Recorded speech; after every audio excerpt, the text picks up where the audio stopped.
Hey guys. This is Star What If. How are you all? Please support to subscribe this channel for watching new interesting stories. So in this video, we will see second part what if Harry rose from the ashes of betrayal as a Slytherin lord.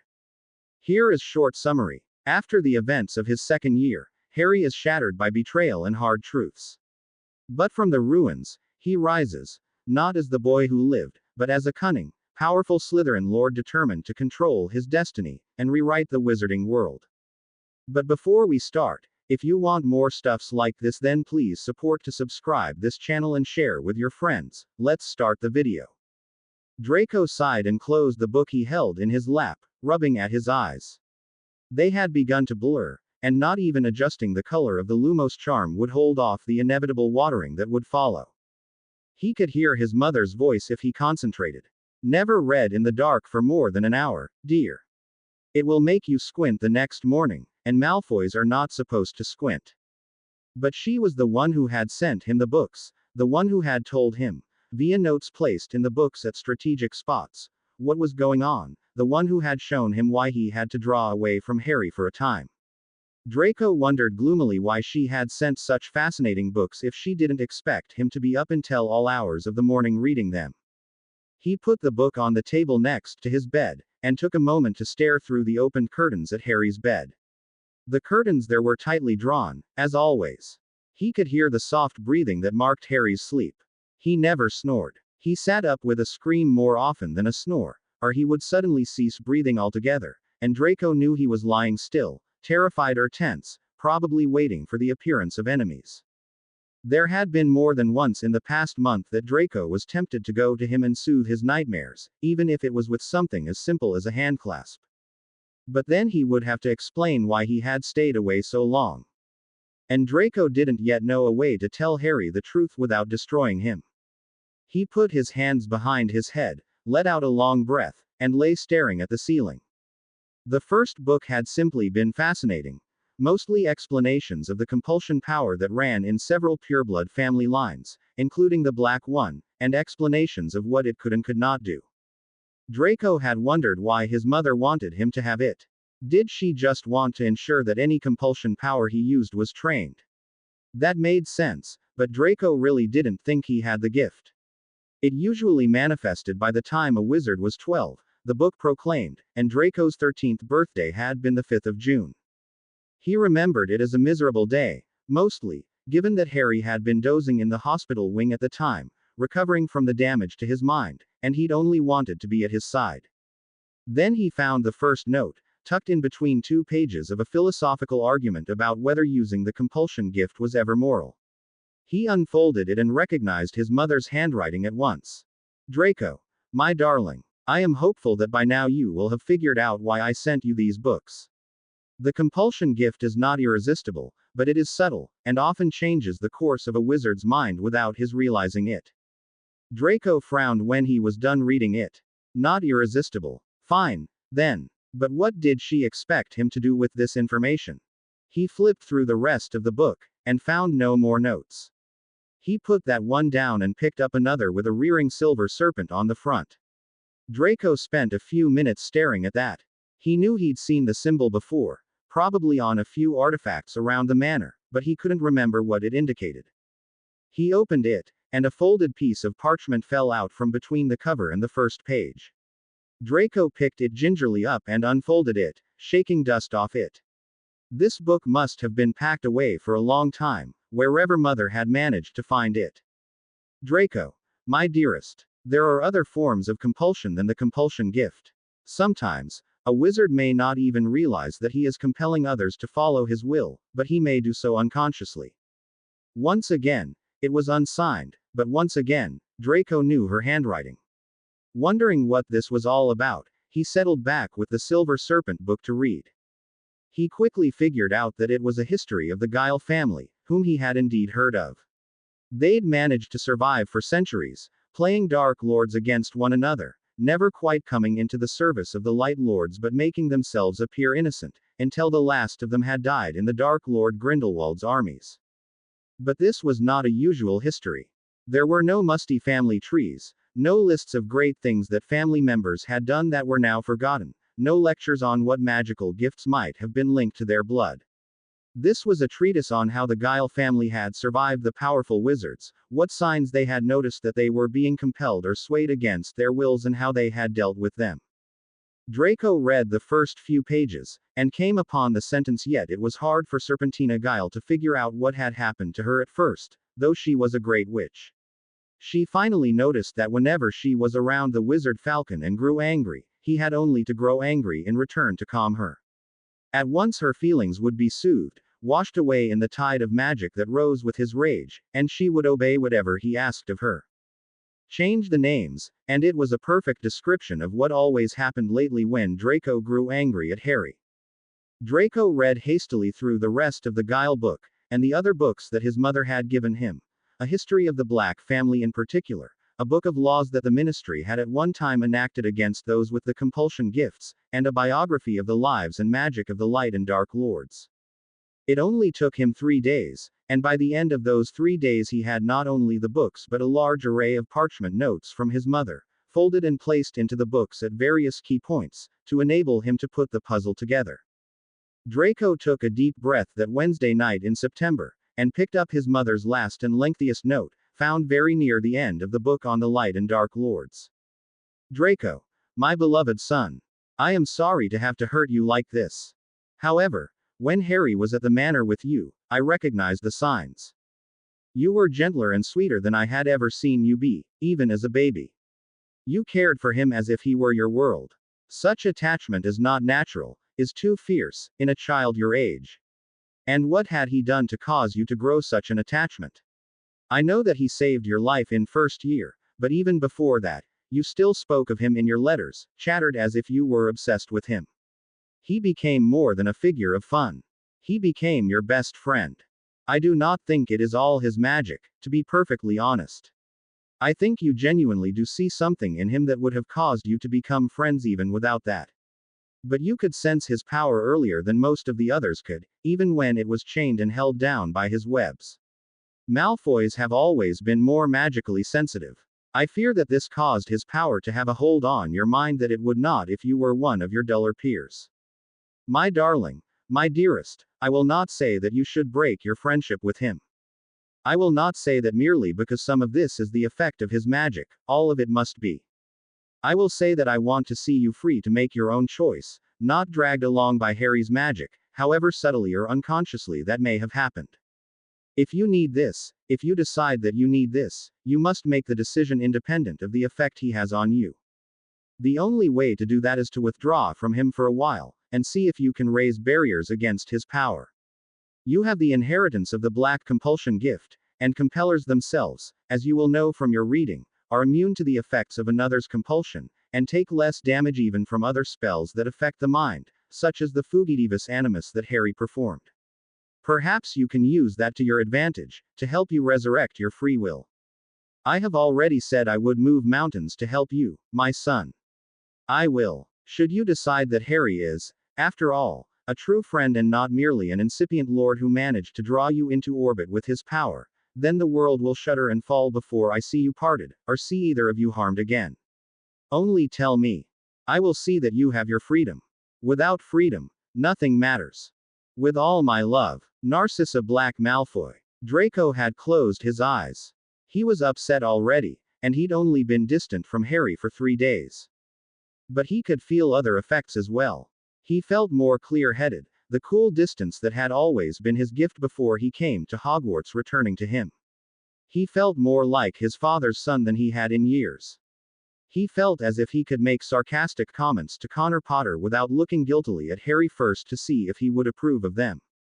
But he had to keep taking out his bottle anyway and staring at it, to see that despite the faint red traces of irritation that crept into the colors from time to time, the overwhelming colors were still purple, Harry's protectiveness of him, and green, Harry's fondness for him. Draco ground his hands into his eyes. He didn't want to do this. He didn't. But he had to know how much of his friendship with Harry was just magic. He could see the way that that magic was beginning to attract other people too. Now, see the way heads turned when Harry entered a room. Harry was utterly oblivious, of course. He could see the same thing with Dumbledore. What Draco had accepted as evidence of a presence or aura the headmaster projected was actually his magic. Wizards, pureblood wizards, at least, he corrected himself with a sneer, turn to meet it like flowers to the sun, or planets spinning around a star. Draco was starting to think from the book about the Light and Dark Lords that was the main reason so many people grumbled about Dumbledore but didn't actually do anything to oppose him. The sheer strength of his magic lured them and soothed them and told them it would be impossible before they tried to accomplish anything. How much of me is really Draco, and how much is Draco because of Harry? Draco decided he would have to find out. What's your favorite color, Harry? Harry blinked and turned to look at him. Draco kept his face as emotionless as possible, even though he wanted to make a joke that would ease the bewilderment in Harry's expression. This was a test that one of the books had suggested, and he wanted to see if he could pass it. Though I am not sure what would count as passing or as failing, in this instance, he thought, and didn't move. Green, Harry said at last, still blinking. Green, a voice whispered in Draco's mind an instant after that. Draco swallowed and glanced away from Harry, picking up his pumpkin pasty. That was a bad sign, that voice in his head. Harry's magic was not only around him but within him, within the webs of his mind, or whatever he had in place of webs. It was a way that lords could control their followers, making sure those servants knew them so well that they would do what they wanted before the lords even commanded it. Draco decided he would make a few more tests, and then he would have to withdraw from Harry almost completely. It hurt not to be included in whatever had happened between Harry and the headmaster, hurt that Millicent was the one who had escorted him to the hospital wing, hurt to see Harry talking to Millicent and Pansy as if they had always been his friends. Draco wondered sometimes whether it was worth the pain. Perhaps he should just tell Harry the truth now and let him make up his own mind about the strength of his magic. But then he remembered that was a sign that he was still very firmly under Harry's control. He turned back to the book on the Guile family and read until he came to a passage marked in a very firm hand. Someone had owned this book before the Malfoy family, he thought, or at least before his parents. This was not either of his parents' handwriting. The passage said, and of course the emotional pain that Frederick Guile felt when he could not go at once to Grindelwald's side was a sign of how deeply the Dark Lord's magic had crept into his being. Why should he have felt such emotional pain, with him a pureblood and the Dark Lord no friend or child or sibling of his? But he did, and he could not stop shivering and longing to be a part of his life until he had apparated to become a part of his battle. Distracted by what he was feeling, as no good pure-blooded wizard should be, Frederick Guile lost his life in that battle. The note in the margin said, "Merlin, take my magic if I am ever such a bloody fool." This time, Draco noted the small letters near the end of that passage. A.M. Abraxas Malfoy. Then, his grandfather, Lucius's father. He wouldn't be proud, would he, to see a grandson of his going to a new lord's side the moment he felt a slight disconnection from him? No, he wouldn't. Draco turned on his side and punched his pillow, and pretended it didn't tear at him when Harry came up and got into his bed without a word. He had to fight his way free. It had half destroyed Harry to be tangled, bound up in someone else's magic. Draco would not do the same thing. If he had to leave Harry behind. Panic clawed at his skin, made it break out in sweat and gooseflesh, and his heart raced. Draco drew the bottle from his pocket and stared at the green glow, threaded with red, until he was calm again. Then he deliberately finished the thought. If he had to leave Harry behind, then he would. He knew it was for the best, the only way he could have a completely free will. And he knew it was what Harry would want, in that case. Harry would be horrified to think of someone else being a South Avenue to his power. Draco closed his eyes abruptly, feeling as if a hot brick had just dropped into the middle of his chest. Even if I decide for him and renew our friendship, how am I ever going to tell him? It would kill him, to know that he had a part in altering someone else's mind and personality. How am I ever going to get him to see that he didn't mean to? Harry, we want to talk to you. Draco looked up intently around the corner of the book he was only pretending to read. By now, he had memorized most of the passages about the history of the Guile family. He had wondered when the Weasley twins, who could unquestionably feel Harry's power but preferred to just hover around him and follow him everywhere, would approach Harry. It seemed that that time was now, on an evening in the library very near the end of September. Draco could have told them it wasn't a good time. Harry had been looking deeply stressed the last few days, ever since Professor McGonagall inexplicably started meeting with him and Professor Snape had taken to ignoring him. Harry seemed to know why. Draco had heard him come into their bedroom one night, radiating so much anger and so much power that the stones strained in the walls, and fall on his back on his own bed, muttering something about Dumbledore. But he had not confessed it to Draco, or to anyone else that Draco knew of. Millicent tried to talk to him about it, and got a snarl that had her backing down very fast. There was a small and selfish part of Draco that had cheered at that. But the snarl had never quite gone anyway. Harry spent more time than ever studying these days, and kept his interactions with other people, except his brother, on the level of chill courtesy.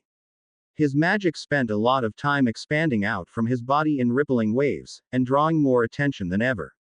Draco had caught some of the Gryffindors staring hard at him the other day, including Granger, who seemed to have taken to sneezing whenever Harry was around. Harry, of course, didn't notice. He was looking at the twins now with a distinctly unfriendly expression, but that didn't daunt them. Draco had long since come to the conclusion that a rampaging dragon would not daunt the Weasley twins. They would probably throw dung bombs at it, just to make it even angrier, before taking it down with some brilliant and utterly unfair trick. Draco scowled. It was unfair for Weasleys to have that much sheer magical skill. "We want to know what," one of them began. "You're planning to do with your power," the other one finished, and then they leaned forward and gave Harry identical piercing gazes. Harry sighed and shook his head. "I don't know. Everyone keeps asking me that, and I just don't know." He rubbed a hand over the center of his forehead. Draco had seen him washing blood off his scar the other day, and had had to work very hard to keep himself from asking what was wrong. But it probably wouldn't be to play jokes and pranks, so you can go away. He picked up the book he was looking at again. Draco frowned. What would Harry want with a book on the history of the First War with the Dark Lord? He had thought Harry knew all that already. "There are other things to do with power like that than just play jokes and pranks, mate," said one of the twins, taking a chair across from Harry. Draco restrained the impulse to simply rush up and yank them away from him. "His magics affected me even more strongly than I thought," he decided fiercely, and flipped through his book looking for some evidence of what it meant when someone else wanted to rush up and drag identical twins away from a powerful wizard. "Yeah," said the other twin, who also took a chair. "Play tricks, for example." Harry eyed them with a faint smile. It made Draco start when he realized that that was the first time Harry had smiled in days. And he ignored the sheer boiling jealousy that immediately rushed up from his stomach, over the fact that it was the twins who had made Harry smile. He didn't care who made Harry smile. He was strong. He was independent. He was staying away from Harry so that he could rebuild his free will. "I don't want to do that, either," said Harry. "But I appreciate your concern. Really, I'm not going to do anything with it. Not just yet. Ron suggested I put up signs, and I'm not going to do that. Just sit here with it for a while." He turned back to his book. Draco knew that was a way of suggesting he was done with the conversation. He scowled at himself and flipped through the Guile book again, wondering how they had resisted lords whose slightest gesture they could read. The twins exchanged glances for a moment, communicating with silent flickers of their eyes. Then they shrugged and stood. "Just let us know when you do decide to do something," said one of them. "Yes," said the other, his eyes lighting up again. "We could help you chain the headmaster up, maybe. It's obvious that you don't like him." Harry looked up, the skin around his eyes tightening. Draco knew that meant he was anxious. "Damn it, why can I still read him so well?" "I don't want to chain anyone," said Harry, his voice quiet but passionate. "Not at all." The twins grinned and bowed. "Well, not jailers, then," said the one on the left. "What about court jesters? Can we be your lordship's jesters?" "Never call me that." Draco would not have been surprised if every pureblood in the school felt the force of that command. It stabbed through his head like an iron sword, driven by the force of Harry's outrage. The twins staggered, and several books on the library shelves flew up and hovered in the air like silent sentries, as though they were eagles prepared to stoop on Harry's enemies. Draco let out a long, slow breath, trying to recover from rejoicing at the sheer level of magic in the air, and then opened his mouth. This was a perfect test. The Guile book gave several examples of this. Once someone who was a lord because of the level of his magic, whether or not he claimed the title, gave a command like that, it should be impossible for him to disobey it. The words shouldn't pass his lips. Harry, the Lord, he said, clearly. He stared at nothing in particular as Harry stormed out of the library, his magic still sweeping around him like wings, and the books fell to the floor, and the twins scattered as Madame Pants came charging around the corner like the rampaging dragon Draco had been imagining earlier. She paid no attention to Draco at all, assuming that whatever had caused noise in her library, the Weasley twins were behind it. Draco was glad. She could have yelled at him, and he still would have sat there, glassy-eyed and staring. He shouldn't have been able to disobey. How could he? Draco watched Harry more carefully than ever for the first 2 weeks of October. And he could only conclude that he must have been blind before, because whatever signs Harry was displaying of being a wizard who could command others with his sheer presence, he countered them with signs of being something else altogether. He did influence people. He could make them back down and do what he said when his anger flared. He was so powerful that he drew attention wherever he went, by the mere fact of his magic. Draco practiced not letting his eyes turn towards Harry, and found it unexpectedly hard. And he also never influenced people for long. Millicent avoided him one day when Harry had muttered something about not wanting her around, but there she was the next one, cajoling a reluctant smile out of him. When Draco concentrated through Harry's anger, he had no problem resisting whatever it was that Harry might want in that moment of his rage. He could look away from Harry. It took some effort, but there it was. It didn't take that much, really, not when he was practiced at it. If Harry really was going to become a Dark Lord of the same kind as you-know-who or a Light Lord of the same kind as Dumbledore, none of those things should have been true. Draco was confounded. And then came a night at the second week of October, the night he had lain awake brooding about how he would tell Harry the truth even if he wanted to, and finally fell asleep staring at the ceiling of his bed. Draco. Draco blinked his eyes open, thinking this had to be a dream. There was no way that Harry would be standing there, framed in the curtains of his bed, his wand blazing with a lumos, if it wasn't a dream.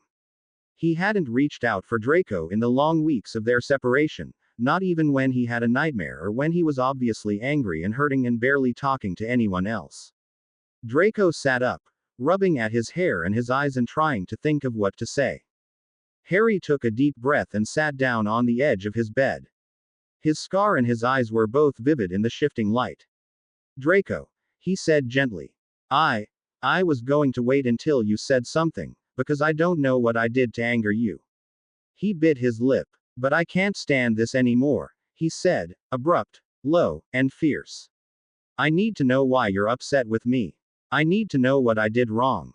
Draco stared at him. None of the books had said anything about incipient lords seeking people out to ask what had angered them, either. And he had thought that Harry would not. He meant less to Harry than Harry did to him. That had always been obvious. Harry might miss him, but he would never try to repair an apparent breach in their friendship. Except that, apparently, he did, said Draco, when Harry misinterpreted his silence and sighed. Look, said Harry, I know I shouldn't have let it go on this long. But I really did notice that you were angry, Draco, and I've kept noticing, and I miss having you for a friend, all right. He turned his head away, and Draco could see the stinging blush on his cheeks. I am not good at this, he said in the next moment, his voice gone flat. The only person I've ever really cared about conflicting with before was Connor, and I yield to him. But I can't just yield to you. But I want to know what's wrong. Is it something I can help with? Is it something I can listen to? Or do we have to just stop being friends, because of whatever it was I did? He swallowed harshly, a little click that Draco knew Harry didn't mean for him to hear. Draco closed his eyes. Shock was yielding to other emotions. He knew that Harry couldn't have come to him and said this last year. His webs wouldn't have let him. His focus on his brother to the exclusion of all else wouldn't have let him.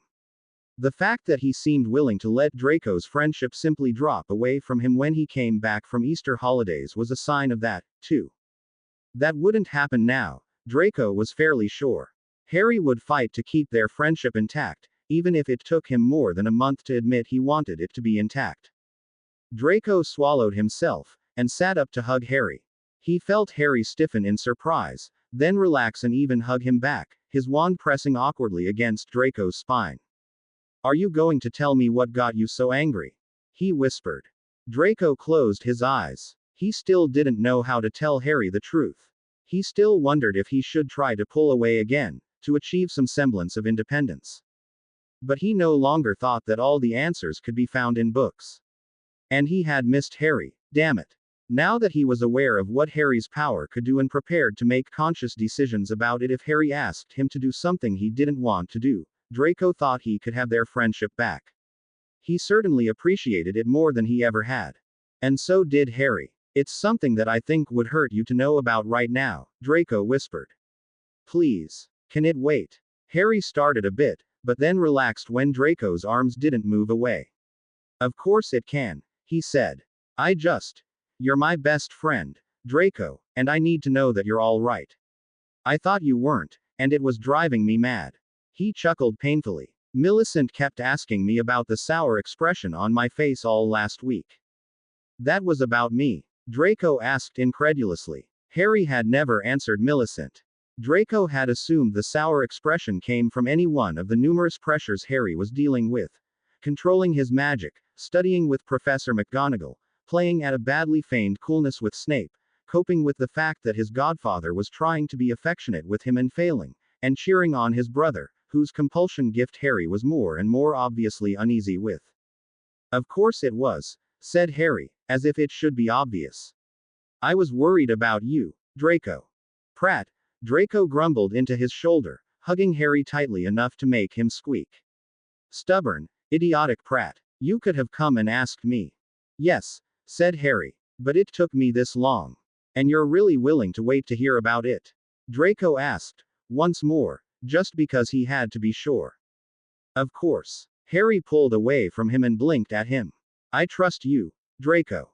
Draco made his decision in that moment. To Azkaban with Lords and whether he had to stay away from Harry to be completely independent of him. He would just go along, deciding day to day on his independence if he had to, and getting Harry ready for the news that his magic could compel people, or something like it, even if he didn't mean to. Someday, Draco thought, he would be ready for it. He was free. He made this choice freely. Draco said so, and felt no chain or compulsion holding him back. He hugged a startled Harry again. "Now tell me what's been going on with you," he said, and settled down to be startled and angry and amused and outraged all in turn, confident that he was where he wanted to be. "Dear Mother, I know that I made this request of you once before, but I hadn't considered everything you sent me then. Now I have, and I've freely chosen, and my request is still the same. Please, move the mountains. Your beloved son, Draco." "Harry, what are you doing in there?" "Just a minute." Harry yelled out through the door of the loo, and splashed some more water on his forehead, washing the scum of blood from his scar. He sighed when he realized the lightning bolt was once again filling with crimson. That troubled him more than the crippling headache he'd awakened with. He could hide the headache. Tom Riddle's possession last year had given him plenty of practice. A bleeding scar was something else. Draco was knocking harder than ever on the door. "I'm coming in there in 2 minutes, Harry Potter." "I'm done," Harry reassured him, while he checked his scar. Yes, it would probably take a few hours to fill and drip again. The blood rose slowly, as though it were forcing its way out past thick barriers of muscle and skin. He thought the few hours he had promised to spend in the library with Luna, helping her get caught up on the lessons she'd missed last year when she'd been petrified, would push its limits, but with luck he should be able to clean it again before the blood spilled down his face. Draco opened the door before Harry could get there. Harry gave him a sharp glance. "That wasn't 2 minutes, he pointed out." "I lied," said Draco, and caught Harry's hand, pushing back his fringe before he could stop him. Harry turned his head away, but Draco had already seen his scar, and the livid color it had turned. "I thought so," Draco whispered, and then raised his voice. Somehow you forgot to mention your bleeding scar in your account of the last few weeks, Harry. Harry glared at him and hurried towards the library, Draco keeping up with him easily. Draco had, most unfairly, started into a growth spurt, and he never seemed to trip over himself the way some of the other boys did, either. Why didn't you mention it? He asked insistently. Why did you feel that you had to keep that one thing concealed from me? Then he paused, and Harry knew the thoughts that were running through his head. If you kept one thing from me, how many other things have you kept? There were a few others, but none of them were Draco's business. He didn't need to know the details of Harry's meetings with Peter. That was Peter's secret, and Harry's to keep. He didn't need to know that Harry sometimes felt like hexing his brother when Connor preached about the goodness of compulsion gifts to him, because then he would feel like he'd been right about Connor all along. He didn't need to know how intensely uncomfortable Sirius was making Harry. That was a private matter, especially given the conflict Harry was feeling between his emotions for Sirius and his emotions for Snape. And he didn't need to know about the scar bleeding, because that would involve explaining the dreams, and Harry had no idea how to explain them. What did a dream of two dark figures and a dream of other dark figures tightening in a ring about him have to do with anything? Harry had figured out that he only woke with the headache and his scar bleeding on the nights he had them, but they told him nothing he didn't already know. Yes, he had enemies. That had been obvious since the first time he fought Bellatrix Lestrange, since the first time he learned about Connor having enemies, really. Except that, from his stare, Draco thought he did have to know, and that a few details meant he deserved the whole thing. I'll tell you later, said Harry, trying to hurry ahead as he reached the doors of the library. Draco lengthened his stride and caught him easily. Harry whirled to face him. He got angry much more easily now, and the one good effect of that was that he was sure he wasn't letting his rage collect in a hidden place and build up anymore. Why do you insist on accompanying me everywhere, anyway? The headmaster might hurt you, said Draco, not looking away from him. Harry snarled. Yes, but he's not going to try where someone else can see. I'll be safe with Luna. Yes, and on the way there. Harry turned away again. He knew that he was Draco's friend, and he knew that Draco was his, but this intense care unnerved him. As he had told Snape, it was one thing for someone to value people in general, and another thing altogether for them to show that they valued him. He strode into the library, his mind already buzzing through the million and one things it seemed he had to do. Private work with McGonagall, finishing the brewing of Hawthorne's Wolfsbane potion, coming up with a response to Lucius's truce gift, tutoring Luna, tutoring Neville, Quidditch practice, his own homework, spending time with Draco so that he wouldn't feel lonely, reading bindings of magic, visiting Connor and Sirius. Harry's life was already a whirling circus. He couldn't imagine what it would become should he actually do something with his power, the way that people kept begging him to.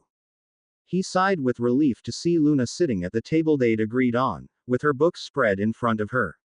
Of course, he faltered a bit when he came closer and saw that she had divination and arithmancy textbooks, since she took neither class. Luna, he said softly, and she looked up at him, protuberant eyes blinking from behind her glasses. Are you all right? There were some days where she was more all right than others.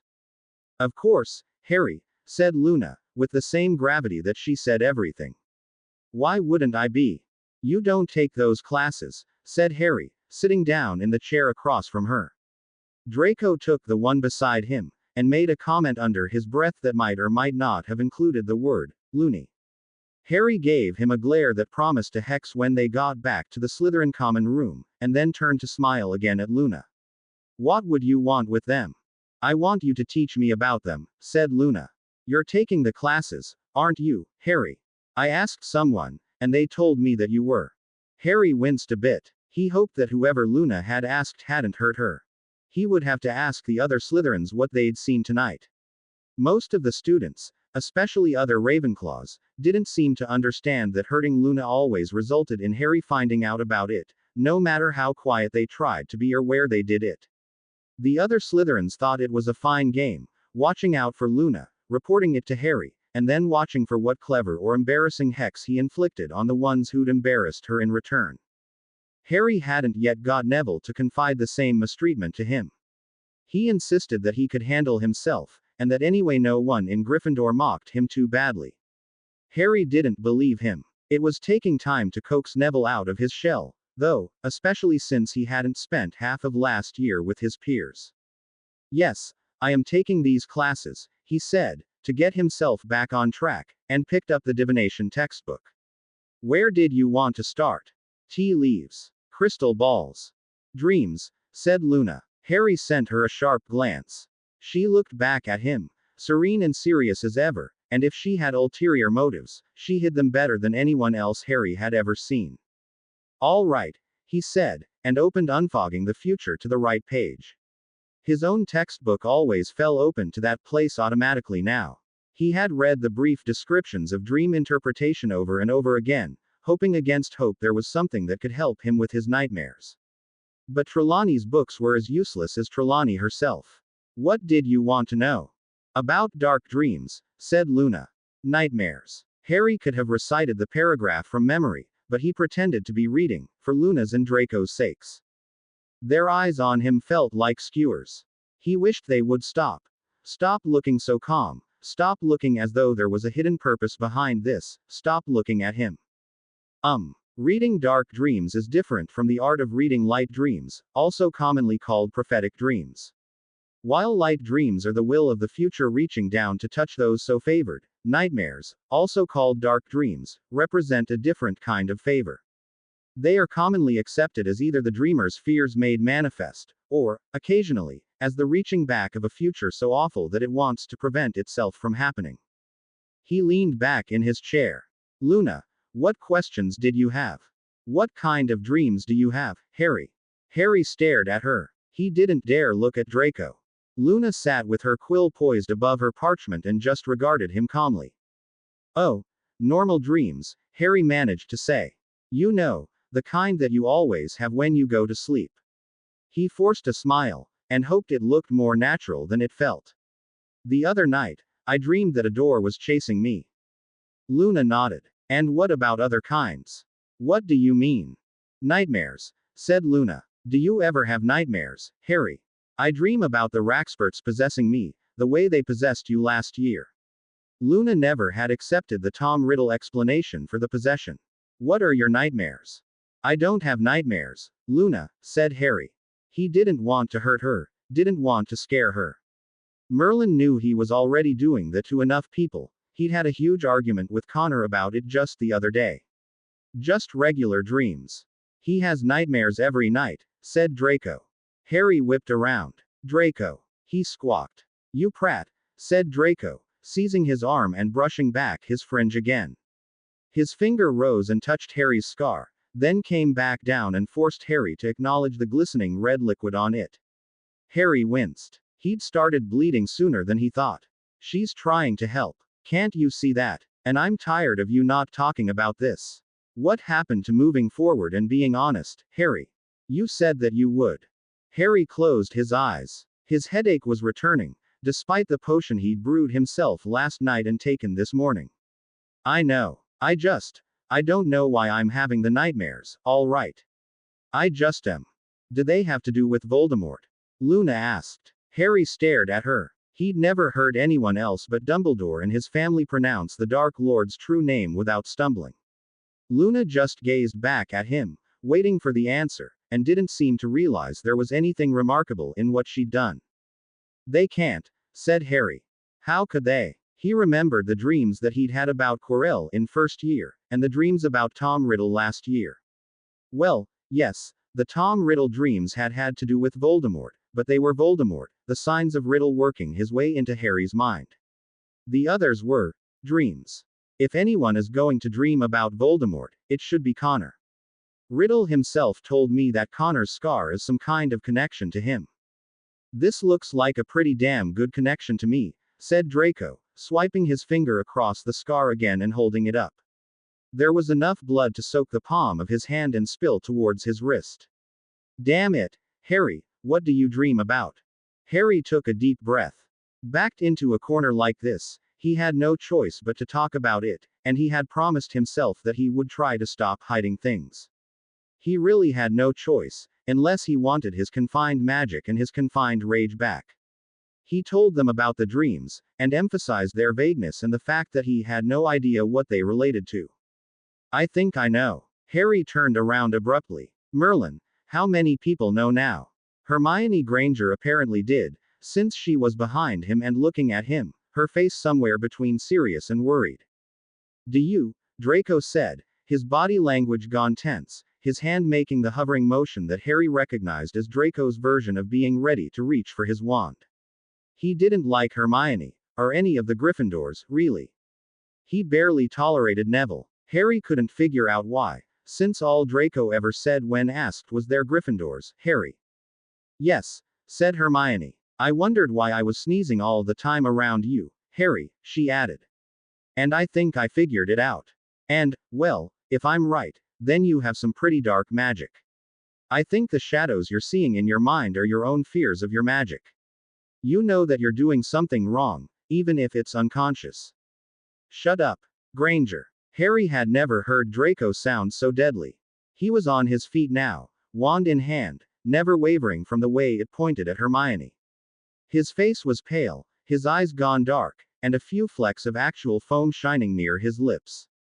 Alarmed, Harry stood and put himself in between Draco and Hermione. He wondered, tiredly, how many people he would have to shield from overzealous Gryffindors in a month's time. Of course, this time it was probably the other way around, but he wasn't sure about that. Hermione was one of the most powerful witches in the school. She would give Draco more trouble than Draco probably suspected in a hexing contest. Stop it, Draco, Harry said over his shoulder. These dreams have troubled me for months. Well, one of them had troubled him for months, but he didn't care to dwell on the distinction right now. If Hermione thinks she's figured out one of them, or even both, then I want to hear what she thinks. Draco's hand clamped down on his shoulder, hard enough that Harry gasped and winced. But this has to do with the thing I told you about already, Draco whispered into his ear. The thing I didn't want to tell you about because it would hurt you. Please, Harry, leave it be. You do not want to hear this. The last words sounded almost like one sentence, spoken in the same intense whisper. Harry frowned. He couldn't imagine how Hermione's theory and Draco's secret could be the same thing, but it would certainly fit with Draco's sudden and overwhelming reaction. Nothing seemed to drive him mad quite like threats to Harry's safety. Harry had had to stop him from hexing Dumbledore 3 times this last week. I think I want to hear it, he said, and turned back towards Hermione. Draco's arms descended, clamping around his waist and squeezing the breath out of him. No, no, no, he whispered. Harry, please, trust me. Do what I tell you. Turn around and walk out of the library now. I'll make your apologies to Luna. I'll listen to Granger and tell you if they really were the same thing when she's done, and I'll report it honestly. But don't listen to her. Harry attempted to pull himself free of Draco's grip. It held firm. Harry sighed and glanced at Hermione. I think he can choose whether or not to hear this for himself, Malfoy, said Hermione, putting her nose up. And he deserves to hear it, whatever you think. Harry, I think you have the ability to. Silencio. Harry stared. The spell hadn't come from Draco, even though he'd torn one arm free of Harry's waist and was groping frantically for his wand. It had come from Luna, who walked up and looked Hermione up and down as she mouthed silently. Then she turned and glanced up at Harry. It's like the necklace I gave you last year, she said. The one to protect against Raxperts. Sometimes you need a necklace, and sometimes you need a spell. Harry blinked. Once, twice, again. He had the feeling that there was something very profound in what Luna had just said, though he couldn't reason out what it was. Thank you, Luna, he said slowly. Luna nodded. You should never let Raxperts get hold of you, she said. Or the Heliopaths, either. She turned and wandered over to her books, gathered them up, and then wandered out of the library. Harry supposed that meant their study session was at an end. Hermione was still mouthing in outrage. Harry glanced at her and sighed. He knew he should release the spell and listen to what she had to say. Hermione was a brilliant researcher. If she had found something among the books that related to the dreams, it might take Harry months to duplicate her. He was good at applying knowledge he'd already consumed, not so much at finding it. If you were a Gryffindor, then you would take the spell off and listen to her, said a voice in his head. Harry suspected it was Connor's voice. That was one of the things they'd fought about, lately. Connor said that Sirius had said Slytherin House was fundamentally untrustworthy, and had given him stories about all of Harry's classmates' parents to prove it. Connor was always full of stories about Sirius saying this or that. He was disappointed that Harry couldn't seem to repair his relationship with him and become a dutiful godson again, and told Harry so at every opportunity. If you were a Gryffindor, if you were brave, if you were like a lion, then you would listen to her. But Harry wasn't, and so in the end he sighed and walked out of the library. Draco was nearly prancing at his side, as though he suspected that he was responsible for Harry's decision to leave without freeing Hermione. Harry rubbed his scar again, and Draco dragged his hand away from it and pointedly showed Harry the blood. You're going to Madame Pomfrey, he announced. She'll put me in a bed and want me to sleep, said Harry. And that won't work, Draco. If I sleep, I'll dream, and my scar will bleed again. Let it go. I only have to clean it off every few hours. Draco stared at him. And I never noticed. Harry was about to argue that yes, Draco had noticed the scar bleeding, when he realized that Draco meant the frequency of times he'd washed the scar. He sighed through his nose. I guess you didn't, he admitted. You're far too good at hiding things, Harry, said Draco, with a sadness in his voice that Harry supposed he might understand if he concentrated. But he couldn't concentrate for very long. He had to get to Quidditch practice early, since his study session with Luna had ended early. He was about to hurry off when Draco's hand touched his shoulder again. Harry looked up and met a pair of eyes so concerned that he abruptly hugged Draco, simply to reassure him. Draco hugged back, muttered, "Be safe," and then went off in the opposite direction. Harry ran faster than ever. Flint, who had failed his newts last year and so been kept back an extra year, really didn't like it when anyone on the team was spending free time dithering about elsewhere, but he would make an exception and be especially harsh with Harry, since he thought Harry was their team's key to victory. Harry had just left the Great Hall and turned towards McGonagall's office when he felt a hand on his shoulder. He turned, and backed off immediately when he saw the headmaster.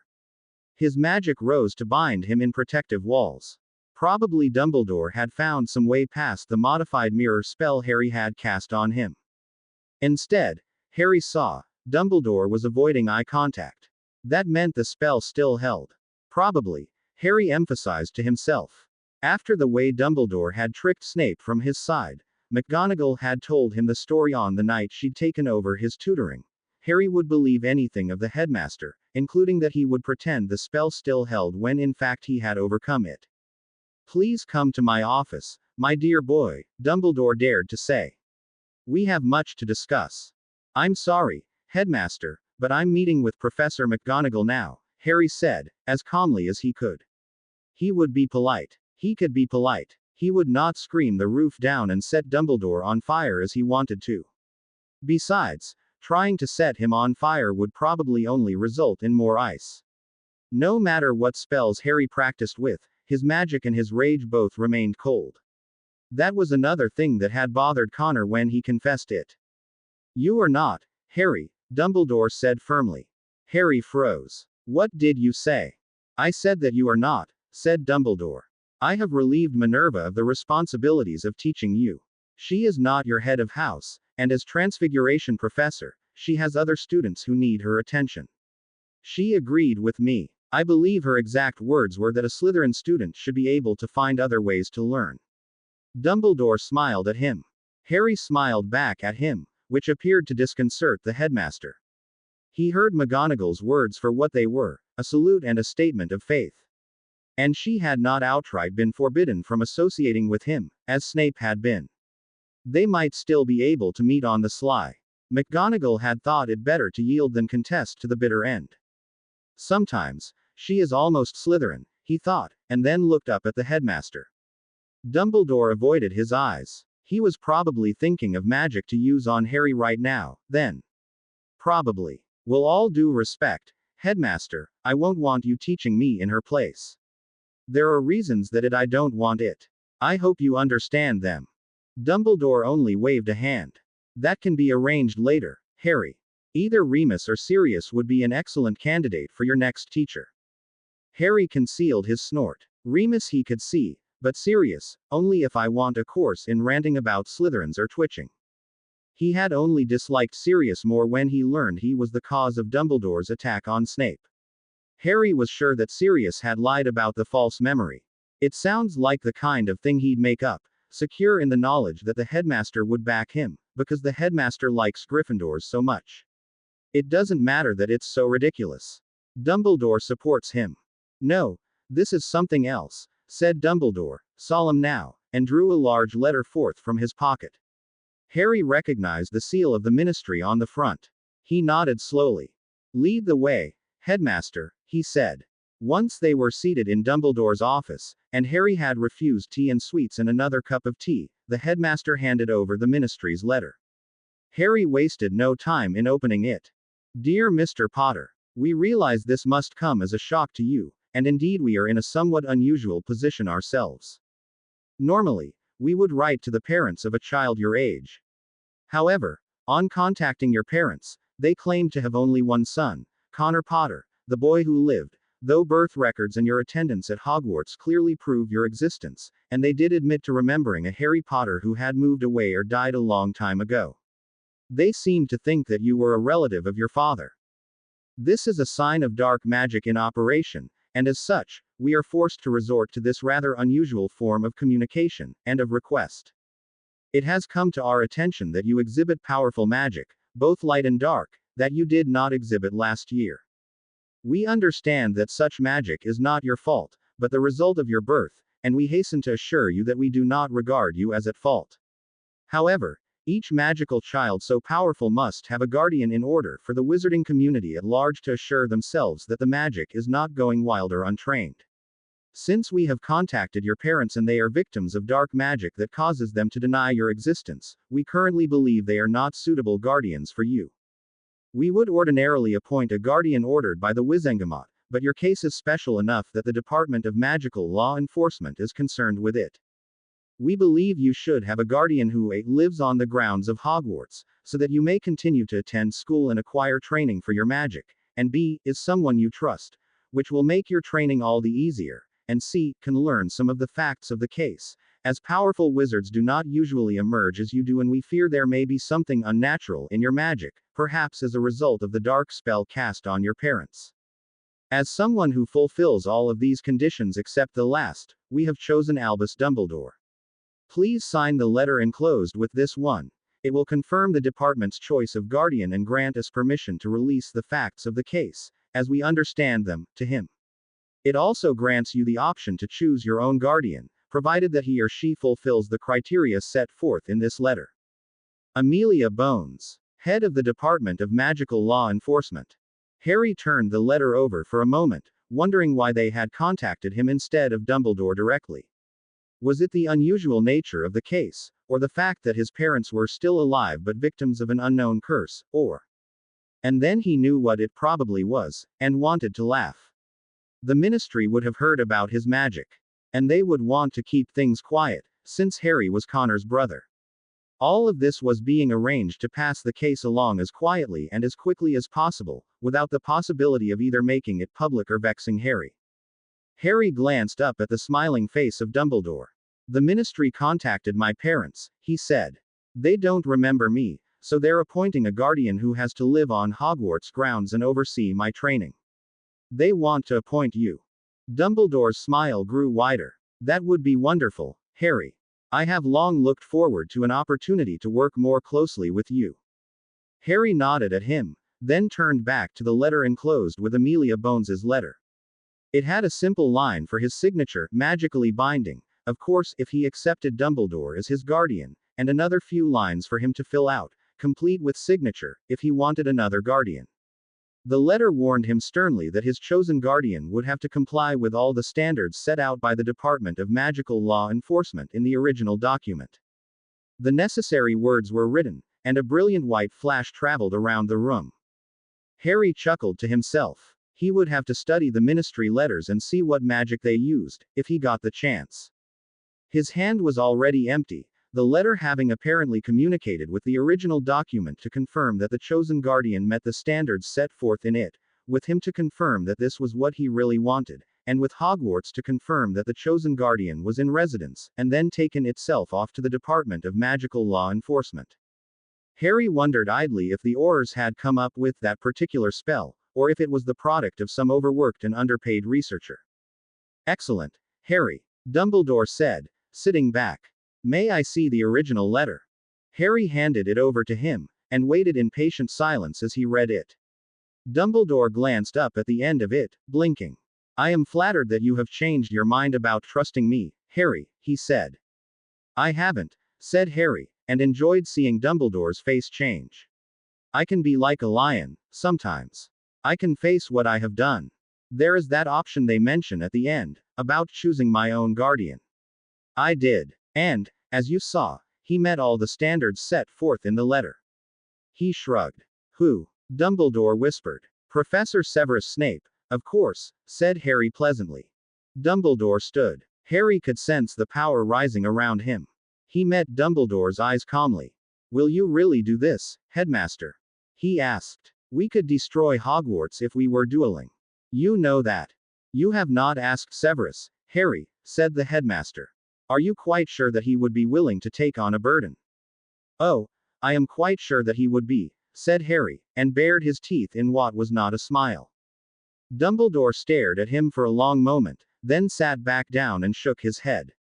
I must admit I do not understand, Harry, he said softly. Why would you do this? There are so many things that you must be trained in, so many things you do not understand, and I am the one who can best train you to know them. You haven't explained them so far, said Harry. You made me a South Avenue. Merlin only knows why, but I trust Snape, and he's proven how much he's willing to risk for me. I will make every effort to remove him from you again, said Dumbledore calmly. You must know that. I know that, said Harry. How long will we play this game? Dumbledore's face was long and sad, sad enough to break a heart. How long until we are the allies we must be to defeat Voldemort, Harry? As long as it takes, said Harry, and turned his back. Dumbledore didn't try to make him remain in the office. Harry made for the dungeons. He walked up to Snape's office and knocked on the door, knowing the professor was working late on Remus's Wolfsbane potion. The look on Snape's face when he opened the door made all Harry's anger at Dumbledore dissolve. Idiot child, Snape hissed. What are you doing here? If the headmaster. I just made you my guardian by filing a paper with the ministry, Harry interrupted him. Can I come in? Snape stared at him intently for a long moment. There was a bare flicker of warmth in his eyes before he inclined his head and moved out of the way. Idiot child, he said again, more mildly this time. I suppose that you have left all your brewing equipment with Minerva. Yes, said Harry agreeably. Well, we will ask her for it tomorrow. In the meantime, come here and make yourself useful for once. Harry moved over to brew one of the lesser potions that the Wolfsbane took. After working so hard on Hawthorne's batch, he could tell easily where the brewing was at any stage. And Harry glanced up. Snape was watching him with his head on one side. Well done, Snape said quietly. This time, it destroyed the bitter memory of what he had said after the Veritaserum and replaced it with a good one. Harry grinned at him and turned back to his brewing. October 17, 1993.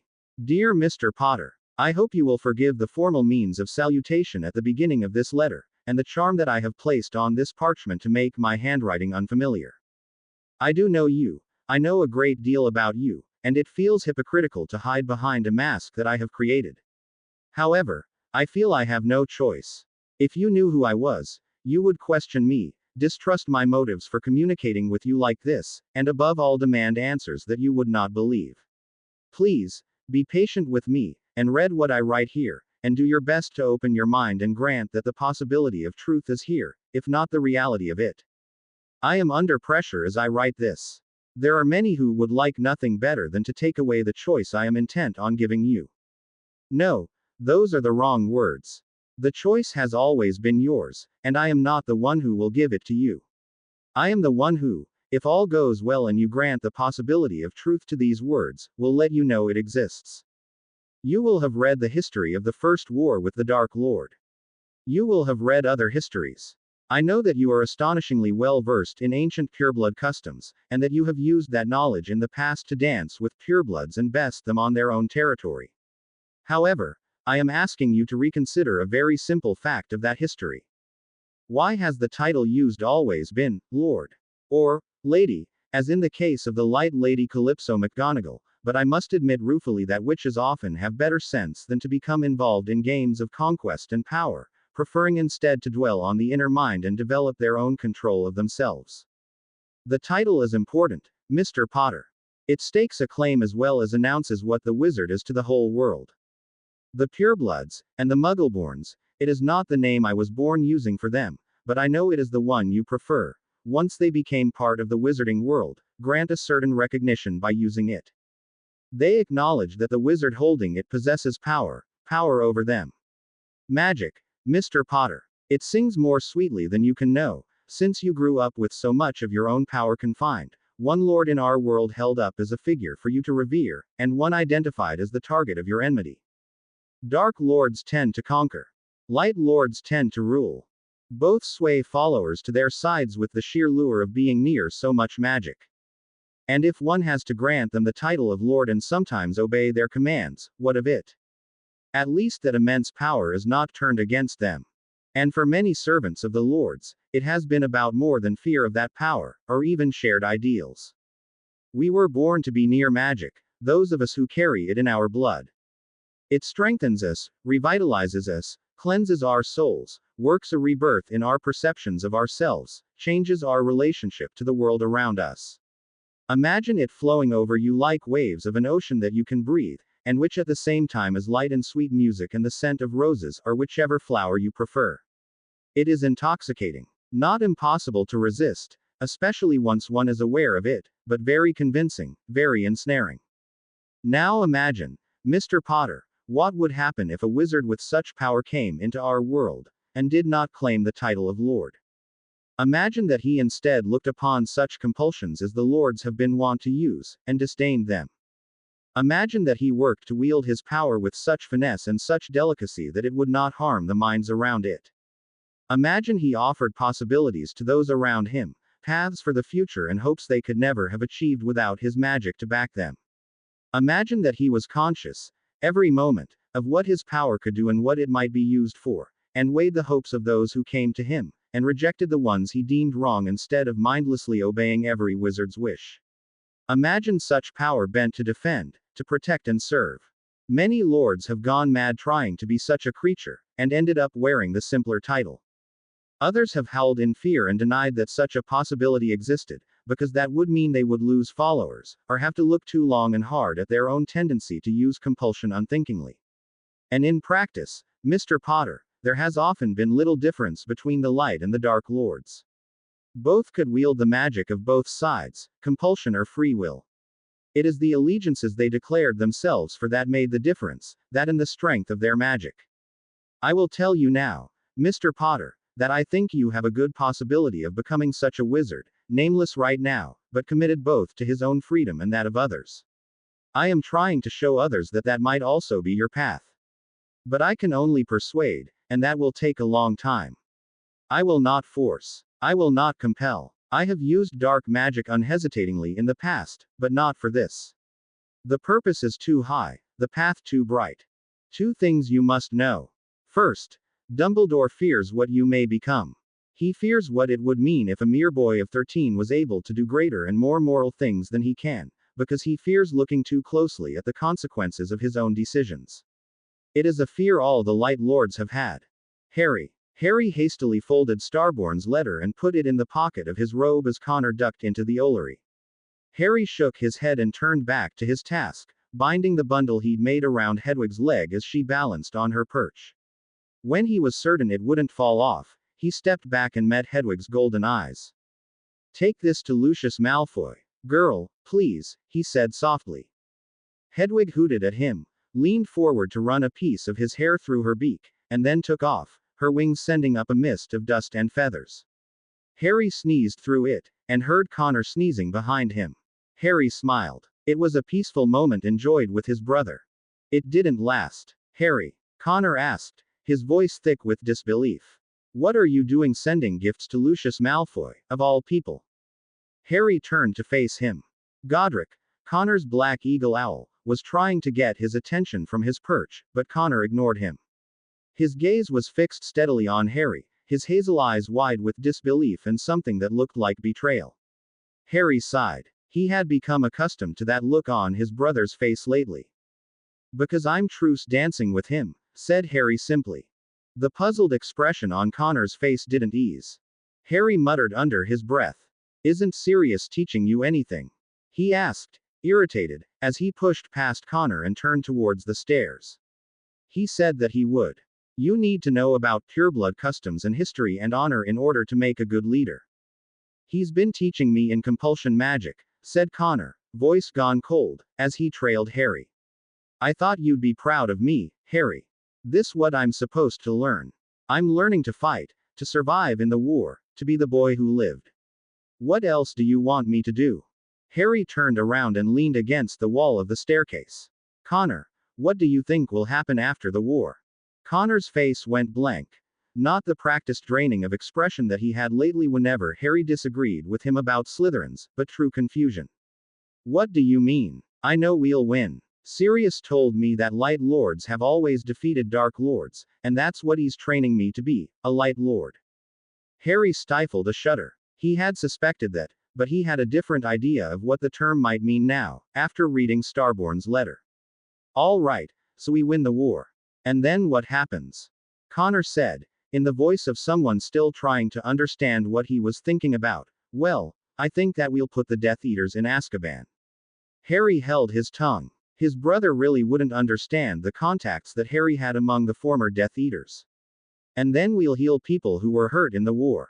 And Dumbledore will probably make a speech. He shook his head. I don't know. What do you think will happen after the war, Harry? Harry sighed and rubbed at his eyes. I think that we'll have a lot of people to heal, he said. And I think there will be people who resent us for winning. And there will be purebloods on our side, and purebloods who aren't. I think we'll have a lot of work to do, Connor, to put the wizarding world back together again. If you don't know pureblood history and customs, how are you going to do it? You'll have to send someone else to speak to them instead of coming yourself, and that's an insult. Harry, you think too much about this kind of thing. Connor cried, and flung an arm around his shoulders. Now, come on. Sirius said that you could sit in on my lesson today. Remember? Harry managed to hide his flinch. Yes, right, he said. He ought to be grateful, he told himself as they hurried down the stairs.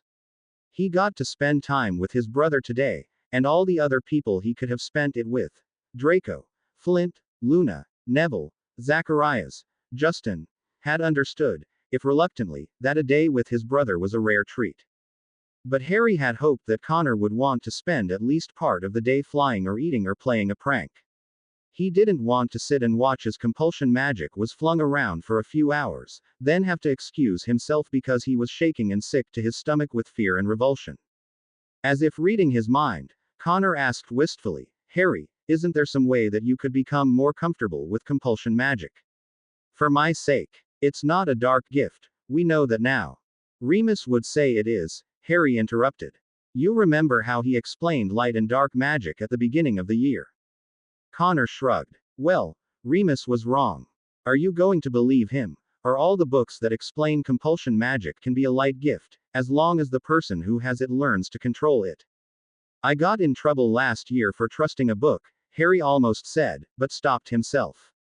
Connor knew that all too well. He'd been possessed by Tom Riddle too, after all. Can I read the book that explains what you are? You know, the Goblin one. Connor blinked, then smiled. Of course. No doubt he was enthralled to see Harry finally interested in more than the disgusting aspect of compulsion magic. Harry touched the letter in his pocket, and listened to the crinkle of parchment. Now that Starborn had given him an idea of what to look for, Harry really did want to read that book for himself, in the hopes that it would let him understand a little more of Starborn's cryptic natterings. The goblins of the north have long proclaimed themselves different from the goblins of the south, who have been working and living among wizards since before the Norman conquest. The goblins of the north, on the other hand, have said that they would respect only a wizard who met a certain set of criteria.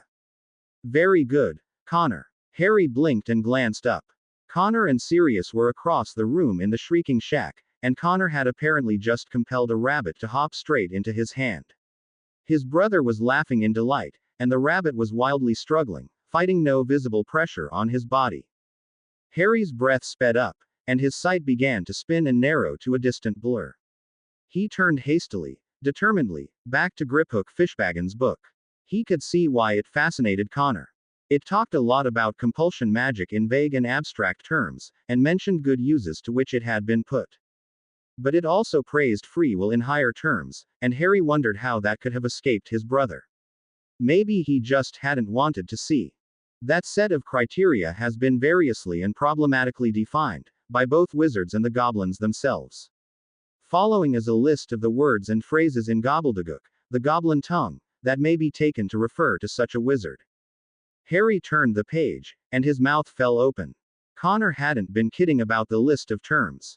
Even the simplest had its own explanation, peppered with frequent question marks. Halark Maskadon. This phrase nominally translates to opener of doors, but it is a puzzle why the goblins would need a second phrase for it, as they have their own word for porter. Also, the doors are supposedly not literal. What does this mean? Kevnas. This word simply means seer. At least, so I believed for a long time.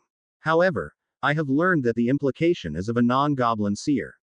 Much as we refer to non-human, magical creatures, so the goblins of the north refer to non-goblins. Yet, at the same time, do goblins believe that other species can even have true seers? I had not thought so. And on it went, with Fishbagon seeming almost as confused as Harry was beginning to be. He heard a throat clearing, and it took that to tear his attention away from the book. Connor stood in front of him, smiling slightly. Yes? Harry asked, when his brother simply went on smiling at him, instead of doing something. Connor shook his head, grinning. Just wanted to see how long it would take you to say yes, he said. Sirius wants to talk to you about something. I'll see you back at Hogwarts, all right. He bounced towards the entrance to the tunnel that ran under the Whomping Willow and back towards school. Harry gave a bewildered nod to his brother's back, then turned and looked at Sirius. Sirius sat down on the bed beside Harry and put his head in his hands. Harry tensed up at once. This was going to be another of the very worst sessions, then, the ones where Sirius cried and shook. Harry had dreaded them ever since the first time they happened, when he first visited the pair. Connor had simply stood in the background, an expression of sympathy on his face, as Sirius sobbed and told Harry how much he meant to him. He was his godson, he meant something to him, didn't he see that? Harry had to respond with awkward apologies and attempts to explain his distance, none of which went over well with Sirius. Since that time, Connor had left them alone when they talked. He claimed, when Harry asked him, that godfather and godson needed time alone. Harry somewhat doubted that. He, at least, didn't need any time alone with the person Sirius had become, or was becoming. Somewhat shocked by the bitterness of that thought, he was unprepared for Sirius to lift his head, wipe his eyes, and say, "Your parents sent me a letter, Harry. They've had Aurors questioning them." Aurors. The letter said they had a son called Harry Potter attending Hogwarts, whom they didn't remember, and until an attempt to remove the spell on them worked, he was going to spend his time with a former Death Eater called Severus Snape. The letter said that their son had chosen Snape as his guardian, out of all the choices available. Harry stared. Sirius had gone from shocky and shaky to furious. His eyes were glowing as they had when he attacked Snape in the Great Hall. His hands were clenched in front of him, and he was breathing fast. Harry felt his magic respond instinctively, pouring through the channels in his body, ready to raise barriers if Sirius attacked him. "Why?" Sirius whispered. "Why Snape? Harry, why do you want him? I'm at Hogwarts, and so is Moony. They sent along a copy of the Department of Magical Law Enforcement's letter. You could have chosen one of us. Why did you pick him?" The last word was a snarl. Harry bared his teeth. "So it's come down to this, then. Fine. He avoided it all summer, even after he knew. There's no reason to avoid it now. Do you know why I put that spell on my parents, Sirius? What spell, Harry? Sirius demanded, leaning nearer. His teeth were bared in a dog's warning. What did you do to them? Fugitivus animus amplector, said Harry, as calmly as he could with his godfather so close. He wanted to defend himself, he realized. He wanted to call Protega and keep the shield charm between them. He wanted Snape there. Sirius stared at him, then shook his head. That's not possible, he said. The Aurors would have recognized and broken that spell. Harry laughed. It didn't sound nice. It made Sirius's face crumple a little. They would have had to use as much power to break the spell as I did in casting it, he said. And I don't think any Auror is quite that strong, or even 2 or 3 of them working in combination. There. He'd said it, admitted his own power aloud to Sirius for the first time. Let's see how he takes it. Harry, Sirius whispered, and the balance in the room tilted crazily, away from anger and back towards sorrow again. What have you done? What have you become? What's happened to my little godson who used to watch Connor singing about Gryffindor and clap his hands? Harry drew in a deep breath. That wasn't me, he said. That was your godson. That was who I was, who my parents made me into. Sirius froze. Then he said, What are you talking about, Harry? Lily and James never made you sing if you didn't want to. Harry clenched his fists, rolled off the bed, and stood up. He could feel the air around him chilling, his rage and his power spreading. You were a Gryffindor, Sirius. Do you have to be such a bloody coward? Shocked speechless, Sirius didn't manage to respond before Harry turned and started shouting at him. It felt damn good to shout, Harry realized. The rage around him wasn't exactly turning hot, but it did relax, and seemed less likely to reach out and turn something to ice. They hurt me, Sirius. And you knew that, after what my mother told you last year, and you let them do it anyway. They twisted and warped my mind and my magic, bound me and changed me into something I never would have been if not for them. I still don't really know why they did it, except that they needed a protector for Connor, and somehow they decided I'd do. But they should have helped protect him, too. They were the adults. You were the adults. You didn't act like adults, but you were. You should have known. Why the hell didn't you try to get me away from them, Sirius? Why did you treat me as if I'd done something wrong, just because I was sorted into Slytherin? And now you're on me about choosing Snape for my guardian. Harry tried to laugh. It got caught in his throat. Did you ever think that maybe I feel safe with him, because he tried to do something to help me, when you didn't do a bloody King thing to keep my parents away from me, Sirius? Not one bloody King thing. Sirius's face was ghost white by the time Harry finished. It turned as gray as the Dementor's robes in the next instant. He shook his head. There are so many things you don't understand, he murmured. So many things. He abruptly broke off with a cry, as though someone had hit him, and fell over and huddled on the bed again. Harry shut his eyes and turned away. There was no satisfaction to be had in yelling at someone so weak, and he could already feel guilt creeping in where the rage had been. Sirius hadn't actually been the one who hurt Harry. That was his parents. But Harry shuddered at the thought of facing them, because whatever he told them would affect his bond with Connor. They were Connor's parents, too. Do you have to be so selfish? Harry tilted his head to the side. That sounded like his mother's voice, and it was definitely coming from inside his mind. Does everything have to revolve around you? Can't you learn that other people have suffered in their lives, too, and that your sufferings don't negate theirs or make them any less? A flash of light and fire behind his eyes told Harry what this was. The Phoenix web was reviving, perhaps stirred by his immense explosion of rage, and reaching out to take what it could of his thoughts. His mother's voice continued, relentless. So you were trained to play the role of Connor's protector. Does that matter? There was a time when you would have fought everyone else off rather than give up that role. Does that mean that we should apologize for making you what you are, the person Snape and Draco admire? They would never have paid attention to you if you weren't the way you were, if you were just the boy who lived's older brother. Harry shook his head weakly. This wasn't true.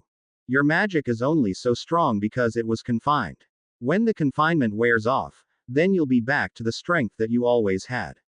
And then you'll want your parents, your godfather, but they'll have turned their backs on you, because you couldn't appreciate what you had while you had it. Do you want to be left all alone? It sounds like you're begging for that. It sounded more and more like Lily as it went on, complete with the tearful recriminations on the end. Harry had heard her crying like that the few times as a child he tried to refuse his training, saying he was tired. Did he want Connor to die? She'd asked him that. Did he want his brother to lose his life because Harry didn't know how to perform an effective shield charm, because he would rather sleep than learn how to defend Connor against curses?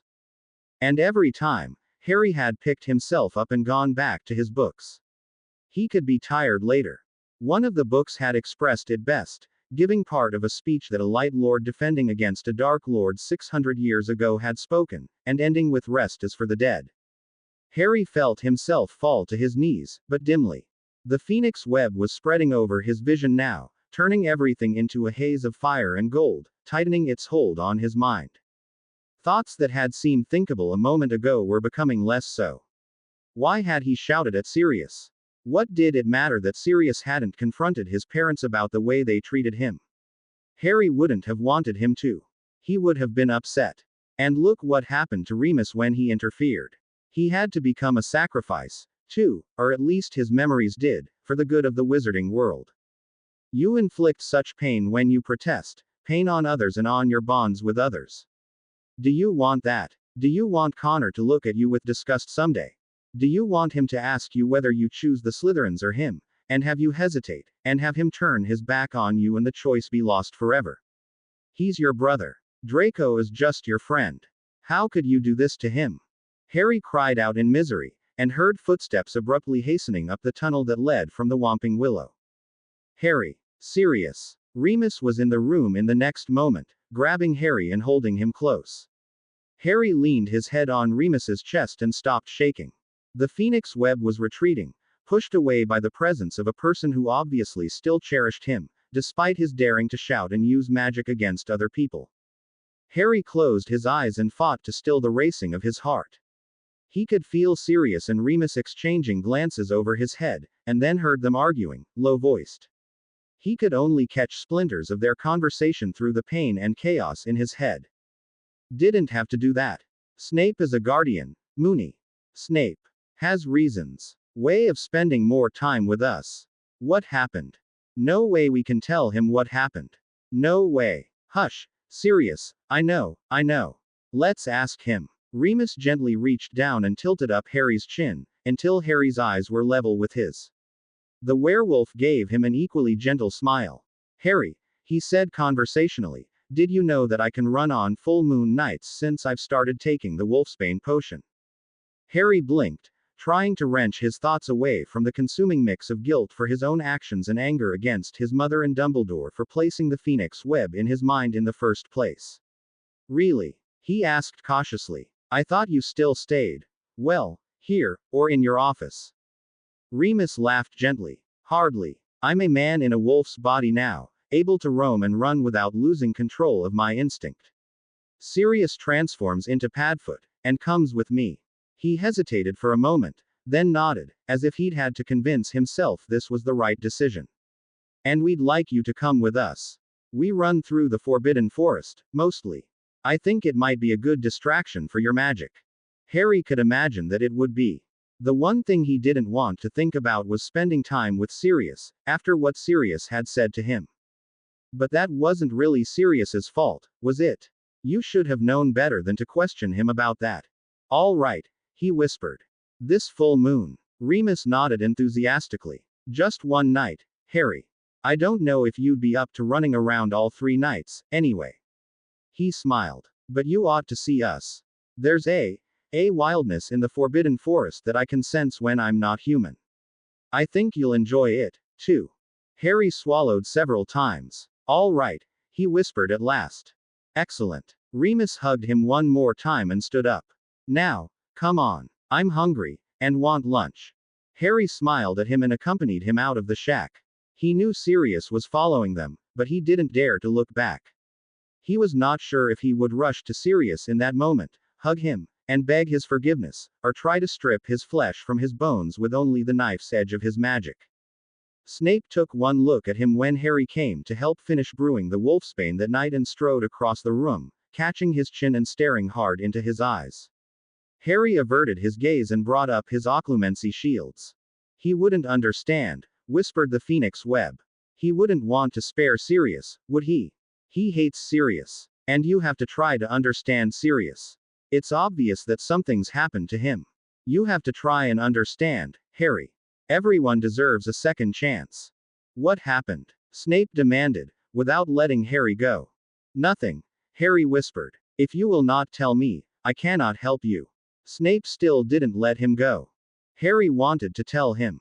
The temptation was strong, the words hovering on the tip of his tongue. But then Snape would get angry on his behalf, and storm and rage, and there would be another fight between Snape and Sirius, and this time Dumbledore might really sack Snape. How could Harry bear being the cause of that?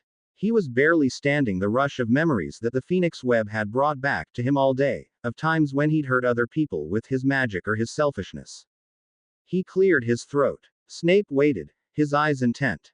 I don't want to talk about it, Harry whispered, and then wrenched himself free and walked over to one of the waiting cauldrons. Snape's eyes cut holes in his back. Harry chopped and mixed and sliced, and went on doing so until he felt Snape move back to his own work. He let out a low breath. Do not imagine for one breath that I have forgotten this, Snape said then, voice soft and deadly. And do not imagine for one moment that I do not know who is the cause of this. Harry glanced up in panic, only to see Snape staring fixedly at a locked cupboard across the room. Your parents, Snape whispered. Harry sagged. No, it wasn't healthy to have Snape so angry at James and Lily, but at least they were in Godric's Hollow, not here at Hogwarts where Snape might harm them. Yes, he said, as though agreeing. Snape said nothing for the rest of the evening, except to direct Harry in the brewing of the potion. His gaze didn't often waver from the locked cabinet, no matter what he was doing. Harry wondered what was in there that was so interesting. Ready, Harry? Sirius asked, now looking smiling and cheerful, much more his normal self. Harry stood outside the castle, shivering slightly as a chill breeze cut through him. They were on the lawn in front of the Forbidden Forest, which loomed dark and black and oddly inviting. Overhead, the full moon blazed with rigid clarity, like bone that someone had set on fire. Harry's gaze went briefly to the werewolf standing on the other side of Sirius. Remus didn't look exactly like a normal wolf when transformed, being longer in the jaw and leg. But his coat was gray, and he had his head lifted so that he could sniff the wind. And he hadn't attacked anyone yet. Harry found himself hoping that the same thing was happening to Hawthorne Parkinson, wherever she was. He had delivered the wolfsbane potion by owl a few days ago, since she had written him that it was too dangerous for her to come to Hogwarts. Harry wanted to imagine her taking it and then running through the woods, enjoying the strength and speed and power of her lupine body without the urge to kill anyone.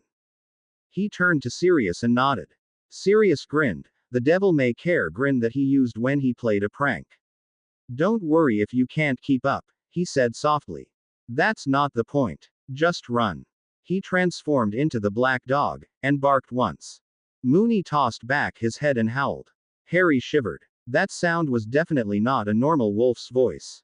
It had no trace of melancholy to it, only wild power. Padfoot barked again, and then began to run forward. The werewolf's legs surged down, and then forward, and he sprinted into the woods a good distance ahead of Padfoot. The big black dog barked enthusiastically, still running. Harry ran after them. It was easy to keep up with them at first, even with the branches slapping and scraping at him. He leapt over the trail sometimes as it twisted and turned in front of him, and took advantage of the clear areas that Moony and Padfoot had left. But soon they were plunging through thick underbrush that snagged but didn't stop them, and Harry had to run behind them, trying to keep track of the plunging shapes. He could see Moony still speeding up, moving effortlessly, and knew from his own harsh panting that he couldn't go much longer. Then his magic came out. Harry felt it stir and take a deep breath, as though it liked the smells of the wild forest night. Then it swept through his body, and sped his feet, and cooled his panting, and eased the stitch that had started to grow in his side. Harry felt it lift and beat like wings, the way he had only felt a few times. One of them had been in the battle with Voldemort at the end of first year, and he shuddered. That had not been far from where he was now running. But this time, he was not in battle, and the magic was not angry or defensive, only silent and intent. He wanted to keep up with Moony and Padfoot. The magic knew that, and it was going to help him. He felt himself skim through tangles that should have caught him, and wondered if he was actually flying through them, or if his magic had simply brushed them aside.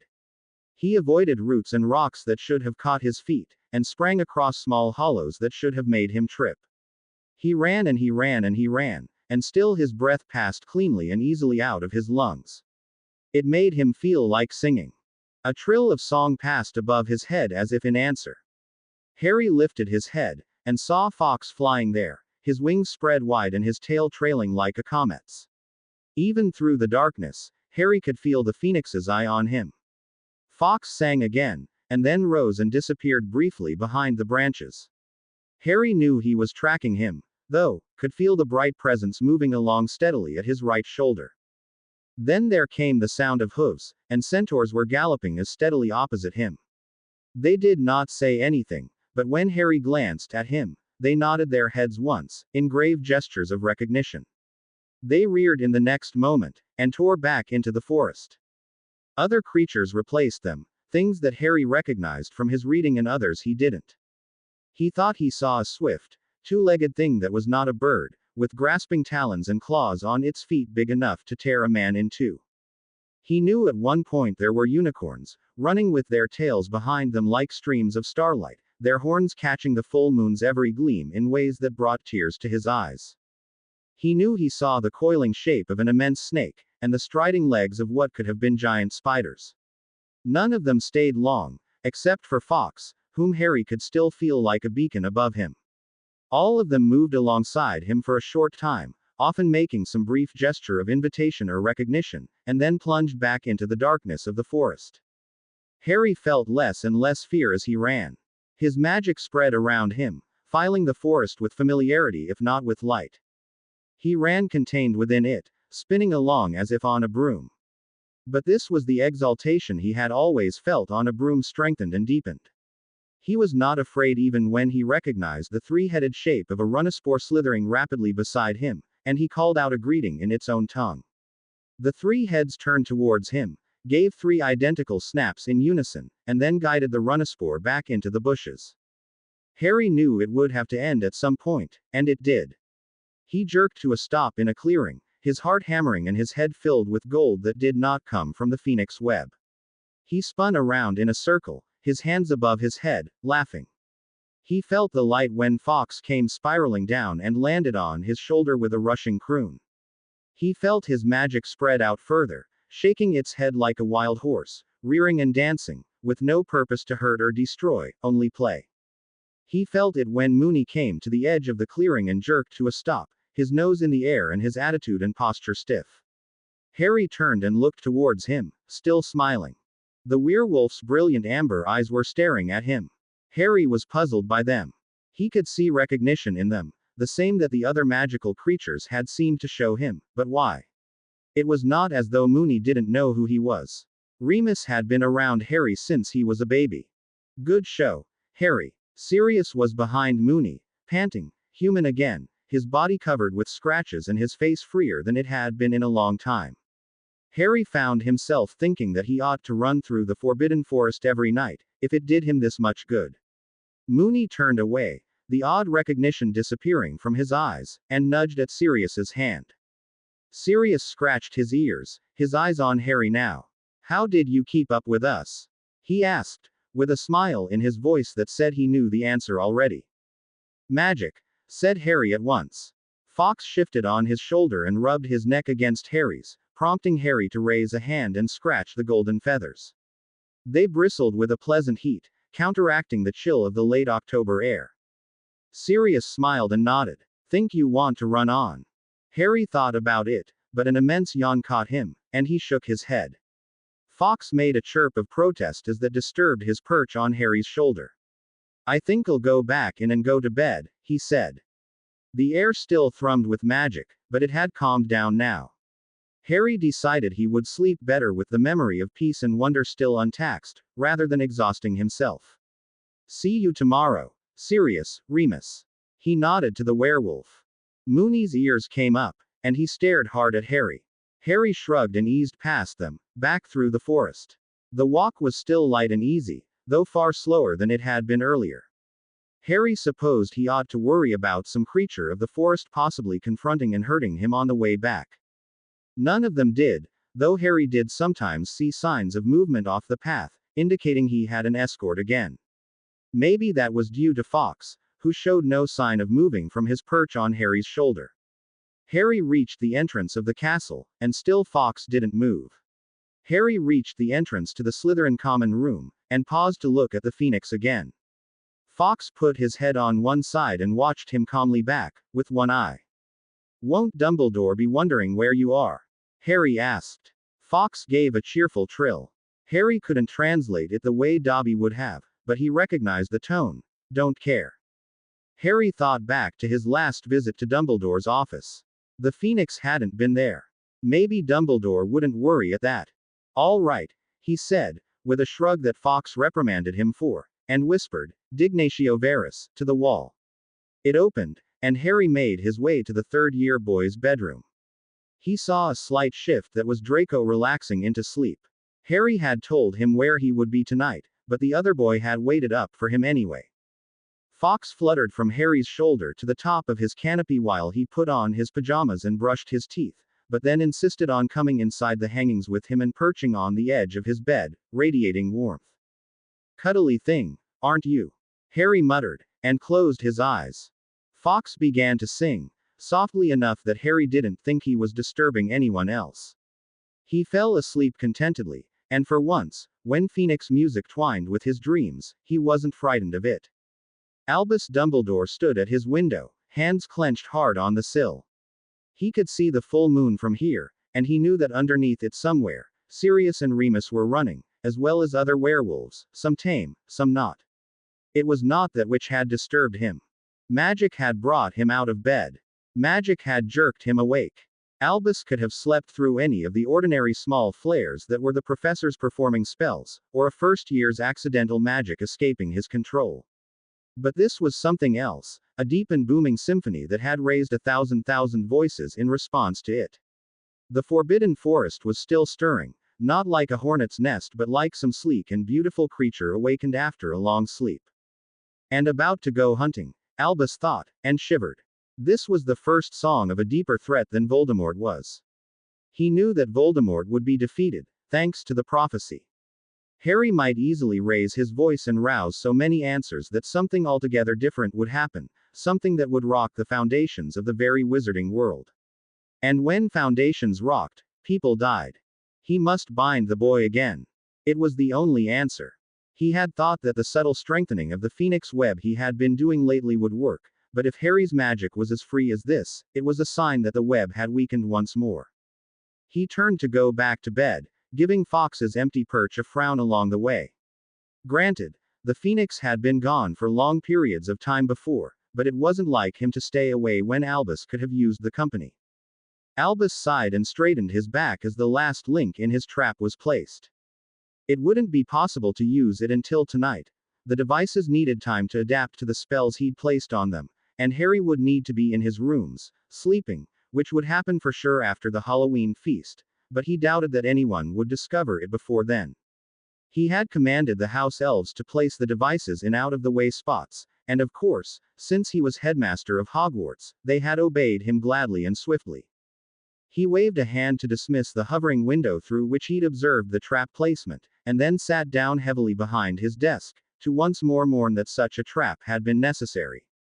If Harry had only listened to his mother's words in his mind yesterday, coming from one of the unmodified devices, Albus would not have had to do this. If Voldemort had not done what he did the night he attacked Godric's Hollow, you would have no reason to worry about this at all. Albus nodded his head, once, in determination, and then straightened. It was useless wishing for the present to turn back and change the past, and he had lived long enough to know exactly how powerless regrets were. He swept from the room. Then, to prepare for the Halloween feast, giving Fox's perch only one irritated glance along the way. Draco, what is wrong with you? Draco turned around and relaxed a little. Harry was fine, though he looked windblown from Quidditch practice. The first game, against Gryffindor, was on Saturday, and Flint had been drilling all his team hard. Flint had also forbidden Draco from coming to watch the practice, claiming that he distracted Harry. Draco didn't think that was true, and even if he had, would have determined it fair payment for the way that he worried whenever Harry was out of sight. Today, though, his jumpiness and twitchiness had increased, and he didn't know why. He just shook his head and reached down to touch a piece of Harry's hair that was sticking straight up from his head, grinning. Harry swatted his hand away with a practiced motion and shook his head. I'm going to go to the library and study with Neville, he announced, ducking down to pick up his bag from the floor.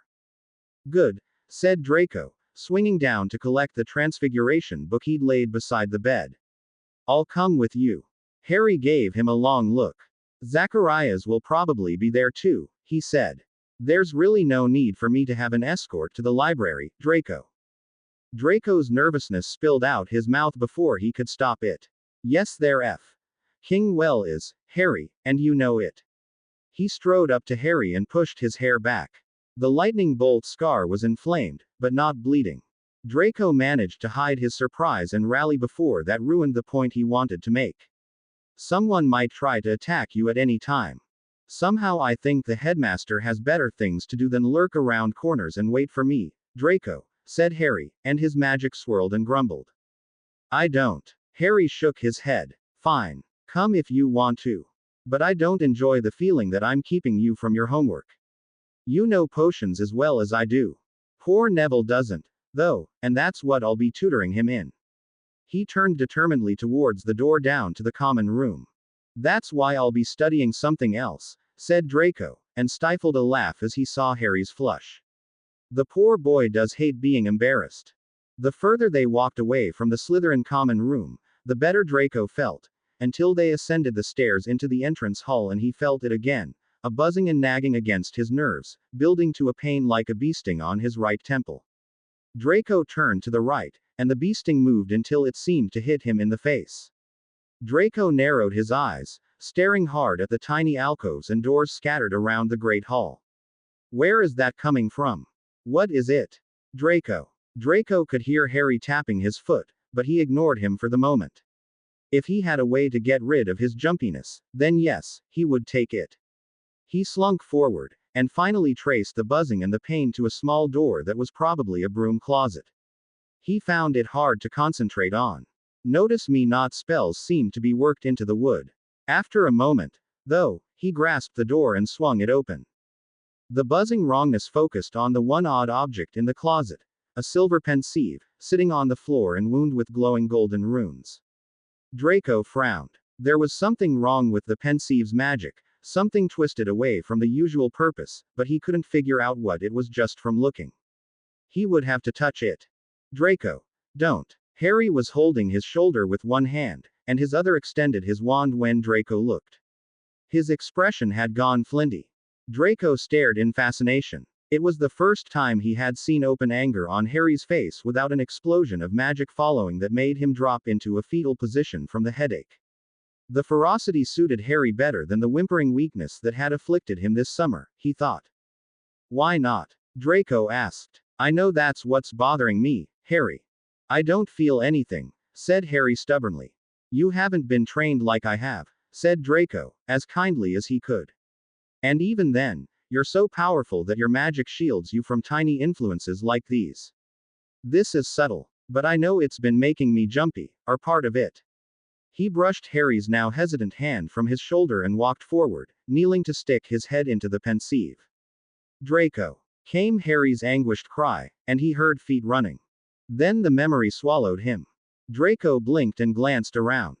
He knew for a fact that he didn't recognize this place. It was a small, neat room, with wizarding pictures on the walls that displayed an unfamiliar series of scenes, mostly grassy fields with the grass rippling in the wind. The chairs sat close around a cozy hearth, which in Malfoy Manor would have been twice as big, and a bookcase packed tight with books stood along one wall. A staircase off to his left led upwards, and Draco supposed there must be more rooms up there. He shivered. The house would be claustrophobically small if there weren't. Now, Harry, recite the names of the 7 defensive kinds of curse for me. Draco turned, and his breath caught in his throat and turned to glue. Behind him, near a couch, were 2 figures he recognized, despite not having studied them closely. One was Lily Potter, whom he'd briefly met in Dumbledore's office last year. Her face was worn and lined, her mouth set as she stared down at the child balancing on a chair next to her. The other was Harry at perhaps 5 or 6 years old, with his glasses already in place and his eyes on the book that he held. At his mother's words, however, he shut the book and began to recite obediently. Shielding curses, mirror curses, dream curses. Draco recognized the names of only those first 2 types of defensive curse. The others he'd never heard of. Harry recited them flawlessly, and then sat with his eyes on his mother's face and waited. Draco felt slightly sick when he realized Harry was looking at his mother the way a Krupp looked at its master for approval. And Lily gave him what he wanted, with a nod and a smile and a motion of her hand that came damn near being a pat on the head. Harry beamed. Then Lily stood and backed to the far side of the room. Harry sat where he was at a subtle gesture from her. She has him well trained, doesn't she? Draco thought, anger burning like bile in the back of his throat. Now, said Lily, pretend that I'm casting spells at you. This is a battle to save Connor's life. Connor is behind you and to the right. Harry's eyes half shut, and Draco knew he was envisioning it. Tell me what kind of defensive curse you would use to stop each kind of spell. She drew her wand and moved it in a half circle. Reducto. The spell did not actually shoot towards Harry, but Harry tensed as if it had and said, a mirror curse. Then you'd have to deal with your own reducto reflected back 2 or 3 times. Lily nodded. That will do. Consopio. A dream curse, said Harry, to arrest the sleep in mid-motion and throw it back to you. Lily tilted her head briefly to the left. Acceptable, if you think you could really catch my spell and throw it. Harry lifted his head slightly, his eyes gleaming. Draco would have expected him to smile, but his face remained silent and intent. Can I try? He asked softly. Lily nodded. Consopio. The sleeping spell had barely left Lily's wand when Harry held up a hand and shouted, Speculum consopio. A milky substance formed in front of Harry, bouncing the spell so fast that Draco was still blinking when he realized Lily had sprawled out on the floor and gone to sleep. Harry hopped off his chair, ran to her, and lightly touched her cheek. Lily stirred and woke, staring at her son. I thought you said you would use a dream curse, rather than a mirror curse, she murmured. I thought I would, too, said Harry. But I think a mirror curse works better with that particular spell. He was smiling, and Draco stared. That certainly transformed his face. Lily stood up, and the smile evaporated as Harry watched his mother. Tell me why you changed your mind, Lily said, in a tone of quiet iron that Draco had never heard even his mother use. Well, maybe the time I chased fairies all through the eastern rose garden and broke most of the flowers, he thought. Because Harry stopped, chewing his lip. The truth, Harry, said Lily, still in that iron voice. Partially because I thought it really was a good idea, said Harry, bowing his head. And partially because, well, does it matter if a Death Eater is asleep or asleep and having nightmares? They still couldn't chase us. They do deserve to suffer for attacking your brother, Lily said, sinking to her knees in front of Harry. That is the way you have to think, Harry. But I thought being nice was a good thing. Harry sounded timid, fragile, unsure. Draco wished he could do something to change this, but morbid fascination, and furious curiosity about why this pensieve had been placed in the broom closet, made him keep watching. It is, said Lily gently. For your brother. Connor is the one who has to remain innocent to defeat Voldemort, Harry. Remember, I told you about that last week. Connor has to show mercy. Harry nodded, his eyes half-lidded, as though he were trying to recall a difficult lesson, or a dream that insisted on escaping his grasp. Draco had to swallow bile again. But you have to be strong, said Lily, and then put her hand beneath her son's chin and tilted his head up so that his green eyes met hers. They were almost the same shade of green, Draco thought, and wanted to believe that was the only similarity he could see between their faces. That means that if an enemy comes up to you and tries to hurt you, you have to be willing to hurt them back. If someone tries to kill you, then you have to be willing to kill them. Our Connor will die before he's 11 years old. Do you want your brother to die? No, Harry whispered. Lily hugged him. And I know that you don't want to kill him through inaction, either. Just keep this in mind, Harry. Anyone could turn out to be an enemy. Almost everyone, except the Gryffindors and the known pureblood families who serve the light, could be a traitor or a Death Eater. So you've got to be careful. I know that you'll make friends when you go to school, but you have to be careful around them all the time. And if one of them says something bad about Connor, or tries to hurt him, then you'll have to hurt them back. Draco wanted to step out of the pensieve, but not strongly enough to resist watching the rest of the memory. It's a wonder that he didn't hex me for the first remark I made about his brother. It's a wonder that he's in Slytherin and seems to like it. It's a miracle that he has any sense of compassion left. I know, said Harry, and he looked and sounded solemn. Other than that, Lily said softly, you are doing very well, Harry. You have just that little bit left to learn. Connor comes first, always and forever. When you've learned that, then I'll never worry about him again. I know that you'll be there, protecting him against all his enemies, and making them hurt if they try to hurt him. She touched a hand to his forehead, resting it over the lightning bolt scar. Connor has mercy and compassion. You'll have to be justice, Harry, and sometimes the executioner. Harry nodded at her, and then the memory trembled to a stop, and Draco knew that it was ended. He wrenched himself backwards with a gasp, and then kicked viciously at the pensieve. The golden runes on the sides were hissing like Harry's snake had done last year, but they quieted when the silvery liquid of the thoughts inside splashed out and ran across them, dousing their glow. Draco turned towards Harry. He had one hand pressed to his temple and was breathing harshly. He opened his eyes, but they had gone half glossy. What are you hearing? Draco whispered. My mother's voice, Harry whispered back. Telling me that I have to be justice, I have to be executioner, because Connor is the gentle and merciful one. He gritted his teeth, and Draco wondered if it was against pain, real or remembered, or to make himself speak the next words. I can hear them repeating over and over in my head. The phoenix web is coming back. Draco gave a sharp glance at the pensieve, knowing now how that was possible. Then he grabbed Harry's shoulders and lowered him gently to the floor. Harry was panting as though he fought an enemy, and Draco could feel his muscles jumping like a nervous unicorn's. It's all right, Draco whispered. It's just a memory, Harry, and she can't hurt you. And you've already protected other people than Connor. You protected me from Ron's hexes last year. You protected Luna from being bullied. You've protected Neville from failing in potions.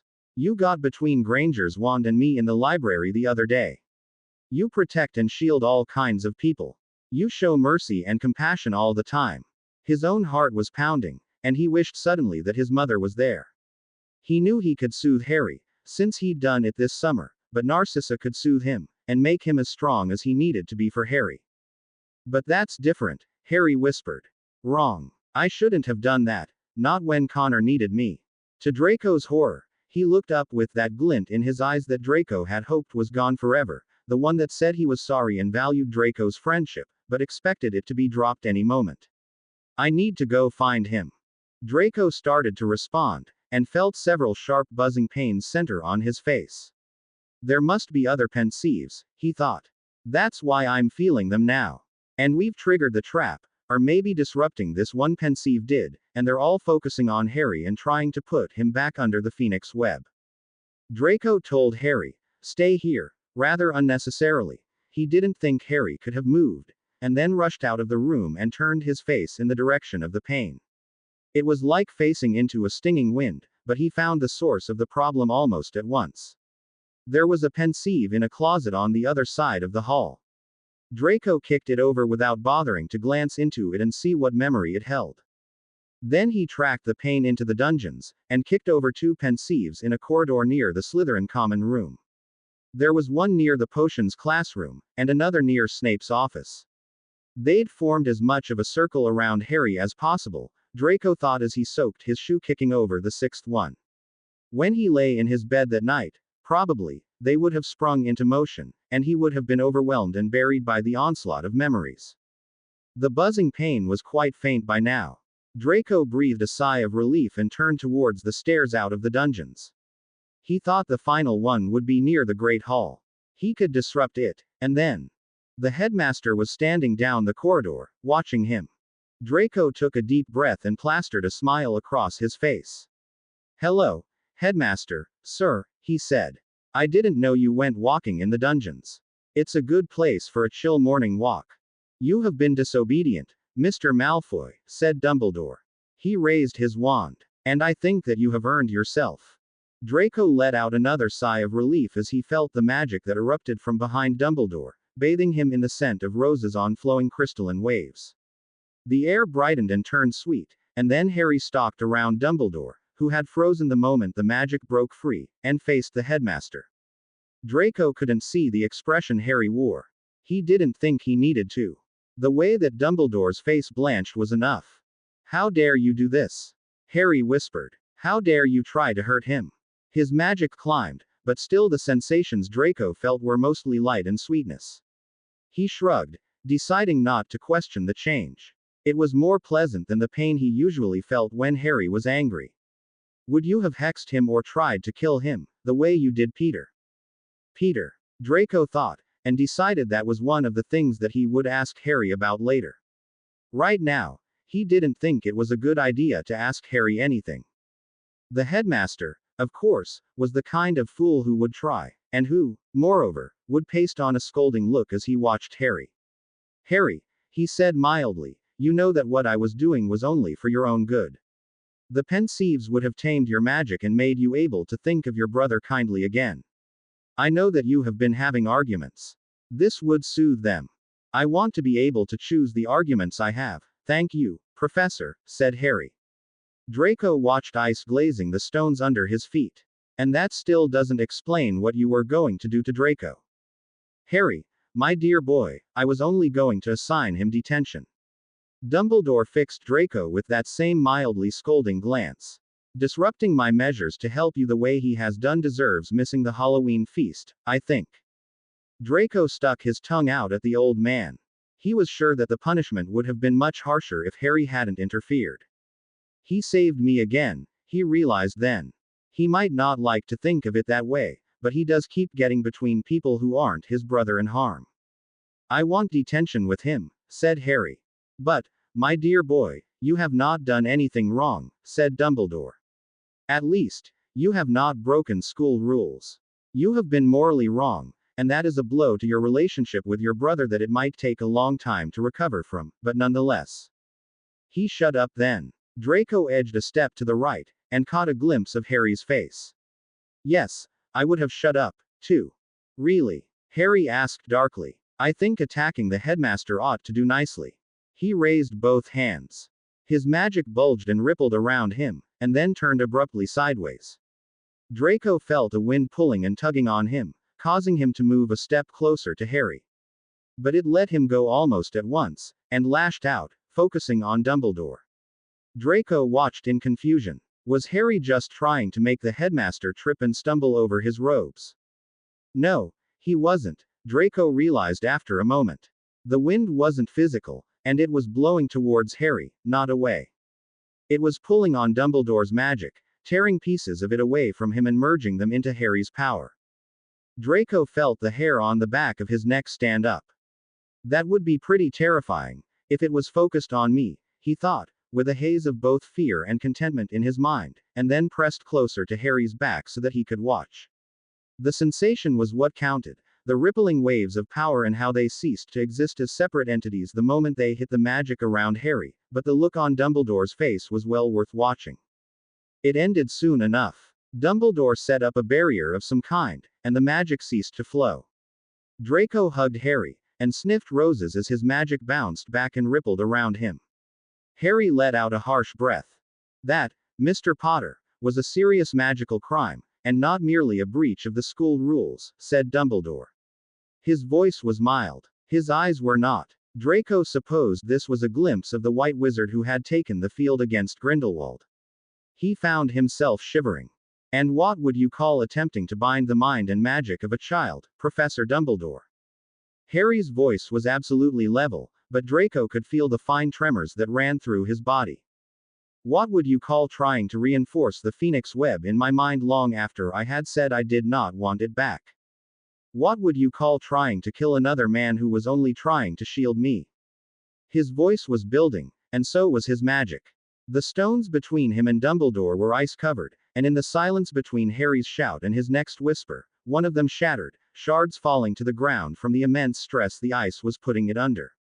I want you dead, Harry whispered, and Draco felt his rage join the magic, filling the corridor with the unbearable pressure of an angry wizard. Draco grimaced. Now the sensations of his magic felt like pain again. Dumbledore did not strike back. Draco didn't know why. Perhaps he thought even now that he could use Harry, or perhaps he would rather have Harry angry and half-free than opposing him in magical battle.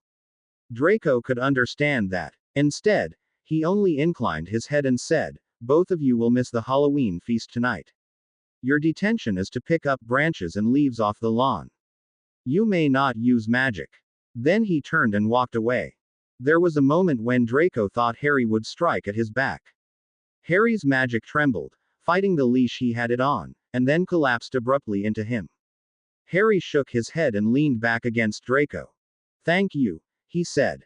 "I think that you're mistaking who those words should go to," said Draco, running his hands over Harry's shoulders. He couldn't seem to stop touching him.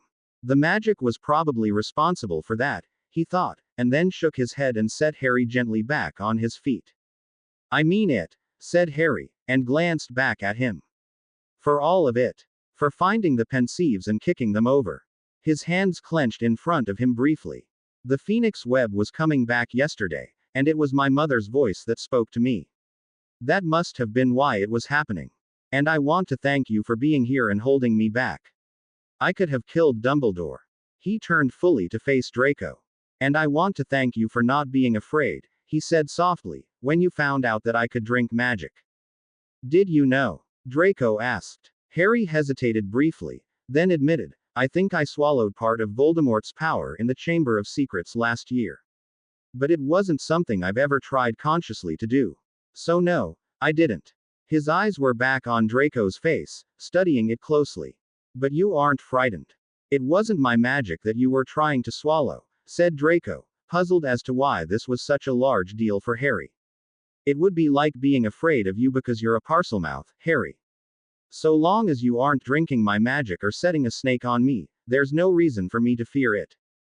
Harry abruptly embraced him, his body trembling violently.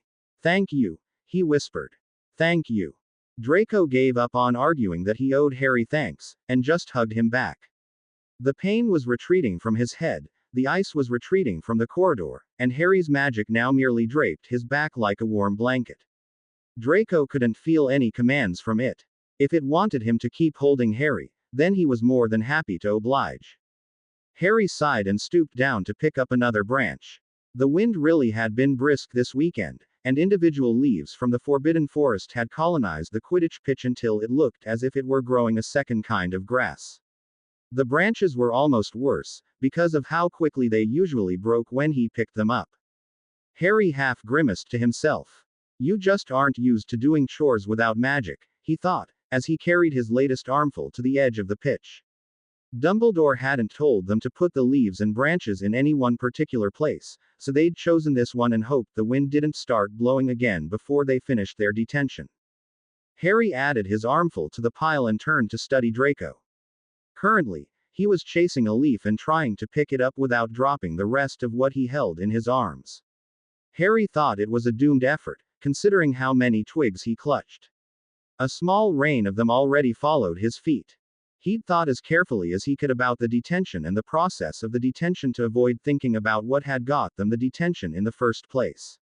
He'd attacked Dumbledore, and somehow, both he and Draco were still alive and free. His head hurt like mad, but the phoenix web was a glittering mass that shifted under the surface of his mind, not the whole of it. Harry knew Dumbledore would likely try again, but at least this plan had failed. And Draco had saved him. And then Draco had not been afraid of him when Harry had struck out and beeped part of Dumbledore's power away. Those were facts so wonderful that Harry felt he couldn't let his mind fully touch them.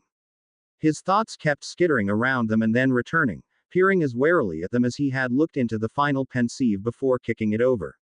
He kept expecting to awake and find it a dream, that Draco had defended him so fiercely and accepted his fierce defense in return. That is not something that would have happened with Connor, his thoughts told him abruptly. Connor couldn't protect you like that, not against Dumbledore, and you know that he would be afraid of you.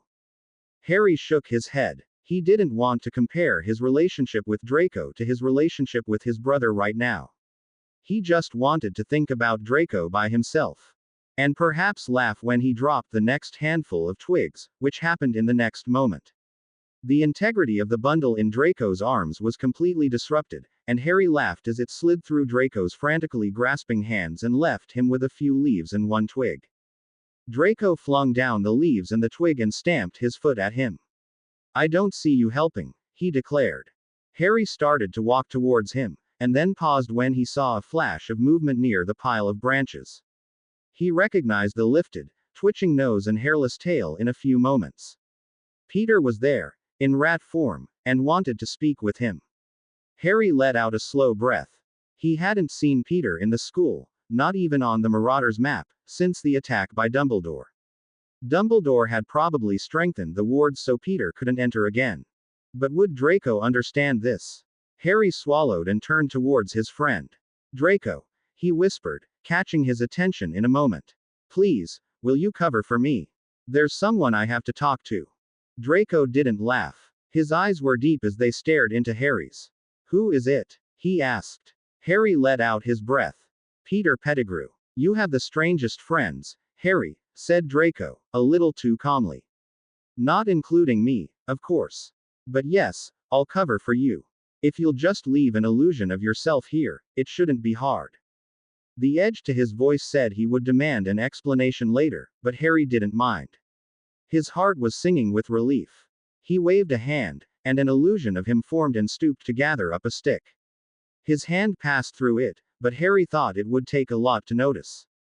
"Of course, it doesn't actually help, DracoBimo.net it."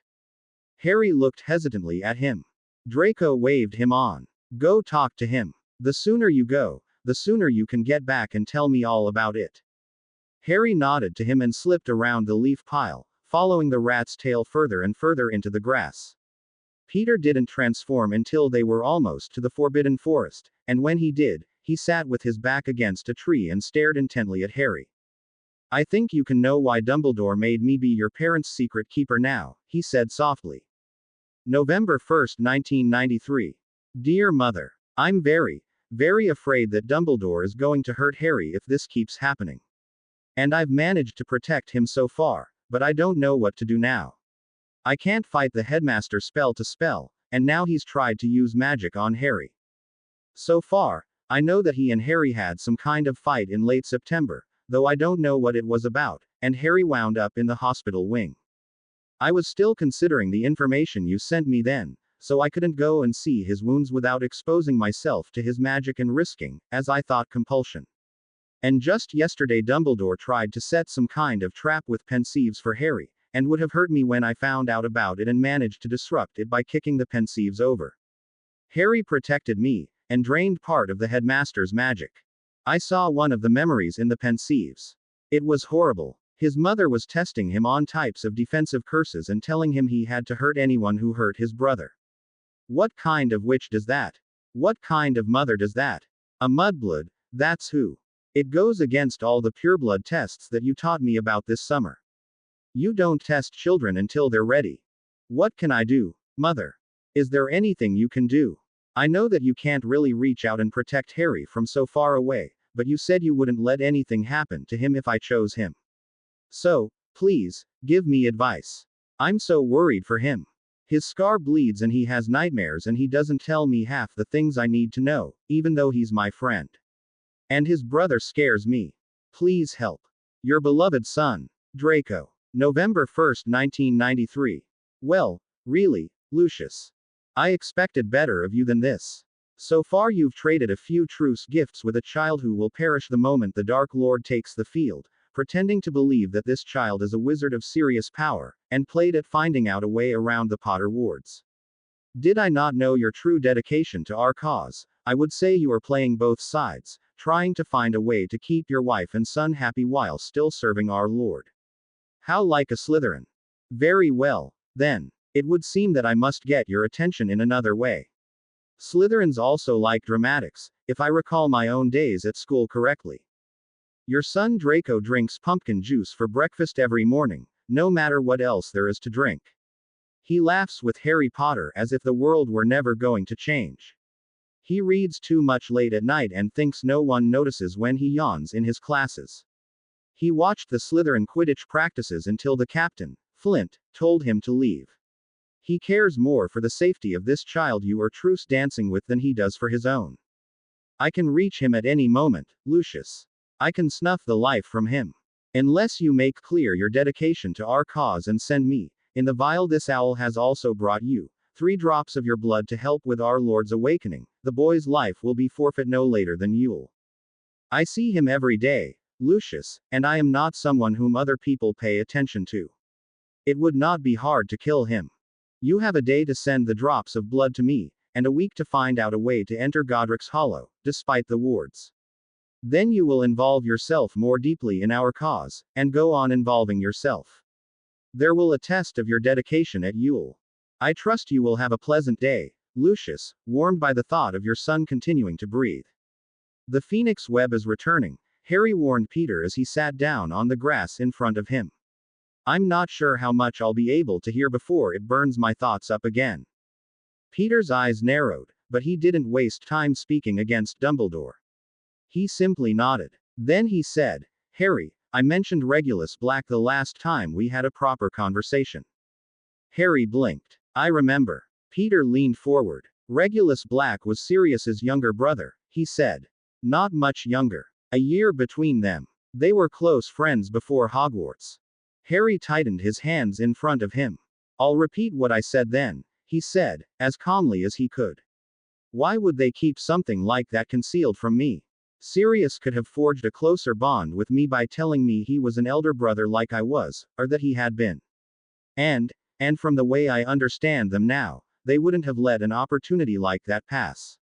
They wanted to control me, bind me close to them, and that would have been a great chance. They are your parents and godfather, Harry, said Peter. Does it make it easier to talk about them, and the wrong they've done you, when you don't acknowledge that? Harry clenched his hands again, and felt his hands begin to bleed like his scar. It makes it possible for me not to wish death on them, he said. Peter's eyes sharpened, and he nodded again. Then we'll talk about them as they, Harry, he said. And I'll tell you why they wouldn't admit that Regulus existed. As I said, he and Sirius were close friends before Hogwarts. But then Sirius came to Hogwarts and was sorted into Gryffindor. Suddenly he'd broken all the traditions that his family was supposed to keep. The Blacks had been Slytherins for as long as the family existed. All Sirius's cousins had gone into that house. And Sirius was the elder son of the major branch of the family. I know that doesn't matter to a line like the Potters, but to a pureblood family like the Blacks, it did matter. A great deal. Harry nodded. But Sirius told me that he was an only child, and that was why his parents were so angry with him, he whispered. They had no heirs after he rejected their ideals. They had Regulus, said Peter quietly. His eyes were staring past Harry, seeing into a time that Harry now suspected he didn't know the tiniest shard of truth about. But he was the younger son. He couldn't quite ever make up for the loss of Sirius, no matter what he did, even though he was sorted into Slytherin and believed in the same ideals that they did. Harry felt himself give a shudder of revulsion. Imagine if our parents had favored me just because I'm the elder and ignored or devalued Connor because he was born 15 minutes after me. What an idiocy. Then he remembered that they had, seemingly, ignored and devalued him for not being the boy who lived. Harry swallowed and caged the grief and pain. There has to be a reason for that. I don't know everything yet. All right, he said, harshly, because he needed to get his mind off those disturbing thoughts somehow. Say I believe you. Say that Regulus did exist, and that Sirius lost him to his parents just like his parents lost Sirius to the wizarding world. Then what happened? Regulus became a Death Eater, said Peter quietly, and met Harry's eyes again. And I'm only reporting this secondhand, understand, because Sirius never told all the details to anyone. Something went wrong. Something changed his mind, I guess. Or he just decided that he was tired of being ordered around. He stole something very important to the Dark Lord and ran. I never knew what it was. I was never that close to the Dark Lord. My importance was all borrowed from Sirius. He glanced away, but not before Harry saw many complicated emotions twisting in his face, hatred and love and bitterness and weariness. And he got away? Harry asked. Or he died. Voldemort, said Peter, visibly forcing himself to say the name, caught him. And then he bound Sirius's mind to his brother's. He could do that, because of the blood connection. He forced Sirius to witness the way Regulus suffered while he tortured him. Harry buried his head in his hands, breathing hard. The mere thought of watching Connor suffer in his mind made him want to kill something. Sirius was going crazy, said Peter, his voice as distant as the moon. None of the Blacks, well, none of them were ever very stable, except Andromeda and Narcissa. Sirius was struggling between his impulse to stay loyal to his friends and his impulse to go and rescue his brother. He knew that the moment he went to Regulus's rescue, Voldemort would take him, and then Sirius would be tortured until he gave up your parents' location. Because of the prophecy, Harry guessed. Peter glanced at him sharply, then relaxed. I had thought you didn't know much about that, he murmured. Yes. Because of that. And Dumbledore wanted to spare Sirius that. I don't understand why, said Harry. The first time we met, you said that you had betrayed my parents on Dumbledore's orders. If he was going to betray us anyway, why did it matter if you or Sirius did it? Peter's mouth curved into a cruel grin, but Harry knew from the tone in his voice that the cruelty was all directed against himself. Dumbledore didn't want Sirius to have to make that choice, to decide between his friends and his brother. He explained everything to me and asked me to take Sirius's place as secret keeper. He performed a spell that. Harry cried out as the phoenix web flared across his vision. Peter reached out and caught his shoulder, holding him steady until the spasm passed. Never mind about the spell, then, said Peter softly. Some other time. He asked me to take Sirius's place as secret keeper, and told your parents the reason for the switch. They were horrified, of course. The emotion in Peter's voice now wasn't like anything that Harry had ever heard. No one should ever have to make a decision like that, they told me. Poor dear Sirius should never be subjected to such a loss of innocence as choosing between his friends and his brother. Harry heard the echo of other words behind the ones Peter spoke. After a moment, he drew them out. Connor should remain innocent until the time he can face Voldemort.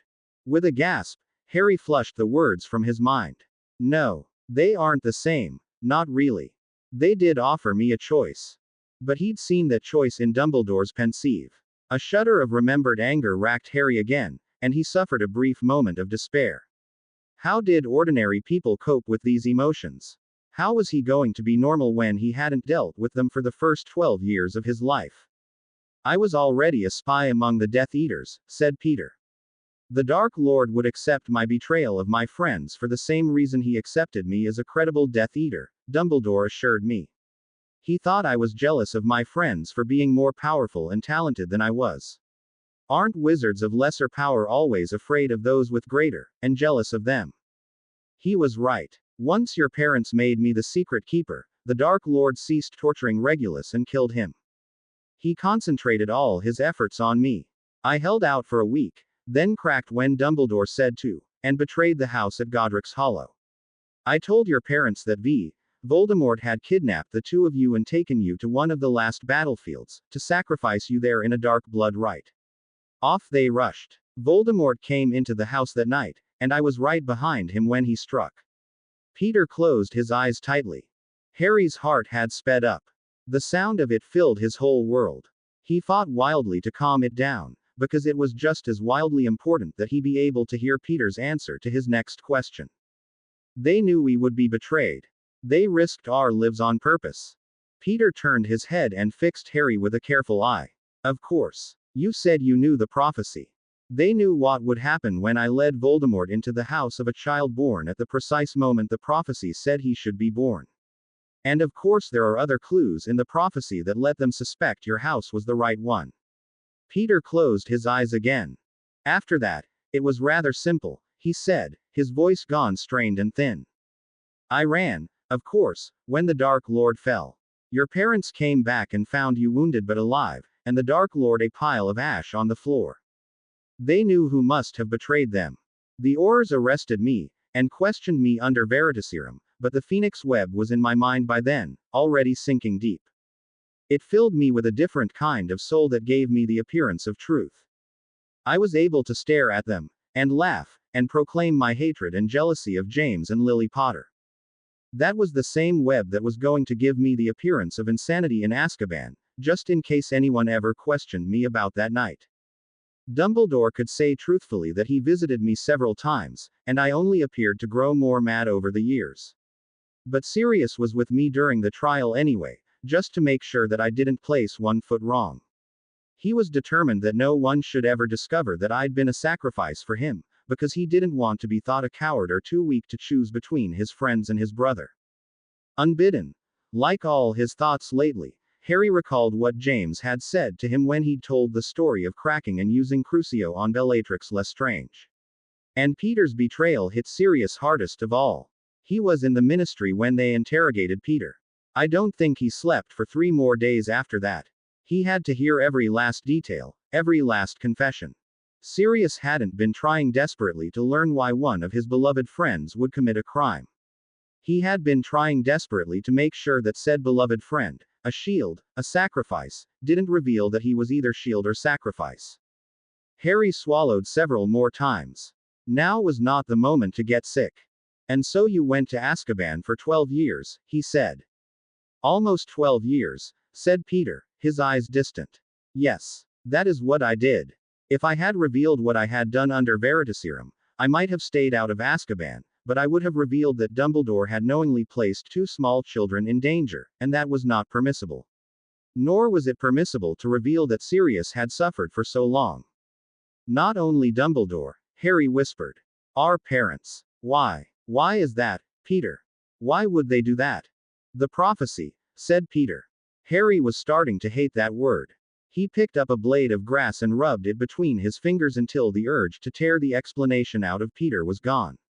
But surely there must have been a greater justification than that, he said. Peter blinked. Of course there was. There was concealing Sirius's weakness, and bringing Voldemort down. He hugged his arms around himself and stared into the forest. You cannot understand what the First War was like, Harry. Everyone was tired, and certain they were going to lose, after 11 years of fighting. We'd grown up in Hogwarts in the knowledge that we'd be soldiers going to war. Everyone wanted an end. That was the cause of the hysterical celebration after Voldemort fell. No one really thought to question that, to ask how and why a baby could have defeated him without something like the prophecy, which was never made public. They didn't want to. They had their hero, they had their villain, and that was it. That was all. They put Connor in danger, said Harry again. He could not get past that. He had always trusted his parents to know what was best, to save and protect his brother, if not as well as he could, and they had put Connor in danger when he was only a year old. And you, Harry, said Peter, looking strangely at him. Harry swallowed. Yes, he said, and then dodged the uncomfortable truth staring him in the face. But why aren't you still in Azkaban? You stayed there 12 years. Why not the lifetime you were meant to stay? His voice wavered into hesitancy on the last words. You were right, said Peter. Dumbledore meant me to stay a lifetime. But I was left alone in Azkaban, without the constant reinforcement that I think you've had, if they've really tied your web. Harry shouted as his sight darkened with pain. Peter held his arm this time until it subsided, and then spoke carefully, watching Harry for the least sign of agony. Without reinforcement. And my web was tied to 2 things. One of them was my sense of friendship. That withered when none of my friends came to see me, when I realized they'd all been pitifully eager to sacrifice me just so that Sirius could sleep with an untroubled conscience. What about Remus? Harry asked. Peter looked hard at him. Remus knew about it, too, Harry. He was too afraid of losing his friends ever to go against them. He laughed, harshly. Remus is very good at ignoring things that he doesn't want to see. The revelation hit Harry with the force of a hammer blow. He'd thought Remus was just another one of Dumbledore's victims. Instead, he, too, had conspired to hurt and maybe even kill Connor. And you. Harry gave the thought a vicious kick and focused back on Peter. And what was the second thing? He asked, his own voice unexpectedly hoarse. A sense of duty, said Peter simply. Dumbledore impressed it on me that this was my duty to the future, my duty as a Gryffindor, my duty to a world without the Dark Lord. And, well, he was right, I thought. So I gave up my personality and my freedom and the goodwill of the wizarding community for it. But the more I thought about it, the more resentful I became. As I said, the loss of my friends did that. I became convinced that it wasn't fair that I was sitting in that cell when Sirius was free to walk around, and the Phoenix Web might have controlled that. A feral smile spread over Peter's face. But then I found another duty instead. What? Harry whispered. Peter locked eyes with him. Protecting you. I promise you that I am not going to let the same thing happen to you that happened to me, Harry. I promised myself that, too, and I even got through the wards on the school that permitted the passage of animagi until Dumbledore adjusted them to bar me specifically. I'm confined to the outside of Hogwarts now, but that doesn't mean I won't protect you. I was a sacrifice, and I lost so much because of it. I've been a sacrifice exactly as long as you have. Both of our trials began the same night. I broke free of my prison. I'm going to help you break free of yours by shattering that damn web. If you find another duty to substitute for the one the web originally attached to, then you're free. The web can't cope with that great a shift in priorities. The moment that I chose you over Sirius and James and Remus, then I was free. But that would mean I have to do something other than protect Connor, said Harry. Yes. Peter was immovable. Harry shook his head at him, frantic. I can't. Then he'll be left undefended when he goes forth to face Voldemort. Sirius is training him, I thought, said Peter. He'll have that training. And he'll have the protection of other people, the adults and his friends and anyone else who fights the Second War. And I assure you that this is everyone's war, Harry. Not even most of the Death Eaters stood by Voldemort when they thought he'd fallen. I've been prying and sniffing around my old haunts. They like their lives now, free and prosperous.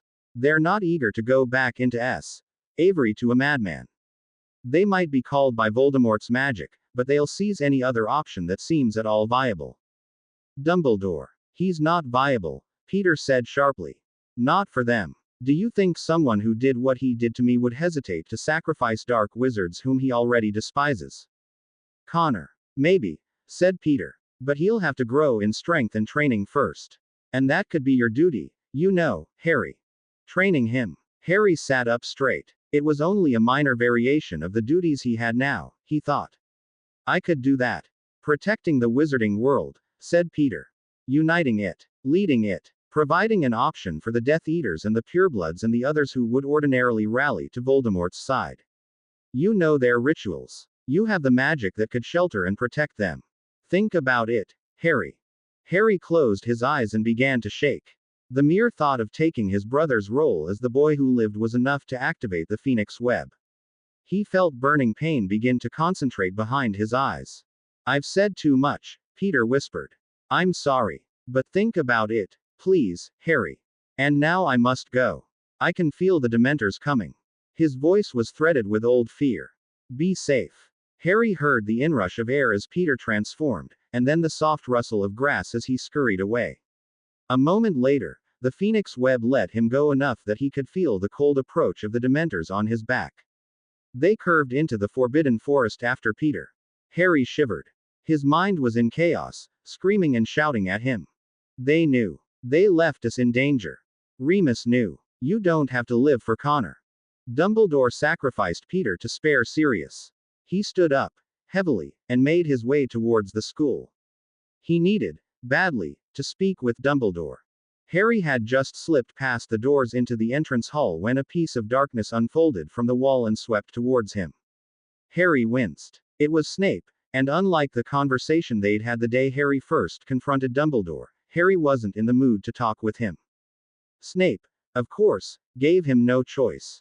What was that explosion of magic earlier, Mr. Potter? He asked. His face was mostly in shadow, but Harry could see his eyes glittering with some intense emotion. Harry sighed. Dumbledore tried to trick me. There was a set of pensieves he'd charmed to reinforce the phoenix web in my mind. He heard Snape's beeped-in breath, but forced himself to keep his eyes on the floor. He knew that Snape would probably have something to say about this, but he didn't think that he had the ability to deal with it right now, what with his thoughts stirred into chaos. Draco helped me get rid of them, but then Dumbledore tried to hurt Draco. So I called my magic to fight his, and beeped some of his power away. And you did not come to me. Snape's voice sounded nearly dead. Harry winced again. That didn't mean hurt. That meant anger so intense that not even his normal cold whisper was sufficient to express it. You did not think that perhaps your guardian should know that the headmaster is threatening his ward. Harry raised his head and stared at Snape. Well, I didn't expect that. But we already knew that, he pointed out. Dumbledore was threatening me before this. Why would you want me to come and report it to you again? Snape moved a step forward. Harry took a step back, watching him warily. He was not afraid, not exactly. He trusted Snape not to hurt him. But it was hard not to feel, well, cautious, especially with the way that he could feel Snape's magic boiling under his shields. Snape was not as strong as Harry or Dumbledore, but his power had a sharp, cruel edge to it that made it a finely balanced blade on the occasions when he chose to wield it outside the confines of wand and spell. Guardian does not mean only guardian in a legal sense, Snape said. His voice was strangled. Harry wondered if he was choking on rage or something else. It means guardian in a protective sense as well. I could have helped you fend off Dumbledore, Harry. I could have spoken to him in place of the parents who will never stand up to him again. Harry clenched his fists again. He feared that after what Peter had said, that was no more than the truth. And I could have provided you with the protection and shelter that you need so badly, and Snape's voice twisted, with kindness more cruel than cruelty, and which you will never convince yourself to seek. Harry held his breath, then forced it out his nose and mouth in regular, calm patterns. He couldn't afford to get upset over this. He had a headmaster to speak to about his sacrifice of Peter and his endangering of Connor. He couldn't yell at Snape and shatter his mask. I'll remember that the next time, sir, he said. May I please pass now?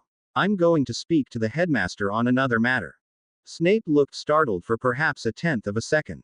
Even as Harry tried to slip around him, however, his hand darted out and seized his shoulder. Harry kept his stance relaxed and his gaze on the ground, so that Snape couldn't try wandless legilimency on him. I do not want you alone with him, said Snape. I'll go with you. No. Harry tried to back away without looking up or really dislodging Snape's hand. He didn't want Snape to think he was really rejecting his guardianship. It was complicated. It started being complicated the moment you started having allegiances other than to Connor, whispered a part of his mind that might or might not be the Phoenix Web. Please. I have to handle this on my own. Can I handle this on my own? Why? Snape was merciless, even as he knelt in front of Harry and spoke gently. Why do you want to? I don't want you hurt, said Harry, twisting his head away again. He couldn't tell Snape what Peter had said. Snape would only see it as more evidence that Sirius was dangerous or weak, and would seek to keep Harry away from him. Perhaps talking about that in the abstract would work. And I'm going to say things to the headmaster that concern Sirius. I don't know if you can control yourself around him if you know what those things are. There was a tense, breathing silence. Then Snape said, I have always told myself I was more concerned about the future than the past. That was what I told myself when I spied among the Death Eaters for Dumbledore. And it was perhaps the only time in my life when that has been true. He reached out and gripped Harry's chin, tilting it so that Harry's eyes met his. He did not try legilimency, though. These other years, I have brooded more on schoolboy grudges than the possibility of saving someone or healing someone or the future. That is true. And now it need not be.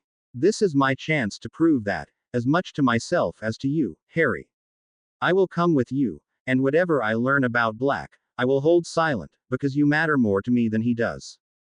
Harry closed his eyes to cover the emotions he was feeling, and nodded once. Thank you, sir. Come. Snape swept to his feet like a great bird hovering over Harry. His hand never moved from its grip on Harry's shoulder, warm and intensely comforting. Let us go see the headmaster. Albus told himself that he had expected the visit. Of course, that did not mean it did his old heart any good to see Harry walk in, laden with power and with eyes in which he could see the broken remnants of the Phoenix web, and with Severus following closely behind him, his eyes wild. Albus winced. Severus has given himself entirely over to protection of this child. What happened to his knowledge of the greater cause? What happened to the man who was prepared to torture, to kill, to act the Death Eater for the sake of the wizarding world? Harry Potter had happened, Albus answered himself, and sighed. Matters would have been a great deal simpler if Lily Potter had only ever borne one child, and if that child was Connor Potter. Professor Dumbledore, said Harry, his eyes pierced with half a dozen emotions. I met Peter Pettigrew this evening. He told me why you sacrificed him. Albus clamped down on his emotions. He would not show terror in front of either of them. Harry might miss it at this moment, but Severus's piercing eyes were fixed on his face and hadn't moved. He said that he went to Azkaban so that Sirius could live free, Harry whispered. Why him, Professor? Albus felt his heart begin to beat again, slowly. So Harry knew part of the truth. He did not know the whole of it, the most vital part of it. Perhaps he never would. It all depended on how well Albus answered him. I felt sorry for Sirius, he answered freely. He had come from a dark family, and been abused as a child. The moment he went into Gryffindor, his family began to turn their backs on him. Not even his relationship with his brother could save him in their eyes, not once his brother went to Slytherin. But Sirius still remembered his brother fondly. That childhood experience of friendship with him was the seed that had formed the noble man we knew, that made it possible for Sirius to escape the shadow of Slytherin in the first place. He heard Severus snort, but he made no move to meet the other man's eyes, keeping his earnest gaze on Harry. When that same brother was in danger, how could I ask Sirius to choose between betraying him and betraying his friends? True, he would have died when he went to Voldemort, but more than that, his soul would have been destroyed. I wanted to spare him that. Why didn't you want to spare Peter? Harry's voice was flat and unforgiving. Albus spread his hands. Yes, I knew I could count on Peter's selfishness. He must have escaped and shattered his web because he was so concerned that someone else know the truth. He could not stand to be a true sacrifice. Now that he has convinced Harry he was some abused innocent, he should leave him alone, because his vanity is satisfied. Peter had already had a different life than Sirius, he said simply. One full of life and love and laughter as a child, and a friendship with the Marauders. The first sacrifice I ever asked him to make was as a spy among the Death Eaters, before Severus came to our side. What? But Severus clamped his mouth shut in the next instant, even though his eyes glittered angrily. Albus watched him with an intense sadness etching his heart. I have already lost you, Severus. I know it. But I may not have lost Harry. Not yet. And then to become your parents' secret keeper in Sirius's place, Albus finished. That spared Regulus, whom Voldemort killed at once when he had no more use for him, and it spared Sirius from making a decision that would have torn his soul apart. But it didn't spare Peter, Harry whispered. Peter chose this, said Albus. I told you once, Harry, that the Phoenix web only works when someone accepts it willingly. That is what Peter did. He agreed to spend the rest of his life in Azkaban with the rest of the world thinking him a traitor. I honored him for his sacrifice. I do not honor him for what he has done since he escaped. You ordered him to betray us, said Harry. You ordered him to put Connor's life in danger. There was a long silence, and then he breathed out, why? Albus could have fallen to his knees and prayed in thanks. Did he think anyone or anything would have accepted this prayer? Despite the shattering of the Phoenix web, despite Peter's words, he had not lost Harry, not yet. Harry believed that Connor's life was still more important than his own. And, because of that, the wizarding world may be spared the intense revolution that Harry would otherwise bring upon it, the tearing and the ripping and the bloodshed. Albus replied with all his heart. Harry could have this part of the truth, and welcome to it. Because of the prophecy, he said. It spoke of someone born to defy the Dark Lord at the end of July, a younger twin. You were the only pair who qualified. If the Dark Lord did not attack you, then the prophecy would never have come true. The dying would have continued. The First War would have ended with Voldemort's victory. Harry wavered for a long moment. Then he said, "But you put a child in danger. There are those who would argue that if you had to sacrifice children, then you didn't deserve to win the war." "Those people were not the ones who fought Voldemort," said Albus, his mind full of plague-devastated battlefields, of the thunderstorm that Voldemort had turned to acid and set upon Hogsmeade, of the children's massacre with its crucifixions and the Eagleton house with its muggle-born family made to beep and murder each other. "They are the ones who still have the luxury of ethics even in wartime." "But what if you put him in danger again?" Harry whispered. "What if you put him in danger now?" "That is why he is getting training from Sirius," said Albus, and then leaned forward. He had to impress this on the boy, now that Harry was turning aside from the role the prophecy had destined him for.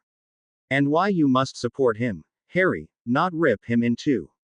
I understand that I have hurt you. I understand that your parents have hurt you. But what do you gain by drawing away from us, by choosing Severus as a guardian or listening to Peter? You will tear your twin apart, put him in danger of his concentration wavering even as he learns to fight Voldemort." Harry swallowed. "Harry," said Severus sharply, "that is not true. He also put your life in danger that night."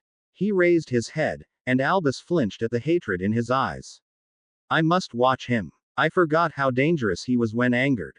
He has asked unacceptable sacrifices of you. Is Connor's peace of mind worth so much more than your freedom?" Harry only shook his head and said, "Truce, from now on. I won't hurt you if you don't hurt me." Then he turned away from the room, barely waiting for Albus's nod. Severus stayed a moment, his eyes locked on Albus's. Albus knew better than to try legilimency. He remained silent. "You are a bloody fool, Albus," said Severus.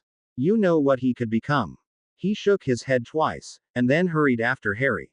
Albus could hear him speaking to the boy, trying to soothe him, trying to turn him from his loyalty to his brother.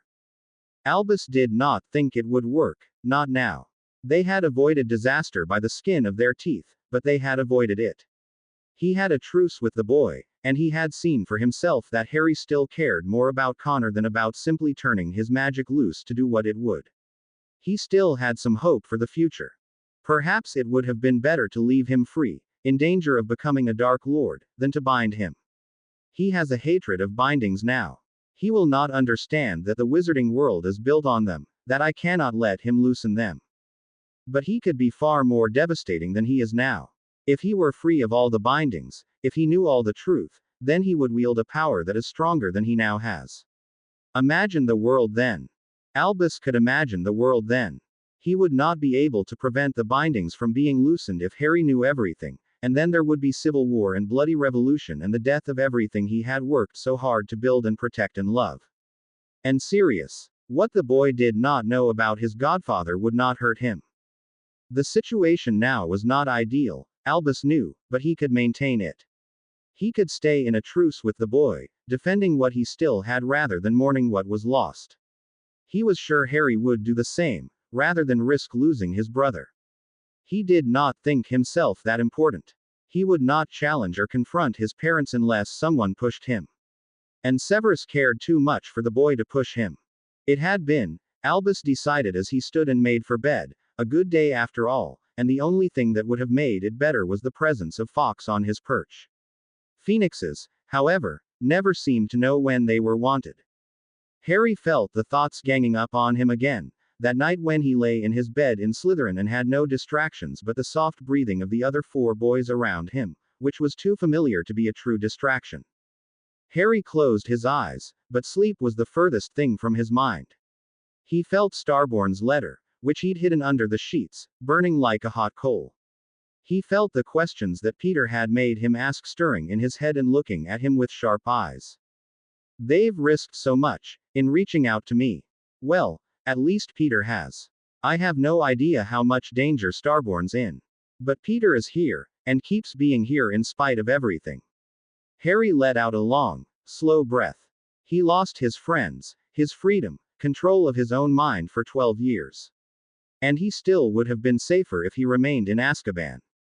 At least then things wouldn't have changed. He could have had the comforts of routine, and Dumbledore's goodwill. Instead, he left, and came for me, first to Godric's Hollow and then to Hogwarts. He didn't even know if I would listen to him.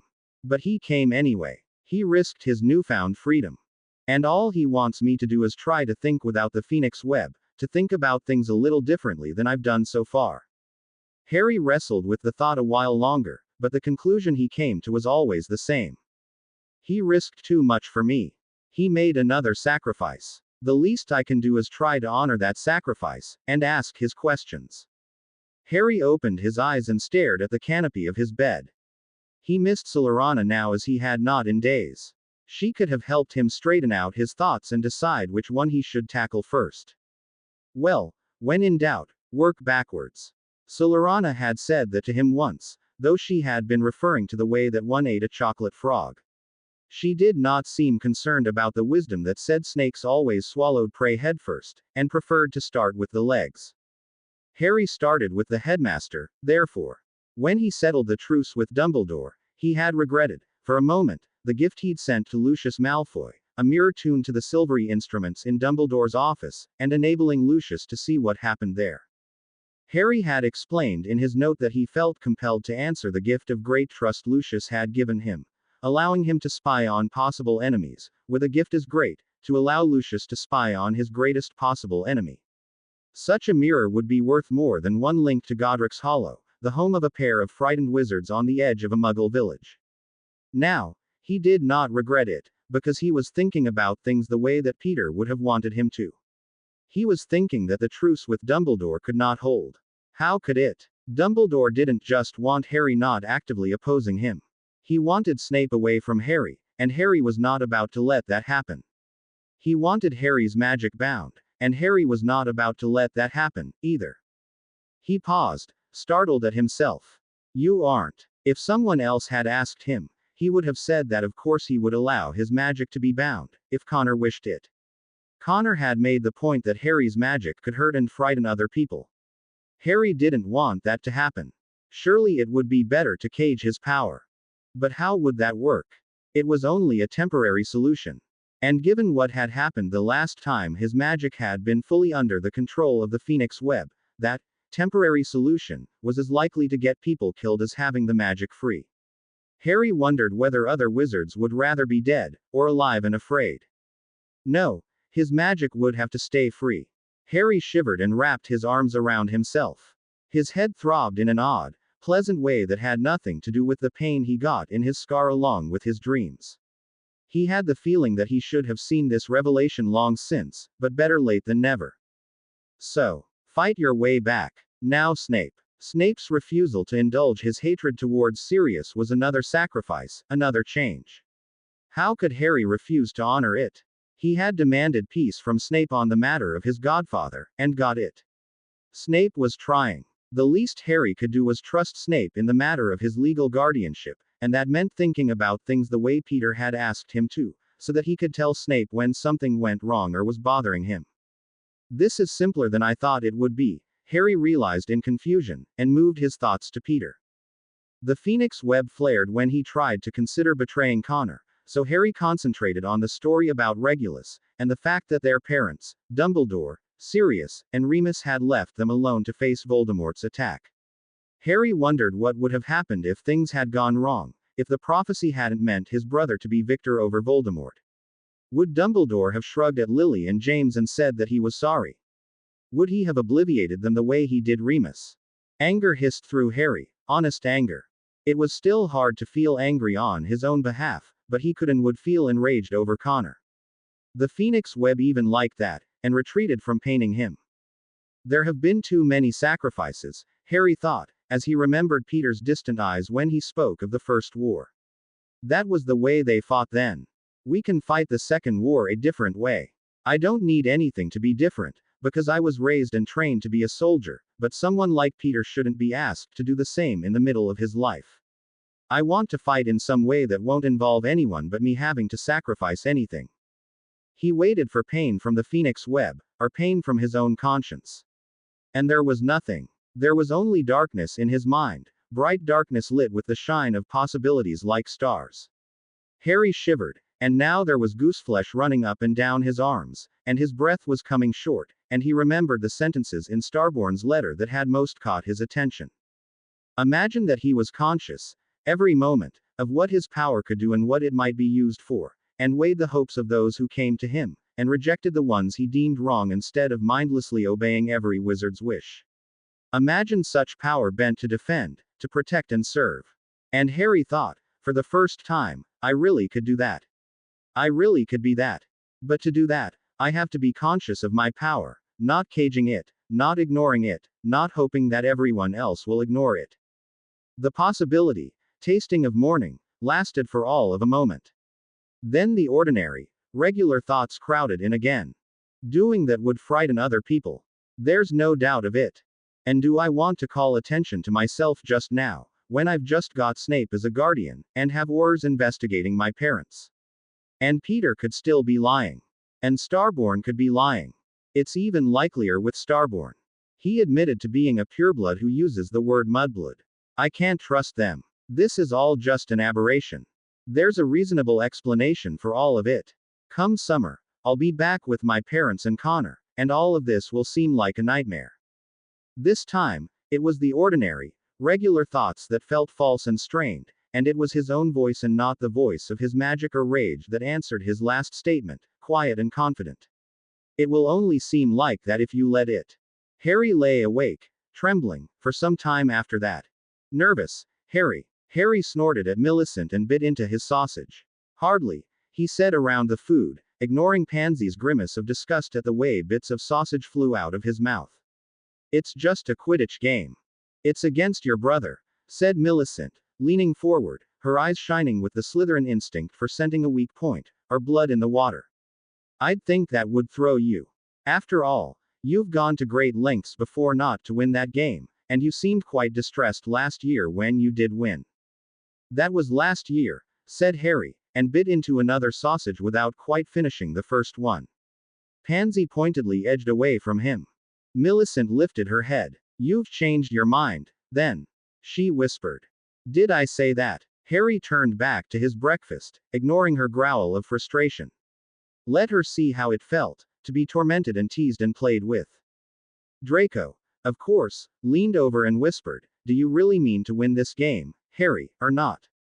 Draco always considered that he had a right to know truths like that, and he probably had more of a right than most people, Harry conceded.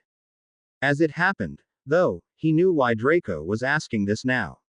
He'd been listening the night before when Draco bet Blaise 10 galleons that Harry would win. Blaise was betting that Harry would deliberately throw the game again. It irritated Harry slightly that neither of them was betting on Connor to win, but he was fairly sure he would get blank looks if he asked them why, so he didn't bother. I don't know, he answered Draco honestly, and went back to his sausages. You should, Draco whispered, stealing one of the sausages. Harry didn't know why, since his own plate had been loaded with them, but he couldn't do much more than growl a protest. He'd bitten into too much food for even him to talk through without spilling crumbs to the table. It's too bad that the game today isn't a contest in that skill, he thought. I could best Connor at that and not feel awkward about doing it. He'd probably be disgusted. He snorted at the mental picture of what his brother's expression would be as Harry crammed food into his mouth, and so almost missed Draco's next words. Real talent deserves some recognition. You're not being subtle, you know, Draco, Harry pointed out as he finally got his mouth free. I might have wondered what you meant first year, but now I know. Draco frowned at him. Don't you want to win? Yes, said Harry, and ate one more bite before Flint's bellow rang out across the Great Hall, summoning the members of the Slytherin Quidditch team for one final lecture and yelling session. He sighed and stood. And no. You're bloody confusing, Draco whined at him. I'm being honest with you, said Harry, as he eased around the table and towards the entrance to the Great Hall. The inside of my mind is bloody confusing. He had just started to hurry, not daring to look towards the Gryffindor table, when the shadow of wings swept across his head. He paused and looked up, blinking. An owl circled around him, then dropped a letter into his hand and hurtled back towards the window out of the Great Hall, as if it were too busy to wait for a reply or even a canute or treat. Harry turned the letter over. He had suspected from the creamy paper what it was, and the ministry seal confirmed it. He swallowed once and eased a finger beneath the seal, breaking it open. "Hurry it up, Potter!" Flint shouted. "Just a minute, Flint!" Harry yelled back, and then drew out and unfolded the letter. "Dear Mr. Potter, it has come to our attention that your appointment of Severus Snape as your guardian is irregular in at least one respect. There is evidence that Professor Snape was once a Death Eater, and though he was spared Azkaban by the good word of Headmaster Dumbledore and indeed was not reported reliably at the scene of any Death Eater activity, his reputation is hardly pristine. He would hardly seem the first choice of guardian for the brother of the boy who lived, who might himself be a target of Death Eaters seeking to use him against Connor Potter. We must therefore be sure that you are not under any outside coercion. Enclosed with this letter is a charmed parchment that will check you for the imperious and other forms of compulsive magic. When it is touched and has completed its listing of any relevant spells you may be under, it will return to us. We also plan at least one visit from the following Aurors, so that they may interview you personally. Auror Kingsley Shacklebolt. Auror in training. Aidan Feverfew. If our Aurors see any irregularity, they will not hesitate to recommend removing Professor Snape as your guardian. In that case, we are minded to appoint either Professor Dumbledore, as was our original intention, or your godfather, Sirius Black, whom Auror Shacklebolt has done us the convenience of pointing out lives at Hogwarts. Please prepare for the visit on the second Saturday of this month. Sincerely, Amelia Bones, head of the Department of Magical Law Enforcement. Harry let out a little sigh. Well, he had known something like this would probably happen. He had not expected the visit from the Aurors specifically, and he wondered what it would take to fool them. A good deal, he suspected. Shacklebolt was Dumbledore's, part of the Order of the Phoenix, and if he trusted this Auror in training, he would either also be part of the Order or a neutral who could do no harm, certainly not an enemy of Dumbledore's. Harry never doubted that he would need to fool them. Going back, falling into Dumbledore's pocket, was simply not an option. He swallowed. You are thinking the way Peter wanted you to think again, he accused himself. And is that a bad thing? Harry shook his head and straightened his spine. Flint was glaring at him from across the hall now. Any day that you see fit to join us, Potter, he sniped. Harry strode out of the great hall. He could feel thoughtful gazes fixed on his back, but he had no inclination to turn and meet them. He had a lecture to attend, a match to play, and a decision to make, probably in midair. Harry kicked into the air. He could feel eyes on him. The rest of the Slytherin Quidditch team would be watching, because Flint had managed to convince the rest of them that Harry was the reason their practices went so well. Harry wished he wouldn't. Taking credit for his own captaincy would be a good start, even if said captaincy did consist mostly of yelling. He could feel the Slytherins who'd bet on him to win or throw the game watching. They'd probably debate every move he made, Harry thought as he swerved around the first bludger batted at him by one of the Weasley twins, because they would want to be absolutely sure if he'd flown in such a way as to hand the game over to Connor, or just had a piece of bad luck. The Gryffindors were watching him, and especially Connor, whose eyes had gone wary. He no longer expected to win, automatically, when he played Harry. Harry told himself he was glad. His brother needed to experience real competition in order to grow. It was as simple as that. Harry should have seen it last year and done something about it then, though he'd been a bit too busy fending off an enchanted bludger to think about it. He knew his parents, who had come for the game, wouldn't be watching him. He wondered idly if the fugitivus animus would blur his shape in their eyes, or just convince them that he was someone else. And Gryffindor secures the quaffle. Lee Jordan roared triumphantly. Chaser Angelina Johnson carries it. Abruptly he squeaked, and the Gryffindor stands roared in outrage. Harry briefly turned from his search for the snitch to see Flint cutting Angelina off, turning his broom in such a way that she nearly fell from the sky. She had to clutch at her own broom, and the quaffle bounced from her arms. Flint grabbed it and sped towards the hovering Gryffindor keeper, Oliver Wood. Harry shuddered at the look on Flint's face. He obviously wanted to win this game, badly enough to risk fouling an opposing player, and the expression on Wood's face wasn't much better. Mad for Quidditch, the both of them. And the snitch has been sighted. Jordan shouted, recovering from how massively unfair life was. There goes Connor Potter, surely the most magnificent seeker on the field, after it. Harry glanced once at his diving brother, then shook his head. That would be a feint. He'd played Quidditch with his brother too long not to recognize the way he bent over his broom, prepared to spin off in one direction or another.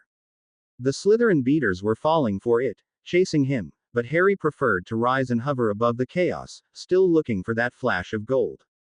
Fall off your broom. Harry clutched at his broom handle in shock. He darted a quick glance around, but he could not see who might have spoken. It certainly wasn't another Quidditch player. They were all below him.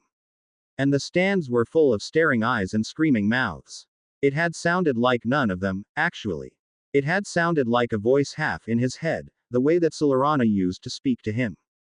Fall off your broom. Leave this match to your brother. Harry, now that he was watching for it, felt the slithering of a cold wind around his thoughts. This was the compulsion gift, he realized. Someone was trying to make him fall by compelling him to do it. He thought of Connor and discarded him in the same instant. Connor would want to win the game fairly, and he was a bit busy at the moment, skimming along just above the grass to escape the beaters and their bludgers. But it was still compulsion. That left Dumbledore, but Harry didn't think Dumbledore wanted him harmed in the way that a fall from his broom would leave him harmed. Sirius. Harry caught his breath as a shock of betrayal tore through him. Of course, it would be that way, he thought a moment later. Sirius had made no secret of his allegiances this year, even as he helped all 4 Quidditch teams prepare for the matches. He wanted Gryffindor to win. He expected to see the Quidditch Cup adorning Gryffindor House at the end of the year. Harry had prevented that from happening the last 2 years, and Sirius might well have decided to remove him as a threat. But does he really want me dead? Harry looked down at the boil of green and red robes beneath him. That's what could happen if I fell from this height. Now that he knew what was happening, he became filled with a reckless desire to test if Sirius really meant it. He aimed his broom at the sky and soared upward, ignoring Jordan's amused commentary about how the Slytherin seeker seemed to have decided to chase birds instead of snitches. Harry was 200 feet above the pitch, then 300. He waited. Fall off your broom. Yes, he means it, Harry thought in a daze as he bounced the compulsion off his occlumency shields. Oh, Sirius, are house rivalries really that important to you, still? Or are you just not thinking? He lowered his gaze, sweeping the stands until he saw Sirius's untidy black hair. Sirius was sitting beneath a colorfully decorated Gryffindor banner with their parents and Remus, of course. He would be concentrating intensely to summon the compulsion gift from that far below. Harry had no doubt he could do it, though. Connor had had to meet his eyes when he demonstrated it, but Connor's gift had been new then. Sirius had been well trained in it for a long time. Fall off your broom. No, Harry snapped back aloud, irritated, and then looked down to see Sirius's head tilt back. Harry couldn't read his expression, being too high up, but he could make out the pale smear of his face, and that was enough to confirm that, yes, Sirius had been talking him into a fall, and Sirius could hear him back. Harry resisted the urge to stick out his tongue, and looked around for the snitch. He still didn't know for sure what he would do when he saw it, but his desire to catch it was a bit stronger than before. If Sirius wants to see Slytherin lose so very badly, I am disinclined to oblige him. Then he saw it, a golden flutter dancing and looping ahead of him, as though it were taking a small stroll alone in this empty expanse of sky. Harry tensed, but didn't move, listening instead to Jordan's commentary for a moment. Slytherin scores, he said, sounding displeased, 40-20. Harry nodded slightly to himself, and felt his mind open up in front of him again, the way it had Sunday night. He was making another decision that would change things, and he wasn't sure he would like all the consequences. But it wasn't his fault that the snitch was up here, and Connor was down there. Nor was it his fault that Gryffindor was trailing Slytherin right now, and Harry's snatch of the snitch would let them win conclusively. It was much easier not to think, Harry found as he pushed himself forward. He'd win the match, and then see what happened. Of course, the moment he began flying after it, the snitch began exhibiting evasive behavior, darting back down towards the players and cutting from side to side. Harry gave himself over to a seeker's instincts, and none of the evasive maneuvers mattered. He was not behind the snitch, but slightly in front of it, his hand poised to the right by the time it fluttered there, his body leaning forward when the snitch stopped flying backwards. Fall off your broom. Sirius's command simply rolled over him and vanished when he was in this mental state, and then Harry's hand closed around the snitch. He'd planned to let out a howl of triumph, to mark the moment, but when he felt the frantic beat of the tiny wings against his palm, he could do nothing but swallow. He held up the snitch in his closed hand and flew back closer to the players, hoping someone would notice soon. Lee Jordan did. Potter's caught the snitch, he said, in a dazed voice. Slytherin wins, 190-20. Harry heard the cheer erupt from the throats below him, at least the throats clad in green or sitting in the Slytherin green-draped stands. He smiled as he saw the gleams of pale and dark hair that would be Draco and Blaze, the one taunting the other into paying up. Harry thought he might be in shock. His breath rushed through his lungs, and he was shuddering slightly, and the air around him was very clear and bright. Fall off your broom. Harry shook his head and turned to glare down at Sirius. The match is over. Slytherin won. Why does he have to keep doing this? He was just in time to see Sirius rise to his feet, his eyes apparently intent on where Harry hovered, and Peter hit him like a whirlwind. Harry felt his jaw gape, and did not care. Peter appeared to leap up from between the slats of the stands. Maybe he'd come as close as he could in rat form, or actually transformed as he was making his way through the gaps in the boards, and bear Sirius down onto the stands as he tackled him. The compulsion ceased at once, but now people in the Gryffindor stands were screaming for a different reason. Harry narrowed his eyes and hurtled towards them, letting his Nimbus 2001 fly as fast as it could. The rest of the pitch flashed by in confused blurs of green and colored, and then he was above the fight. Peter! He yelled. Sirius! Stop it!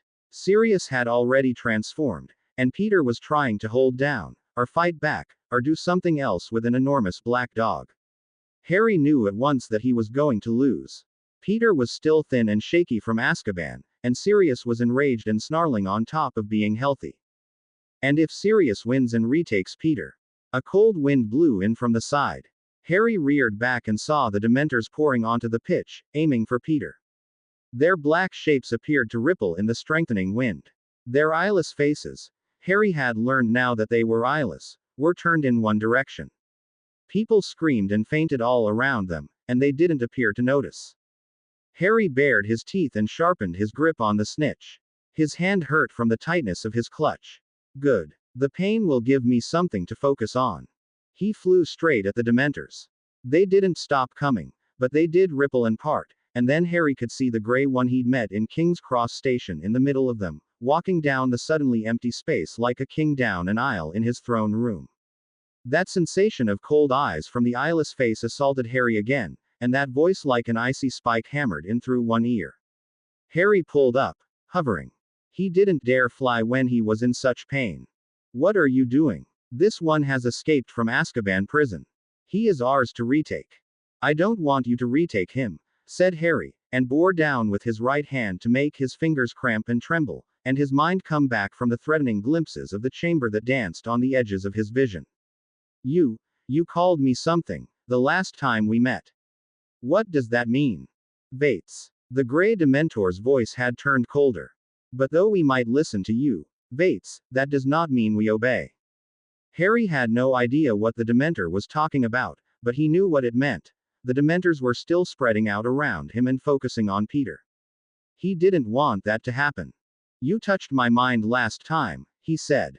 Why, if you don't care? The Vates is important to us, said the Grey Dementor, and reached out a shadow of a hand on which ghostly fingers flickered. But our own responsibilities are to guard the prisoners of Azkaban. We have no choice about obeying that binding, any more than you have a choice about obeying your own. Harry took a deep breath. What he thought he had to do now was far more than just listening, or thinking. But too many people had made too many sacrifices, or might have to make them. Peter, and Snape, and Draco, and Connor. It ends here. If I could free you from that binding. He whispered. The Dementors all froze as one. Harry could feel them trembling, and wondered if that was what they did in place of breathing.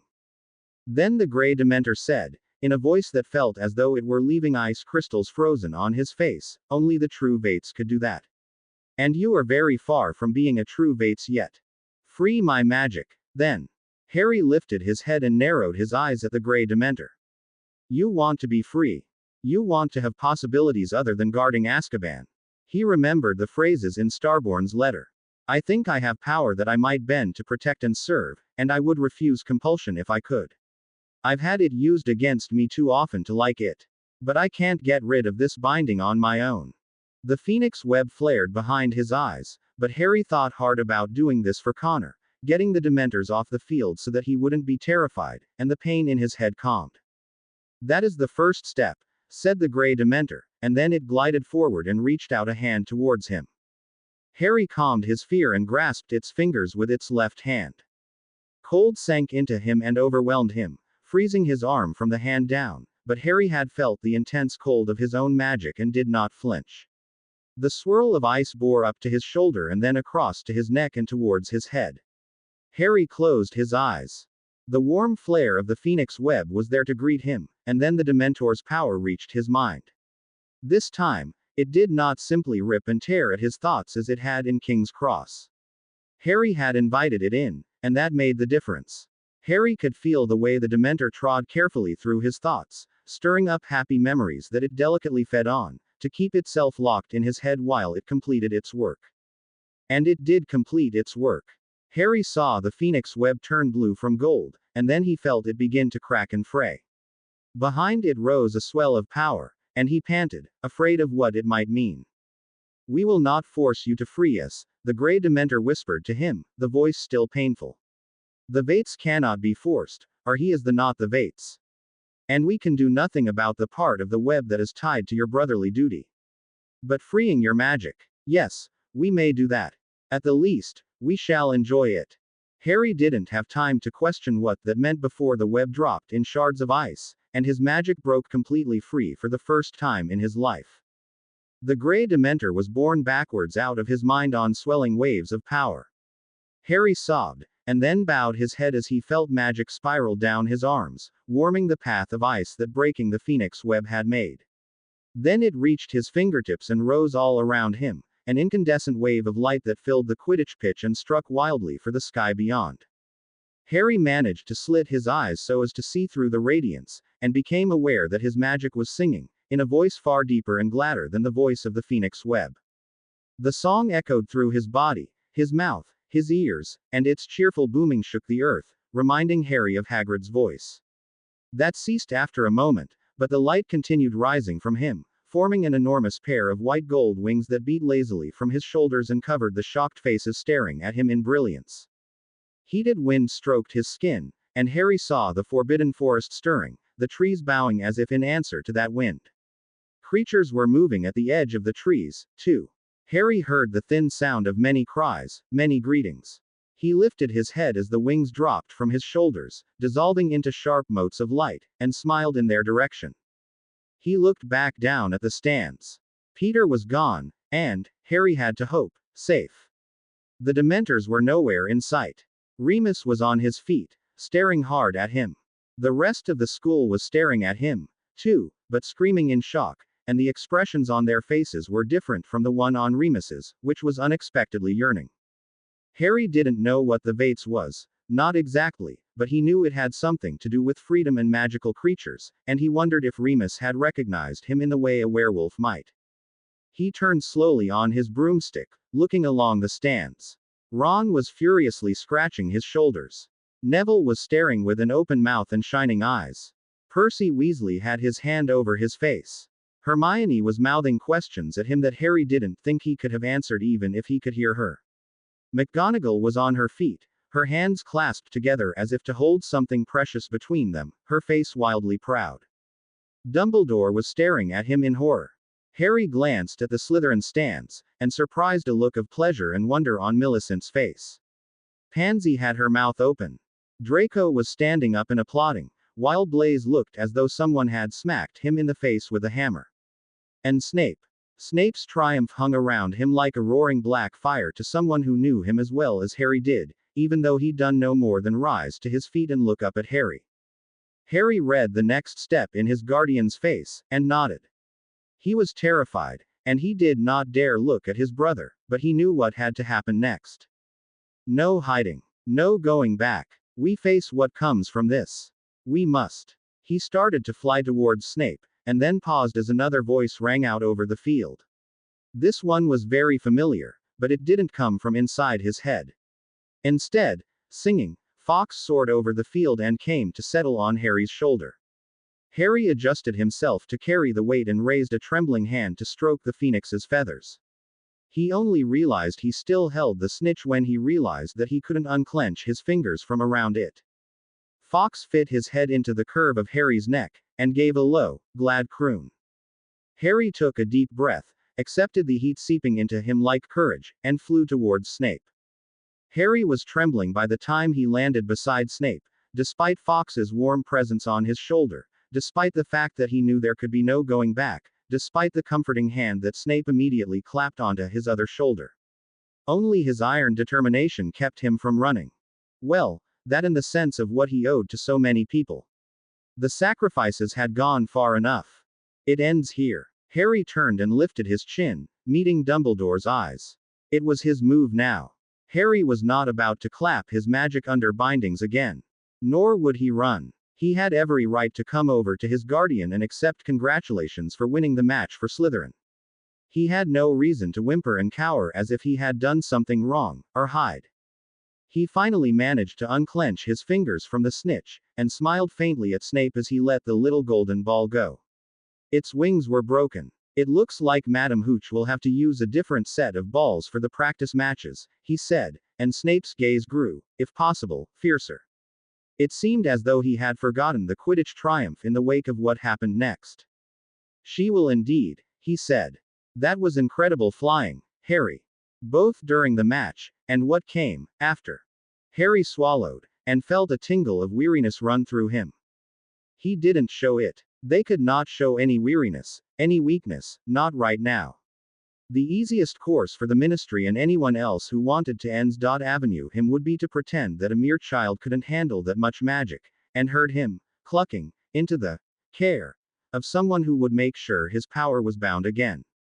But he had to be honest with Snape. He had promised he would be. Better than you know, he said. Sirius was trying to compel me to fall off my broom at the same time. Snape did not move for a moment. Then his gaze rose past Harry, and Harry saw Sirius's death in his face. He apparently shouldn't have trusted Snape's newfound control around his godfather that much. He will not leave the pitch alive, said Snape. If he had made it a loud, dramatic announcement, then Harry would not have worried. But he said the words casually, and drew the wand from his sleeve, and Harry knew he was seeing the man who had run as a Death Eater at Voldemort's side. Even more telling, the shields were rising off Snape's magic. If he wanted to, in this kind of rage, he could simply will Sirius's heart to stop beating. Harry was grateful beyond words that he had thought of his wand first. He reached up and gripped Snape's arm, causing Fawkes to give a disapproving chirp as he shifted positions. No, he said, when his guardian looked at him. I don't want him harmed. I want him alive. Snape did not look as though that would change his mind. Harry firmed his grip and leaned in close to say, he is my godfather. He's still that. Not by the time I finish with him, said Snape. Harry sighed. I know that you probably think he doesn't deserve to be my godfather anymore. He does not, said Snape, his voice smooth, deserve to live. Please let him speak to us, said Harry. He glanced over his shoulder and saw Dumbledore already coming towards them, his robes billowing around him. Please let him explain why he would do such a thing. I have the power to demand explanations like that and get them, now. Dumbledore has to treat with me on a much more equal footing. Please. Snape took a deep breath. Then, abruptly, he smiled, and the shields came down over his magic again. I suppose, he murmured, that I would have little to gain from killing Black in public and in such a manner that the headmaster, at least, would immediately guess my hand in the death. Harry squinted hard at Snape. He knew him well enough by now to guess that the important parts of that statement had to do with killing Sirius in public and in a traceable way. But what about private, untraceable ways? He is a potions master, Harry thought uneasily, and felt his heart begin to pound hard. Sir. He got interrupted by Dumbledore's arrival, and by Draco's. Draco stepped up to stand at his side, every bit of him radiating wonder and happiness and protectiveness, and Dumbledore halted in front of Harry and inclined his head in a little bow. It was by far the most equal gesture he'd ever got from Dumbledore. Harry bowed back, reassured now, despite Dumbledore's narrow-eyed glance at Fawkes. The phoenix preened his tail feathers and ignored Dumbledore. Harry, said Dumbledore, surely you will want to come and speak with me about your new magic, and other things, in the privacy of my office. Surely you would like some answers. His eyes had a careful look to them, and Harry recognized it. Dumbledore was making as gracious a surrender of this as possible. He did not want Harry for one moment to think he was defeated. Harry could almost admire the old bastard. At least he knew his politics. I do, said Harry. But I want Professor Snape to come with us, as my legal guardian, and Draco, as my best friend and as a witness from the pureblood community, and Professor McGonagall, as a witch of untouched reputation, and Hermione Granger, as a witness from the Muggle-born community, and Sirius Black, to answer for his crimes, and Remus Lupin, to be answered for the crimes done to him. Dumbledore stared at him. He understood the reasoning behind Harry's gestures, of course, but he seemed stunned that Harry would actually go through with them. Harry raised his eyebrows mockingly, his fear retreating as he started to enjoy himself again. Of course I am going to go through with them. I'll use any weapon against you I can, Dumbledore, and not only the supposed Slytherin ones. The more witnesses, and the more varied, the better. Dumbledore nodded once, and then said, "It shall be as you suggest. You will give me a minute to speak with Professor McGonagall, Miss Granger, Professor Black, and Professor Lupin." Harry inclined his head again. Of course, sir. He felt Draco take his arm as Dumbledore moved away. Is that wise? He whispered. After all, Professor McGonagall is such a busybody. And Black just tried to kill you.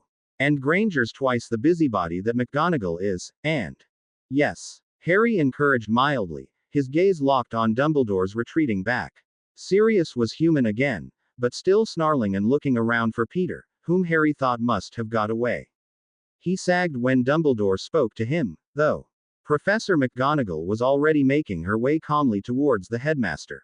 She's a mudblood. Harry glanced at Draco. I can't force you to stop using that word, Draco, he said. I won't force you to stop using that word. I will ask you to please stop using it around me. I don't like it, and it's ridiculous, anyway. Going by terms of sheer magical power, you know that Hermione's one of the strongest witches in the school. Fawkes added a croon after his words, as though to confirm that. I know that. Draco sounded peevish. But mudbloods just don't belong, Harry. And I thought you were going to ally with the purebloods. I'm allying with everybody, said Harry. If I can ally with the Dementors, I can surely fit in some witches and wizards who grew up in the Muggle world. You must tell me what happened with the Dementors, said Draco.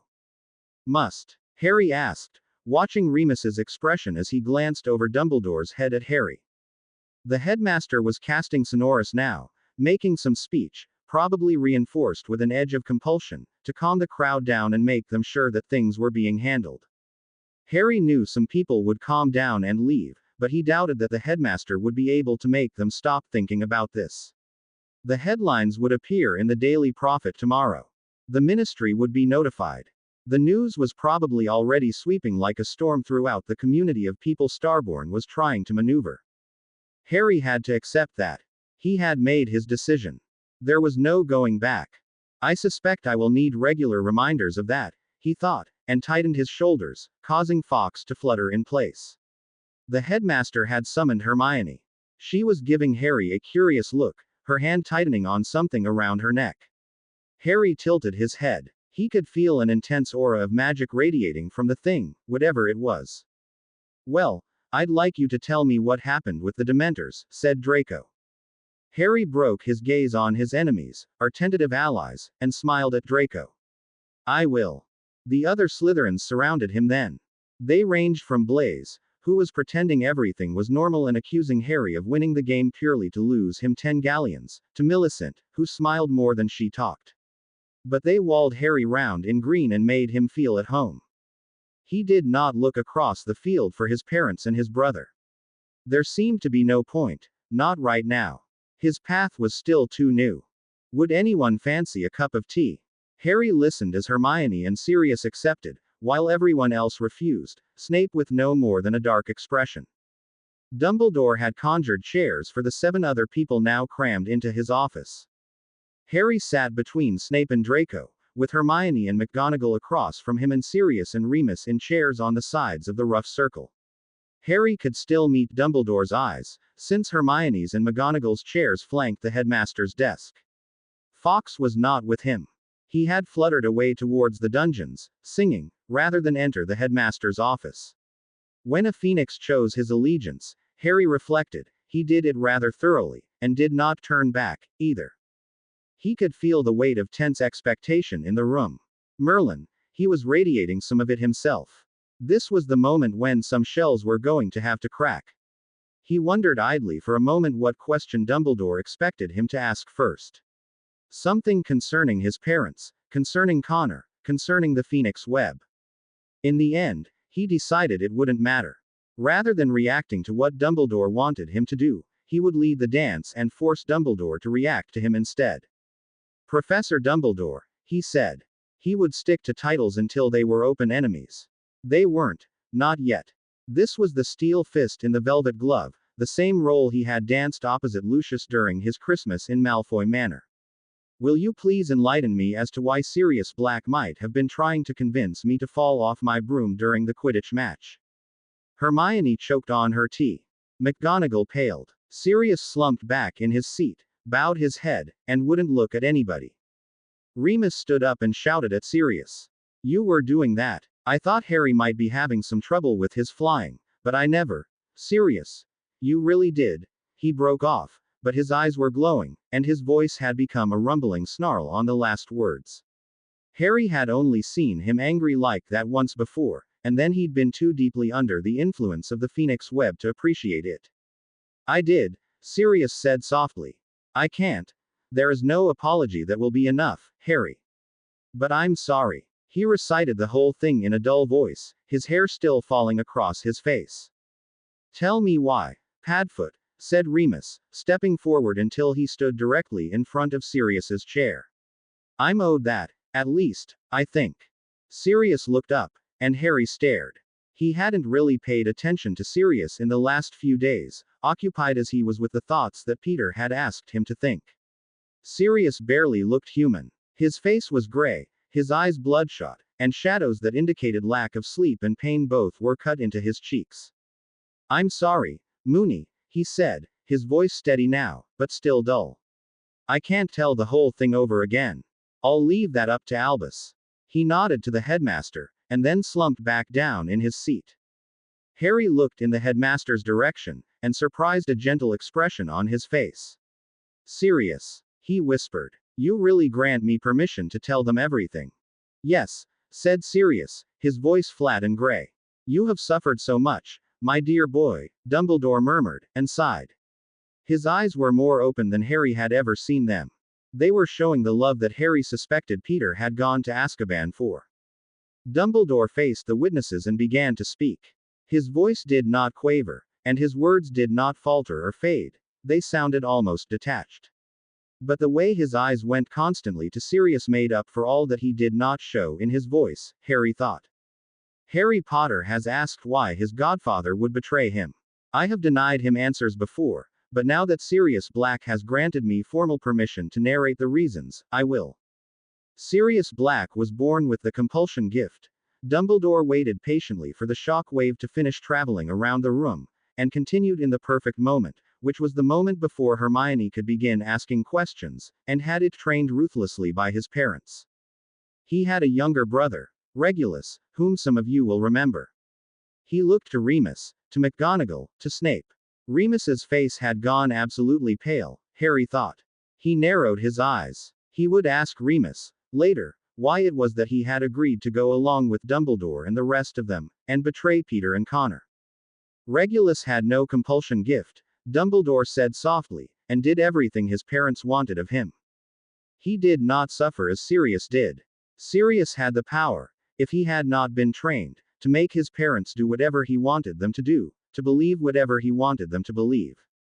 They had much smaller compulsion gifts, and they were terrified, scared sick, as purebloods often are, at the thought of being made to believe that perhaps Muggleborns were equal to them. My apologies, Miss Granger, he added. Hermione nodded stiffly. Harry looked hard at her, and realized she was the only Muggleborn in the room. She would probably be thinking hard, and twice as hard as any other Muggleborn student in the same situation would, because she was Hermione. Harry decided to speak with her later, if he could. It kept him from thinking too deeply about what he had just heard, for a moment. Then the thoughts came rushing and pounced him. Sirius. They feared Sirius, just as my parents feared me. They tried as hard as they could to sway Sirius to their way of thinking, so that he would never wish to make them believe otherwise, because he would believe the same things, Dumbledore's soft voice continued. Well, I am afraid beatings would have been the least of it. But they were pureblood wizards, and, moreover, of a pureblood line to whom dark magic came as naturally as breathing. He looked at Sirius again, and there was desperate fondness in his eyes. Do you feel up to showing them the scar, Sirius? He whispered. Sirius took a deep breath, put his teacup down beside his chair, and rolled up his left sleeve. Harry stared. The scar, there was one he knew he had never seen before, and should have. Sirius had probably been using charms to mask it. It rolled from Sirius's shoulder to just past his elbow, and resembled a branching vein. Harry was not sure what could have made it. It certainly didn't look like the cuts from a blade that he had studied how to heal, nor the aftereffects of any dark spell he knew. That is the remnant of an Emotio Maga spell, said McGonagall, and when Harry looked at her, she seemed to be on the verge of fainting. Yes, Dumbledore acknowledged softly. When his parents were displeased with him, they took Sirius's magic and locked it into a festering, flesh-eating wound on his left arm. His voice was emotionless. Harry wondered how long it had taken him to sound like that when he spoke of this. It pained him horribly, and he could not use magic to ease the pain, nor to do anything else, for that matter, as long as the Emotio Maga curse was in operation. His parents would only give his magic back when he pleased them, which was not often. They were trying to teach him the horrors of living like a Muggle. Dumbledore's voice warmed and grew sterner, both at once. It did not work. When Sirius came to Hogwarts, he had a sympathy for Muggles and Muggleborns, both, since he had been deprived of both his own magic and control over it for so long. He was sorted into Gryffindor, and I undertook to protect him, as I could not do before. He paused one more time, then sighed. All of it, Sirius. Harry looked at his godfather. Sirius nodded, or the curtain of black hair hanging over his face nodded. It abruptly occurred to Harry that Sirius hadn't cut his hair in months. That had always been a sign that he was depressed in the past. Harry felt an uncomfortable twinge of guilt for having failed to notice it. Dumbledore sighed once again, and took a battered piece of parchment from his desk. He gave it to McGonagall, who stared at it and paled. She handed it past Sirius to Draco, who only stared at it without interest before handing it on to Harry. He took it with trembling hands. He recognized his godfather's script, though it was far shakier than what he was accustomed to seeing. Sirius must have written this letter when he was younger, Harry thought, and the date at the top of the letter confirmed it. November 2, 1967. Dear Professor Dumbledore, I know that you don't know me, but my name's Sirius Black. I need your help. My parents hurt me, but I know you're the wisest and the best wizard in the world, because you defeated the Dark Lord, and you'll help me, because you always help children in trouble. Even my mother says so, and I think she's afraid of you. Please, please help me. Sirius Black. Harry gave the letter to Snape, and stared at Dumbledore. And you didn't help him, he whispered. Dumbledore dipped his head slowly. I did not. Why not? Harry could not imagine not responding to such a letter. Sirius had just been a child. Because, said Dumbledore, with a sigh, at the time, I had no power to help a child in desperate need. I was not yet headmaster of Hogwarts. And I had no legal means to challenge a powerful, pure-blooded, dark family for control of their elder son and heir. The Wizengamot would have laughed at any legal challenge, no matter how Sirius was being treated. A child's letter was proof only of a child's temper tantrum, they would have said. Dumbledore spread his hands slowly. I have spent most of my life since trying to make up for that great wrong, and I fear that I have only exacerbated it. I could not save Regulus Black. I could not save Sirius from nightmares of his brother's torture and death at the hands of Voldemort. I could not save him from the aftereffects of that dark curse used to forge the mental link between the brothers. Only Voldemort could have broken it, and it ended only when Connor Potter survived his killing curse. What aftereffects? Snape asked the question with no emotion in his voice at all. Harry was glad. He could think of many emotions that would have made the room explode. Everyone was far too quiet. Remus had not stopped staring at Sirius, for one thing, and Hermione's tears were spilling silently down her cheeks as she read the letter. Sirius's mind has been unstable since then. Dumbledore did not look at Sirius as he spoke. He has had nightmares. And I asked him to take on a duty that I feared he did not have the strength to do, because we had a desperate need, and Sirius wished to be useful. First to guard Connor, by coming here to Hogwarts as extra protection for him, and then to tutor him in compulsion magic. Connor Potter also has the ability. Dumbledore closed his eyes. I asked him, but I fear I made it sound an order. The dark curse is prone to twisting Sirius's good intentions, it must be said. Sirius seemed to take part of protecting Connor to be sabotaging Harry. And that came to a head today. I am sorry, terribly sorry, to you, Harry, and to Sirius. What mistakes I made out of love, but that does not change the fact that they were still mistakes. Harry became aware that his hands were clenched tight again. He tried to breathe, and could only utter a sound suspiciously like a sob, though he still knew he was not going to cry. He stared at Sirius, and thought how little he'd known of him at all, how the drinking and the womanizing were probably an attempt to live as normal a life as possible, how the dark circles under his eyes came from nightmares and not loss of sleep over his latest girlfriend. None of that excuses what you have done to Harry, said Snape then, and his voice was cold and utterly bereft of emotion or resonance. Bound his magic and encouraged him to be trained into a weapon. I know, said Dumbledore, calm, accepting. But that does not mean that the suffering of one can be made the reason for the suffering of others, as would happen if Harry were to unleash his magic. Harry looked up to find himself facing a stare full of passionate Gryffindor resolve. Dumbledore was not going to back down from this one, he knew. Well, neither am I. Harry bared his teeth and hardened his heart. This was for other people, not him. But you made Sirius's suffering the excuse for others, he said. Dumbledore's face went white. Snape's chuckle followed after that, low and smooth and dark. He has you there, Albus, he said. And I feel free to say that, as Harry's legal guardian, I will not agree to your binding his magic again. Nor will I consent to Harry being near Black again, nor alone with him. He is insane, and he tried to cause my ward's death. F.K.U. Snivellus. Sirius was out of his chair in an instant, bowling towards Snape. Harry had time to react, and he snapped up a barrier in front of Snape, a wall of white golden light. He hoped Sirius would have time to react in turn, but he hit the wall and fell backwards. A steady stream of whimpers slid from his mouth, and he held a hand to his face, blood running between his fingers. Harry suspected he'd broken his nose. Snape hadn't reacted except to breathe a little faster, but the glare he sent Dumbledore was deadly. And I will definitely recommend that Black be removed from the school altogether, he whispered. That he would attack another professor, not once but twice, is unacceptable. And as for attacking students, the way he did today, it would not matter if it was Miss Granger here, or Connor Potter. I would still ask for, no, demand, his removal. Harry watched Sirius climb slowly back to his feet. Yes, his nose was broken. And Harry had caused that by no more than willing it to happen. His magic reared around him, then settled on his shoulders invisible golden coils of power. Harry saw Sirius's eyes trace them, and blank hatred and rage turned to blank fear. Harry wound his fingers through each other. He's unstable, he reminded himself, and looked at Dumbledore. You must have had a reason to keep him here so long and let him train Connor, he said.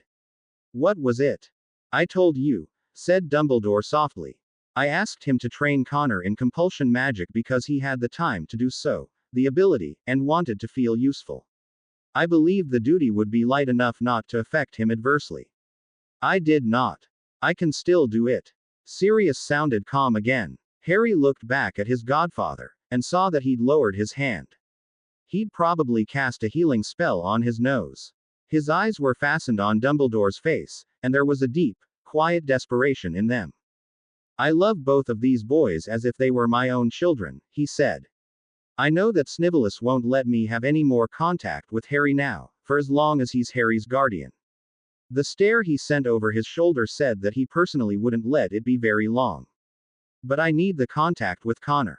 Please, Albus. I'm sure that Lily and James wouldn't want you to stop letting me teach their son just because Snivellus is being unreasonable. Dumbledore closed his eyes. He looked inexpressibly weary, but Harry knew he would assent before he did. Very well, Sirius, he whispered. If you think you can control yourself around Connor, then you may continue training him. He sighed. It would be the best solution, in any case. I simply do not have enough time to give Connor all the training and attention that he needs, while you do. Sirius nodded fervently. Thank you, Albus. I promise that you won't regret this. I will, said Harry, standing. He drew Dumbledore's gaze to him, and part of him reveled in the sick terror behind the older wizard's serenity. Why should I consent to leave my twin alone with a man who's hurt me so badly, and could hurt him? Because, said Dumbledore quietly, Connor is doing well. He no longer unconsciously compels people. But he has much yet to learn. And it helps heal Sirius as well, to know that he's doing something. That's true, Harry, Sirius chimed in eagerly. I promise that I won't hurt him. I could never hurt him. I could never raise my mind or my hand against him. Harry turned and studied his godfather. It hurt to say what he felt he had to say next. But you could do it to me. Sirius flinched and turned his head away. You don't understand, he whispered. This dark curse makes me react strongly to dark magic. And you stank of it, and you chose a guardian who stank of it, and you're in Slytherin house, and it's just so hard, Harry. He began to cry then. He sank into his chair unattended. Remus was still frozen in the middle of the circle. Now he took his own seat, and drew Harry's eyes and attention back to him. I think, he told Dumbledore, that Remus should know what you've kept from him, now. Dumbledore tried to stare him down. Harry stared back, and let his magic unfold lazily. Even the barest touch of that power made Dumbledore narrow his eyes. Harry wondered how he felt the magic, if it was some horrific physical sensation. I know, said Remus then, quietly. Harry stared at him. You do. Remus nodded to Snape. Severus mentioned it to me at one point. He said I had learned you were being abused.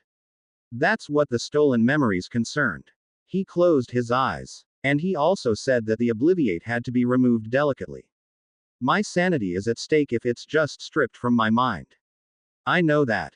Yes. Harry felt the claws of his power flex around him. He was reasonably certain that he could remove the Obliviate, now, when he'd studied Remus's mind for a little while. But do you know why Dumbledore obliviated you rather than try to persuade you? Harry, said Dumbledore sharply. He was afraid he couldn't convince you, Harry told Remus, ignoring Dumbledore. He was afraid that you would endanger a web in my mind, one that had been there for 8 years, since I was 4. That web kept up my mind and bound my magic. He ignored the very slight flare of golden pain from behind his eyes. He had expected it, since the Grey Dementor had told him the part of the web that concerned Connor was still there. They needed me bound, to be Connor's guardian. Dumbledore here is terrified of what I'll become when my magic is free, don't ask me why. You could become a Dark Lord, said Dumbledore, and the room appeared to flicker into darkness as if a cloud had crossed the sun when his own magic surged forward. Harry wondered if he was even aware of the edge of compulsion that rode his voice. He did see McGonagall bow her head and twist as though trying to escape a yoke, and Draco made a spitting, hissing noise. Harry hoped they had managed to fight it off. You could become as vast and dangerous as Voldemort, Harry. We are already fighting one of him. I do not wish to fight too. I swear that I will not, whispered Harry. I wish to defend, to protect and serve. Then why not remain as you have been? Asked Dumbledore, his voice ringing with wistfulness. You would be defending, protecting, and serving under the Phoenix web, and doing it with an easy mind and clear conscience. Harry found himself laughing. The sound tore at his throat, but he went on making it. The look of shock on Dumbledore's face, the shine of mingled triumph and compassion in McGonagall's eyes, and the intent expression on Hermione's features were worth it. I want to defend, protect, and serve other people than just my brother, said Harry plainly. And that is going to happen. He turned and met Remus's eyes. Tell me when you want the Obliviate removed. I don't know, Remus whispered. I have to think. I have to think about what I'm ready to know. He avoided Harry's eyes. Harry suffered a brief surge of contempt. Remus probably didn't want to know, or wanted to think of some way to know about the abuse Harry had suffered and yet avoid losing his friends. Harry would not be at all surprised if he chose his friends, the way he had when he knew about that Halloween night. Then he restrained his contempt.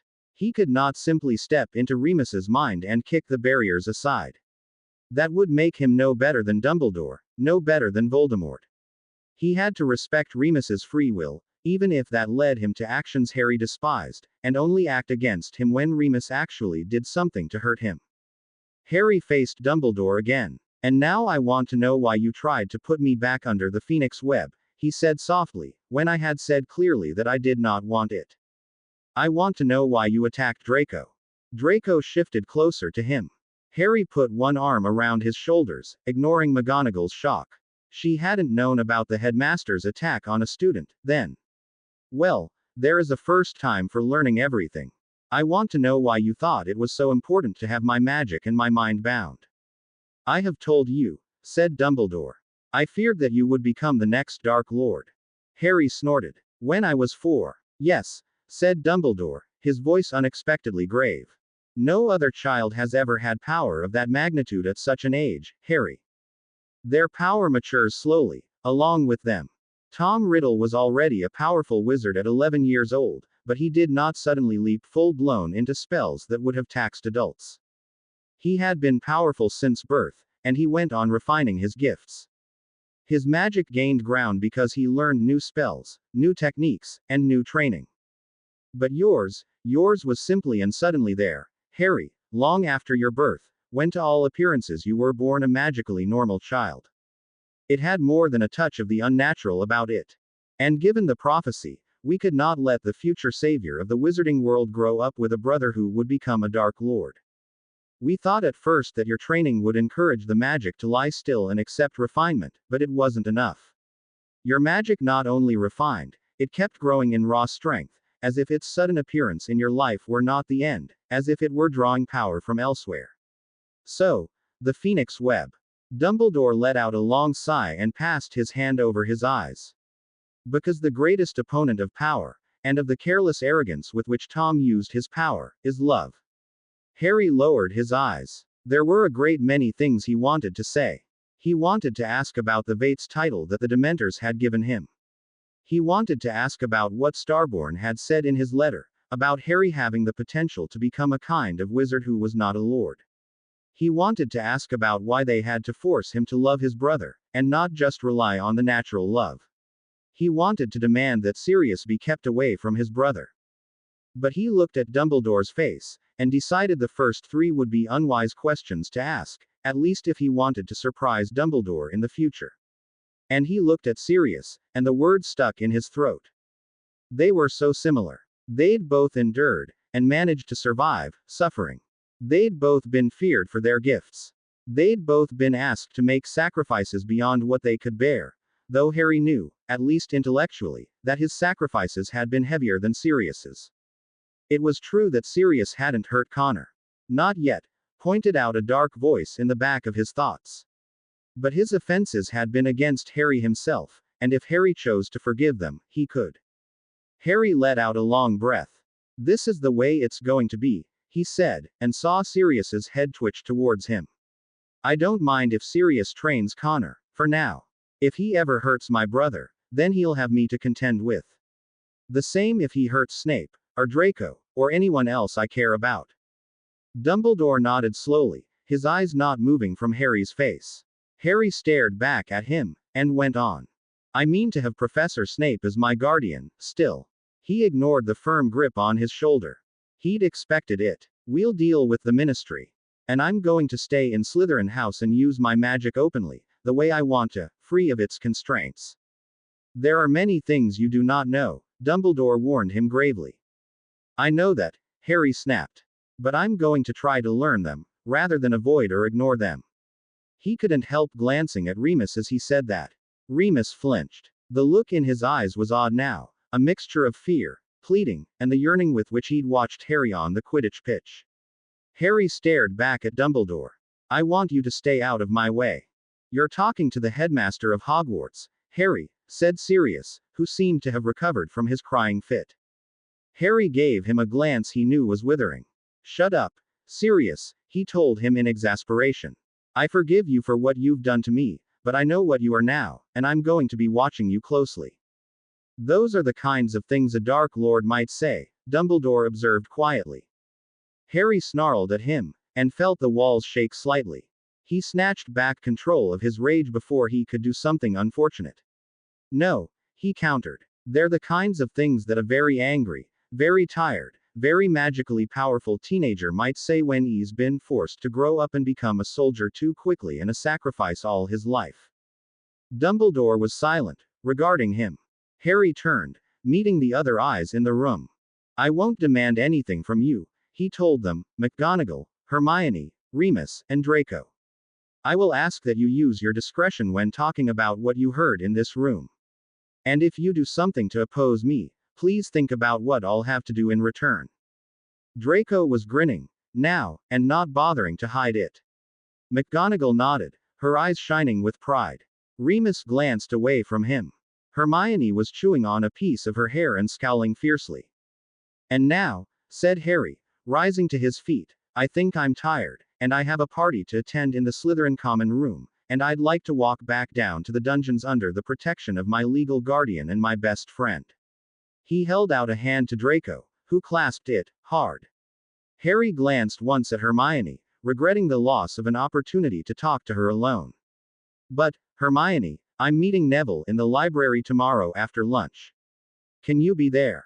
Hermione blinked and nodded. She would probably go to the library the moment she left the office, Harry thought, and try to look up most of the terms she'd heard here. He wished her good luck with finding them. He could use the help, assuming she decided to help him. So our state is one of, Dumbledore began. Armed neutrality, Harry cut in. I won't attack you or your allies, Headmaster, and I expect the same courtesy of you. I will defend my brother and anyone else I care about if you threaten them. I will defend myself against future attacks by Sirius.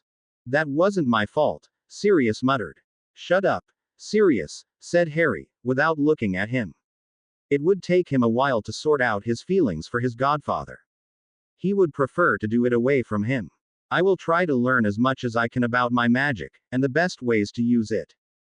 There is so much damage you could do, murmured Dumbledore in a resigned tone. I prefer to think of it as how much good I could do, Harry corrected him, and then turned towards the dungeons, Snape and Draco immovable barriers on either side of him. He didn't wait to see how the others sorted himself out. He was almost tired enough to skip the Slytherin victory party. Albus slumped against his desk as Harry and the others filed out of the room. Things were bad, but not as bad as they could have been. There was still a spark of hope. Sirius could remain in Hogwarts to train Connor. The wizarding world would find out about Harry's power, but they wouldn't fall in behind him as they might have had he declared an open allegiance to the light. Harry was still, technically, in a truce with him. Harry did not know the full story behind why Albus had called his power unnatural. He did not know that Albus felt his magic as a narrowing of every possibility in the world, a darkening and a stripping away of the future. Albus gave Fox's perch one last sorrowful glance, then stood up, shaking his head. Things had gone as they would. There was no turning back. He had lost some ground, but he would win it again. Harry had met his eyes a few times, too directly, during their conversation. Albus had used legilimency, and knew he still bore part of the Phoenix web, the part linked directly to his brotherly duty. It was enough. It would have to be enough. Albus would make it be enough. Things were not as dark as they had been before, in the final days of the First War with Voldemort, are those days of the war with Grindelwald before Albus had felt comfortable enough to challenge him to single combat. He had survived then, by loving the wizarding world. He would protect it now. Not all hope was lost. He made himself believe that. Snape saw Harry and Draco safe to the door of the Slytherin common room, where the boys stepped from the silence of the corridor into wild cheers, wilder catcalls, and the crooning and chirping of an overexcited phoenix. Snape shook his head and made his way to his own office.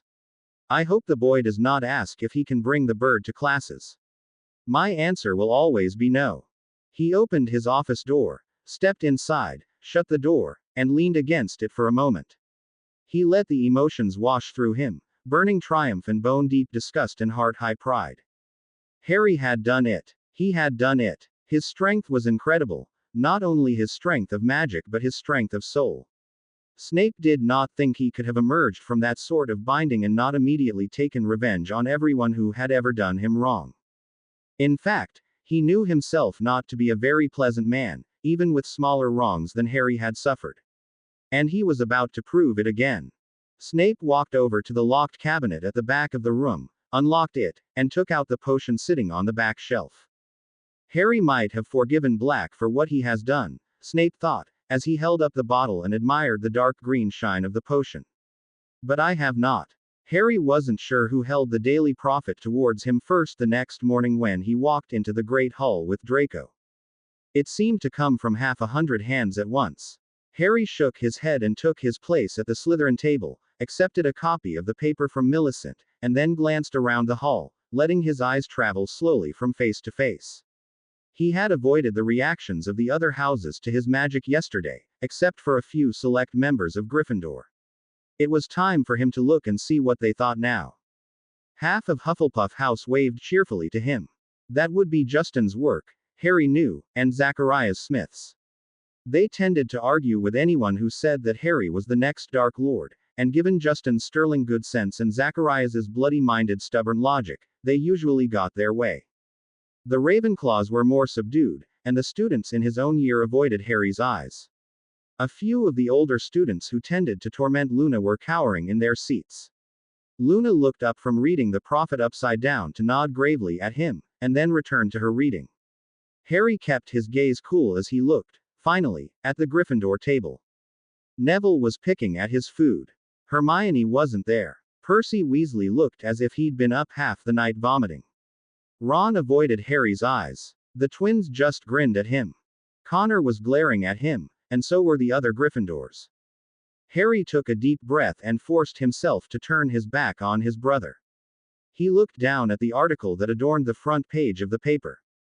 It was typically melodramatic, of course, because the Prophet was like that. Harry Potter. Next Dark Lord or True Savior.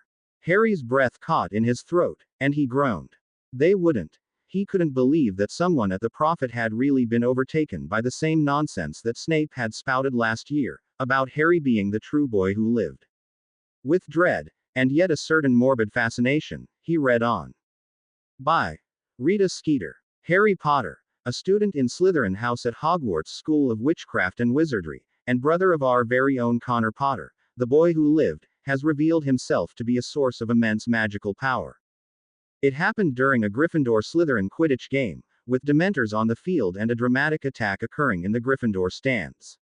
Sirius Black, a professor at the school and a descendant of the noble and most ancient House of Black, was reliably seen to be wrestling with Peter Pettigrew.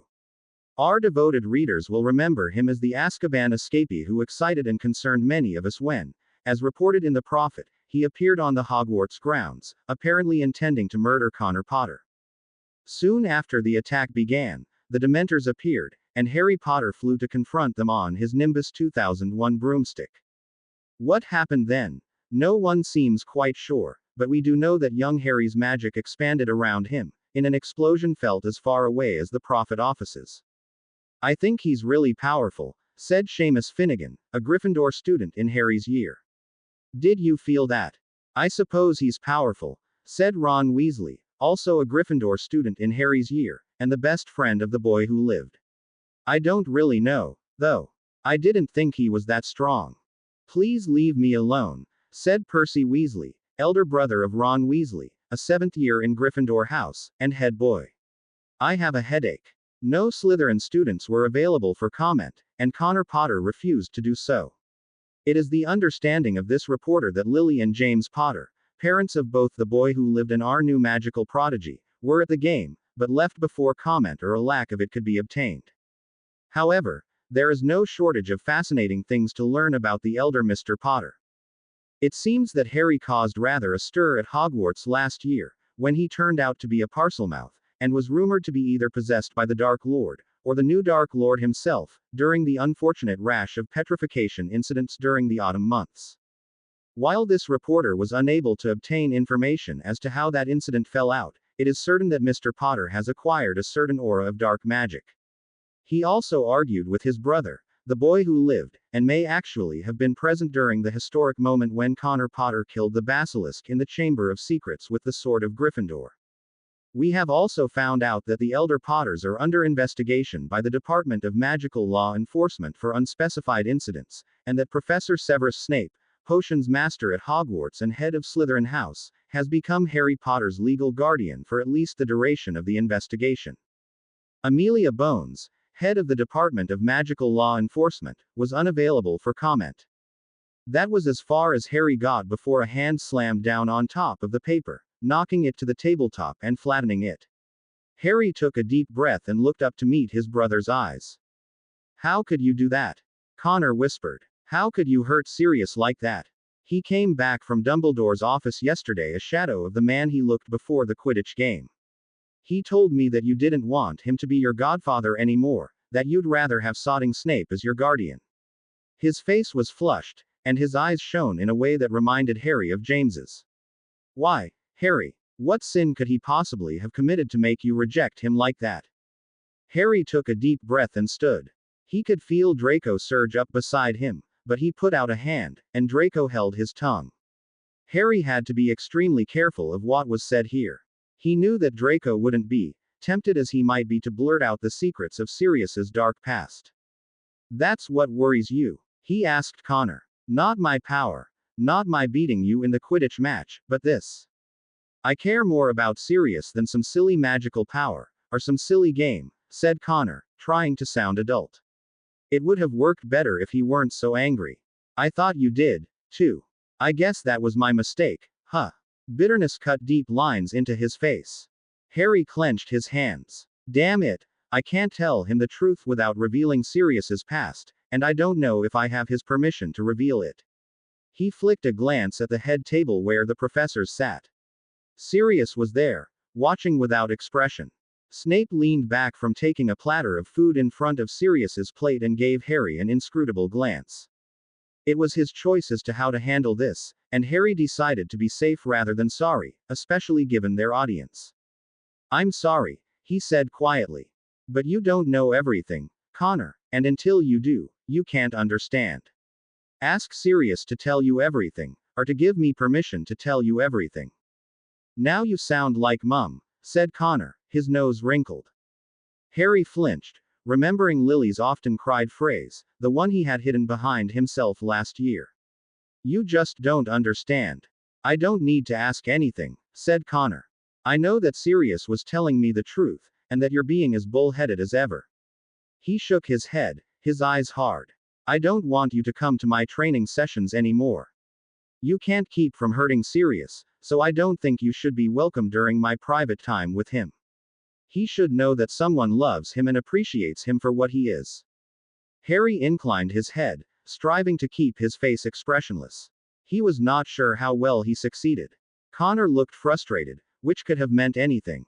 "All right, then," said Harry, and sat down, and started to eat his breakfast. Connor leaned forward. "I won't let you ignore me, Potter," said Millicent, and Harry had never known how coldly she could speak the name. "It might have escaped your notice, but you're near the Slytherin table. And you're threatening our house seeker, who won the match for us yesterday, the one you lost thanks to your bloody stupid flying. Now get away from us before someone puts a hex up your ass." Connor paused for a long moment. Harry knew him well enough to see him opening and closing his mouth without even looking up.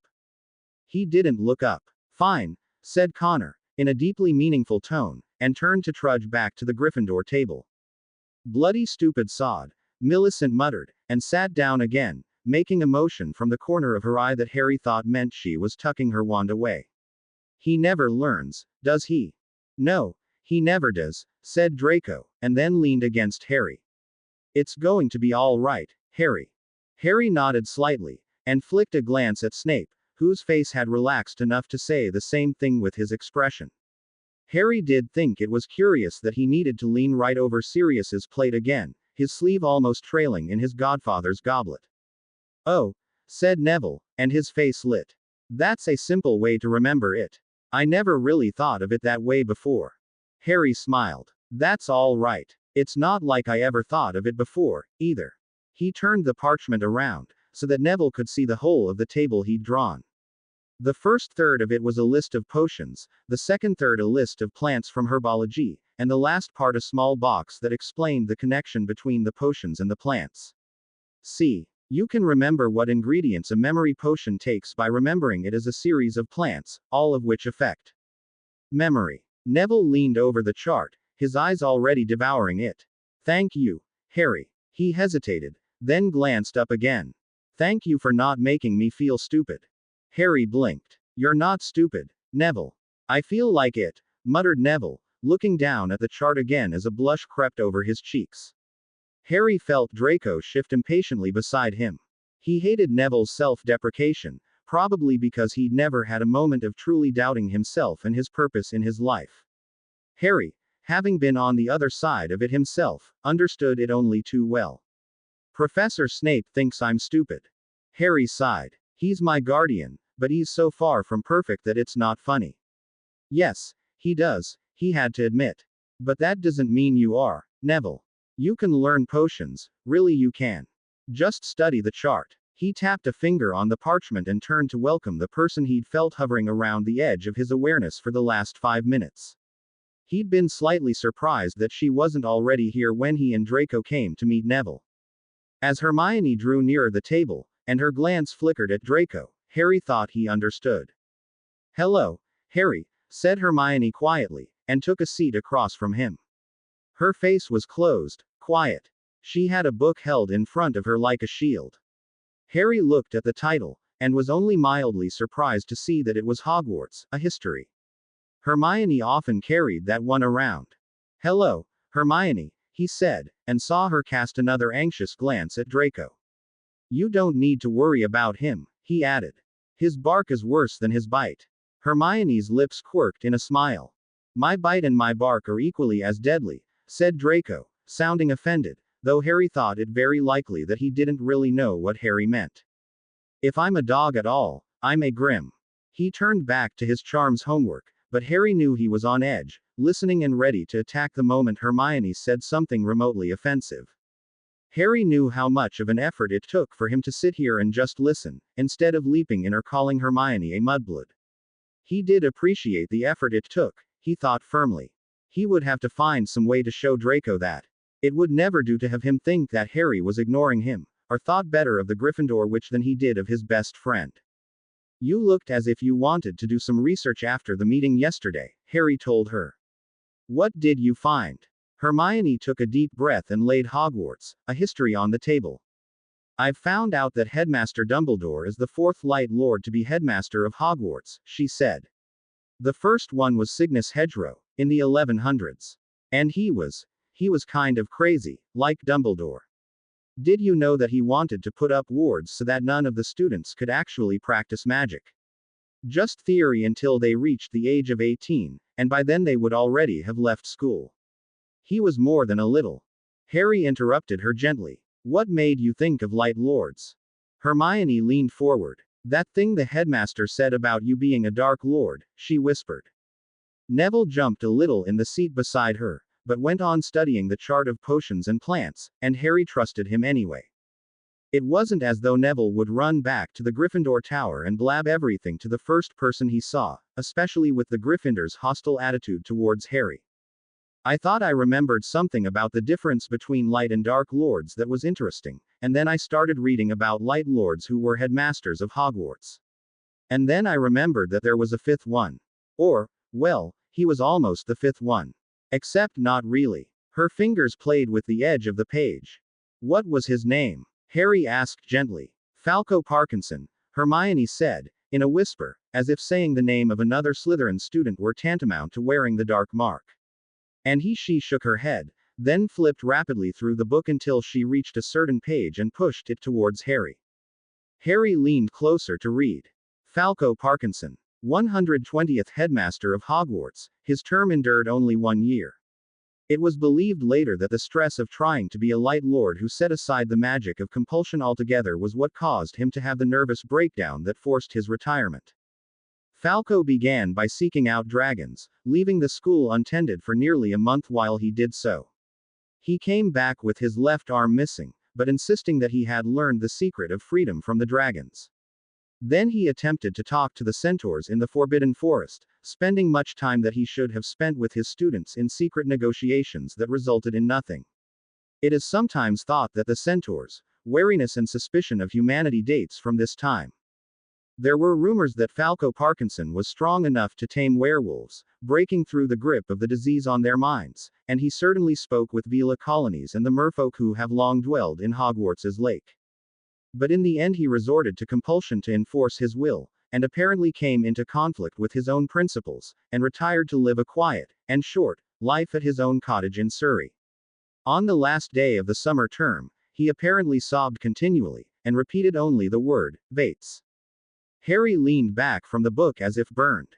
He could feel a tingling excitement racing through his fingers.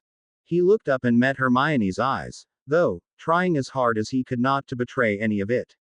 He could see Hermione being the kind of witch who would get involved in whatever he was trying to do. The thing that didn't have a name, unless Vates was it, purely for the sake of knowledge, of realizing things that she didn't know before. He couldn't lead her down that road. If she took risks for his sake, if she even became a pariah among the Gryffindors for his sake, then she had to know everything. And he couldn't tell her everything until he was sure that he trusted her. What do you think this means? He asked her. Hermione shook her head, eyes gone large. I don't know, she said. The headmaster called you a Dark Lord. Harry nodded, encouraging her to go on. And I know that you're strong, said Hermione. And I know that you have the ability to. Draco cleared his throat noisily. Hermione glared at him, and seemed a moment away from putting her hands on her hips. But then she looked back at Harry, and nodded in resignation. The glare slipped from her face, replaced by a quiet, considering look that reminded Harry of McGonagall. I remember what you said about being bound by the web, she said. I remember what you said about wanting Professor Lupin to choose when he had his stolen memories returned. She paused again, and Harry could almost feel her awe at daring to contradict the headmaster. And then she went ahead and did it anyway. I don't think you're the kind of person who would choose compulsion over free will, the way that Dark Lords do. That's just not logical. Harry couldn't help smiling at her. It seemed that Hermione had, after all, arrived by her own road at a place where Harry could trust her. Hermione held up a warning hand, as though she could hear his thoughts and wanted him to reconsider them. That doesn't mean that I think what you're doing is right, she stressed. I think it's stupid, really, to go against the headmaster. Both of you believe that you know who is wrong, and both of you value Connor. So I don't see why there should be this much disagreement between you. It's as bad as the goblins and the wizards at the conference of 1584. She leaned forward and stared hard into Harry's eyes. But Connor's my friend, and you're interesting, and maybe right. So I want to help. Harry let out a harsh breath. Good. Then can you research the Phoenix Web for me? I need to know what it is and what it does, exactly, but I haven't been able to find much on it, and the headmaster would notice if I searched. And I just don't have time to search. Hermione smiled a little. You need me because I'm a good researcher? She asked. For right now, yes, said Harry, deciding to be honest. That's all right, said Hermione. I'd rather be needed for that than just because I'm a Muggleborn. But you are, said Harry, not understanding. I know, said Hermione, standing up. But I think what you do is more important than what you're a symbol of. I'll look up the Phoenix Web, and tell you about it. She nodded once to Harry, and then moved determinedly off among the aisles of books. Harry watched her go, brow furrowed, and wondering if he'd made a mistake including her in the meeting yesterday as a representative of the Muggleborn community. Harry. Harry turned back rapidly. That was Neville, and he flinched at the way Harry moved, but then he took a deep breath and met Harry's eyes. He was trembling a little. I don't understand what all of that means, said Neville. But I'm your friend, Harry. I'm here too, if you need me. He blushed and looked down. I don't know if you'll ever need fat, stupid Neville Longbottom, but I'm here. Harry reached across the table and caught Neville's hand. You're not stupid, he said. You're brave. A true Gryffindor. Neville flushed again, but this time with pleasure. Thanks, Harry, he said, and smiled at him. That was well worth it, Harry thought, as he sat back in his chair. He darted a glance at his best friend, and had to smother a smile. Even though Draco's all jealous over me now. Harry slid to a stop outside the Slytherin common room, staring. Millicent and Pansy were waiting for him, which might not have been all that unusual, except that they knew the password themselves and usually didn't have this intent, predatory look. And at Millicent's shoulder stood her father, and behind Pansy's shoulder stood Hawthorne. Harry let out a long breath and lifted his head. Is there some point to this? He asked. Or did Starborn arrange this? He got a small smile and a tilt of the head from Hawthorne, but she said, no, this was entirely of our own initiative, the moment we felt your power. She glanced at Adalrico and received a small nod, after which she went on. We know, now, which side of the war we would choose to stand on.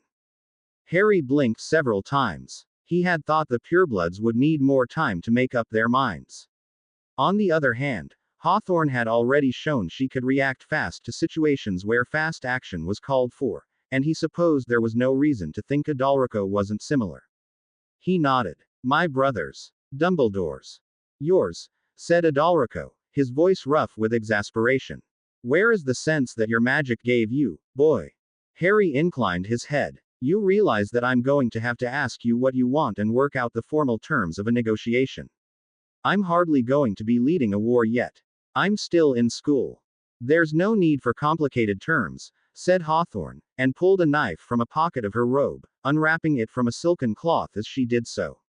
Harry blinked when he saw that the knife's blade was made of silver, and the hilt was ebony. Hawthorne flinched as she looked at it, but her expression hardened. You will know what this is, she said to Harry. I don't, Draco complained. What is it? Draco, said Millicent, with infinite gentleness, go away. You can't be here. Your father hasn't made up his mind yet. You're not allowed to watch what we're doing. Draco folded his arms. I can be here if Harry wants me to be, he said. This is intensely private, Draco, Harry said, meeting his eyes and holding them for one moment. And they're right. If your father hasn't made up his mind yet, then there's no way that you can be here, because you might accidentally tell him what you saw here. Or he might read it out of you with a spell. Draco opened his mouth for a moment, then closed it. He bowed his head and shuffled dejectedly into the Slytherin common room. Harry turned back towards Hawthorne and Adalrico, his heart pounding with a crazy sort of excitement. He had never anticipated this, but now that it was here, he wondered how he could have anticipated anything else. It's going to hurt, isn't it, when the blade cuts you? He did ask Hawthorne. Hawthorne gave him a look. Of course it will. It is silver, and I am a werewolf. But I don't care. It must be done this way. She crouched down and drew back her left sleeve, and Harry saw the gleaming black skull and snake of the dark mark. He resisted the urge to put a hand to his scar, even as it began twinging. He watched as Hawthorne drew the blade firmly across the mark, bisecting the skull. Rich blood welled in its wake, and the skin to either side of the slice turned red and puffy. But Hawthorne's face, when Harry looked at it, was calm, only a whiteness around the lips revealing her strain. I bind blood to blood, she said, blood across blood, blood in honor of purpose and protection. She raised her eyes to Harry's face. I am Harry Potter's ally. I will not take up magic or arms against him or his family. I will grant him protection should he ask for it or be in need of it. In any dispute about primacy, I follow of my own free will, and will abide by his decisions. She held her bleeding arm out to Harry. Harry took the blade from her other hand and cut his own right arm. I call blood to blood, he said, the words flowing faultlessly from his lips after a moment as he remembered the old ritual, blood throughout blood, blood in honor of choice and change. I am the Parkinson's ally. He sought Hawthorne's eyes for only a moment, to be sure it was the choice of her whole family and not just her. She gave him a short nod. Harry felt immensely heartened. I will not take up magic or arms against their family. I will grant them protection should they ask for it or be in need of it. In any dispute about primacy, I accept their following, and will guard their interests as if they were my own. He touched his bleeding arm to Hawthorne's. The entire corridor disappeared behind the blinding flash that followed. Harry heard Hawthorne crying out hoarsely, swearing in a language that sounded like German, and hoped that she hadn't been hurt. He hadn't anticipated that the light would be so bright, nor the reactions of their blood so fierce. When he could see again, Hawthorne was staring at her left arm. It was healed, Harry noted, the swelling from the silver blade cut going down. No, he realized abruptly, staring. It was completely healed. The dark mark was an ugly scar on Hawthorne's arm, visible if one looked for it, but far fainter than it had been. No mark had taken its place. Harry was glad for that. A mark like that would have meant he was a lord, and he didn't want to be. In the stunned silence, Adalrico laughed, his exultation as fierce as a storm.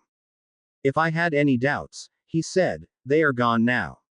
He almost snatched the knife from Harry, and bared his own dark mark. Your Starborn did well, finding us this one, he told Hawthorne, and then turned towards Harry and smiled.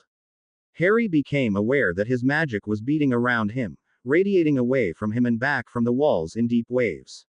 He supposed, from the glazed look in Adalrico's eyes, that it was a good feeling and not an oppressive one. Adalrico made the same vow, and Harry repeated it and touched his bleeding cut to Millicent's father's. This time, he was prepared for the flash of intense light that signaled a successful binding, and when he looked down at his right arm, he saw two silvery scars cutting past each other in parallel lines. Those will break open and bleed if we ever betray you, Adalrico told him, though Harry already knew that. And our dark marks will return if you betray us. He paused, his eyes sparking as they fastened on Harry's face. I hope that you will never betray us. You are the better choice, in a world of dark lords and light lords. Harry shook his head, even though he was smiling. I'm only 13, he pointed out. Older than that, Adalrico retorted. I can see the truth, unlike some people. Hush, Hawthorne said, very mildly. Starborn reassures me that he is talking to Lucius Malfoy, and that Lucius is close to coming around. Lucius is a blind fool, and should have seen the truth before now, Adalrico said, getting to his feet. For a moment, he met Harry's eyes directly, and his hand clutched Millicent's shoulder. And you'll take good care of my little girl, I trust. Harry nodded, then looked at Pansy. And you, too. Millicent snorted. Don't forget, Potter, she said, sounding like her old self, we get to protect you, too. Her eyes lit when she smiled. I'm looking forward to the next time your brother tries to hurt you. He's part of my family, said Harry. So you can't lift your wand against him. Millicent opened her mouth, then shut it, looking extremely peeved. Harry laughed, and then glanced at Adalrico and Hawthorne. What are you going to do now? You could command us to do something, Adalrico said, watching him closely. We would obey, of course. Harry shook his head violently. I don't like commanding people, he said. Or compelling them. This is an order, not a compulsion, said Adalrico, and then glanced at his daughter. I see what you mean about him, he said obscurely. Terrible, isn't he? Millicent sighed, and then turned to Harry. Sooner or later, you're going to have to lead. Maybe, said Harry, as he turned towards the Slytherin common room. But today isn't that day. He did pause, remembering what Hawthorne Parkinson had told him, and looked back at her. Wasn't it dangerous for you to come to Hogwarts today? Hawthorne smiled. Not since I declared my allegiance to you. I am under your protection now. Harry shivered a bit. Adults, witches and wizards who were more experienced if not as strong as he was, were depending on him for protection. He did not want to let them down. Thank you, he said. For the vow, for the trust, for being willing to take Silver on the arm, she would know that he meant any and all of those. Hawthorne smiled at him. "You're welcome." Then she turned away to speak to her daughter. Harry slipped inside the Slytherin common room, and patted a sulking Draco on the shoulder. "Your father will come around eventually," he said. "He better," Draco said darkly. "What does it look like, when the Bulstrodes and the Parkinsons can see sense sooner than the Malfoys? He's being an idiot." Harry listened to a tirade about Lucius Malfoy for the rest of the evening. It was the one way to make Draco feel better, and Harry much preferred having Draco happy to having him sulky. "You will do well, Harry," Snape said softly, touching Harry's messy hair once more, but retracting his hand before he could muss it further. "They are only an Auror and an Auror in training." Harry nodded. "And we have discussed what to do." Snape's lips thinned for a moment. "We have spent the past week discussing little else." Harry nodded again as his gaze nervously sought out the door of Snape's private rooms. This was where they had agreed to meet Kingsley Shacklebolt and Aidan Feverfew. It was the Saturday of the ministry visit, and Harry kept wondering what they would do, what they would say, if they would really try to take Snape away from him. "Has Black given you any more trouble?" Snape asked, probably to distract him. Harry took the distraction gratefully. "No. In fact, lately he won't really look at me," and broke down crying once in the corridor when he couldn't avoid me. Snape smirked. Harry narrowed his eyes. "What did you do to him?" he asked, just as a sharp knock sounded on the door. "It seems that our guests are here," said Snape, and swept away before Harry could question him further. He frowned, and then told himself to straighten up and look as neutral as possible. It probably wasn't possible to look happy, not when he was this worried. "Or Shacklebolt, or in training Feverfew," Snape was saying, his voice soft and courteous. "Welcome. My name is Professor Severus Snape, Potions Master at Hogwarts and head of Slytherin House." He waited a moment, as though to allow the next title to fall on their minds. "Guardian of Harry Potter. Where's your ward?" That was Shacklebolt, a tall black man with piercing eyes that put Harry in mind of a lynx. He caught sight of Harry just then, and nodded slightly. "Never mind." He rifled through a box of parchments that he held, and drew out one of them, which he held out to Harry. "Mr. Potter, would you mind explaining this?"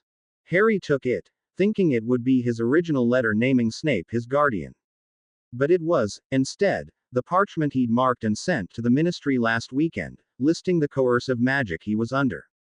It said only Phoenix Web. "Why, or Shacklebolt?" he asked, looking up and blinking. "It means just what it says. Unless you don't trust the legal magic, of course." He couldn't entirely hide a smirk, and his magic rose around him, shimmering, in response to his amusement. The Auror looked as though Harry had taken a sledgehammer to his head. "But, a Phoenix Web isn't coercive magic," said Shacklebolt, blinking and recovering. Harry could see the Auror in training now, who was in intense conversation with Snape. He was a slight young man with pale hair and a habit of twitching his nose like a rabbit, and looked slightly odd of Snape. "This parchment means only that you think of the Phoenix Web as coercive magic. It's perfectly legal." "Legal doesn't mean morally right, or," said Harry, leaning back against Snape's desk. "You ought to know that, when so many dark wizards got out of Azkaban after the First War by claiming they'd been under Imperius." Shacklebolt made a slight, irritated gesture. Harry ducked his head to hide his grin. He and Snape had planned this, to knock their visitors off balance as soon as possible and keep them there. "Make this more about them than about us," Snape had said, "and we are free." "I know that," Shacklebolt snapped. "But, as it happens, I know where this Phoenix Web comes from." He leaned nearer and stared significantly at Harry. Harry smothered a flare of irritation. How many people had Dumbledore told? Or was Shacklebolt's knowledge something new, something that Dumbledore had told him in an effort to wrest back control of Harry? "So?" Harry asked, with a slight shrug of his shoulders. "All it means is that this web has a different kind of origin than you believed. It doesn't make things right. It doesn't mean I think of it as any less coercive." He stared hard at Shacklebolt. "What questions did you come here to ask me?" The Auror fumed a moment, then sighed. "Are you happy with Severus Snape?" he asked finally. "Very," said Harry, and waited. "Why did you choose him?" Shacklebolt spat the words as if they were pebbles. Because he's my head of house, said Harry. He has been very supportive of me, especially last year when it was found out that I was a Parselmouth, and some people feared me for what they thought was a dark gift. He has trained me to control some of the wilder excesses of my magic, and assisted me in finding constructive things for my power to do. The last week had been interesting in that respect. Harry found it much easier to brew the wolfsbane potion when his magic was darting about the potions lab, bringing ingredients over as he needed them. He is the best guardian I could ask for. Not Albus Dumbledore, Shacklebolt asked. Not your own godfather. I do not trust the headmaster, said Harry bluntly. And my godfather thinks that I have dark magic merely because I'm a Parselmouth. He adopted an injured expression. You can ask him, if you want, but he just wants to get me away from my guardian because he can't stand Professor Snape, and thinks all his magic is dark. It's more a matter of schoolboy rivalries than wanting what's really best for me. He thought, in amusement, of them questioning Sirius. Oh, yes, do let them question him. I don't think he will impress them much with his sanity, or his fitness as a guardian for a young wizard. What about your brother? Shacklebolt asked. What about him? Harry echoed blankly. He couldn't tell where the conversation was going now. Was the Auror about to suggest that Connor should be Harry's guardian instead of Snape? Do you feel resentment towards him? The Auror's eyes raked him. Jealousy. Some people in the Ministry and the Daily Prophet have suggested that you mean to take his place as savior of the wizarding world, and that's why you released your magic in public, at a Quidditch match. Are you supposed to be asking me questions like this? Harry asked, imitating the tone that Snape used with Neville. I'm sorry. I thought you were only supposed to ask me questions about my guardian, and whether I was in my right mind when I chose him. He glanced towards Snape. He had finished with Feverfew, it seemed, intimidating him into a quivering mass. I want my guardian here if you're going to ask me questions like that, he went on in a louder tone, and Snape's head snapped up. Has my ward committed some crime, then? He asked, taking a step forward. Why do you look as though you're facing a criminal, or Shacklebolt? Shacklebolt gave a frustrated growl, and Harry thought he understood. This would be the excuse that Dumbledore gave the members of the Order, to try to pivot them against Harry. He would say that Harry was jealous of Connor's prestige, that he was ambitious enough to try and make people notice him instead for his magic, and that the timing of his magic's release from its cage was not coincidence. Now that he knew, he could fight it. Harry said, he was asking me about my brother, if I was jealous of him. And I didn't think he was supposed to do that. I thought he was only supposed to question me about you. He is. Snape's voice was clipped. He moved the rest of the way forward, so that his shadow completely sheltered Harry. Your partner has finished asking me all his questions, or Shacklebolt. If you have nothing else to say, then I suggest you leave. For a moment, Harry thought the Auror might argue. Instead, he inclined his head, neck tense as a bowstring. Very well, he said, almost spitting the words. But the Ministry shall require another visit, in a few weeks, to know how your guardianship is progressing, and if Mr. Potter has made any progress in restraining his wild magic. Good day, Auror Shacklebolt, trainee Feverfew, said Snape, and watched them go. Harry saw the odd look that Feverfew cast back at his guardian, and smiled. It seemed they might have won one ally, or at least swayed him closer to being impressed. The moment the door of his rooms shut, Snape hissed and tore at his left arm. Harry hastily shifted aside the cloth, and stared when he saw the dark mark for the first time, ignoring the way it made his scar prickle. It was inflamed, the skull a deep sable and the snake an ugly, poisonous green. Harry could only imagine how sternly Snape must have been controlling himself to appear composed in front of the Aurors. What does this mean? Harry whispered. That the Dark Lord is returning, Snape whispered back. That somewhere, he is stirring, and feels happy, and we. Abruptly, he went to his knees, his lips clenched. Harry knew how severe the pain he must have been in was, that he permitted even that tiny gasp to escape his throat.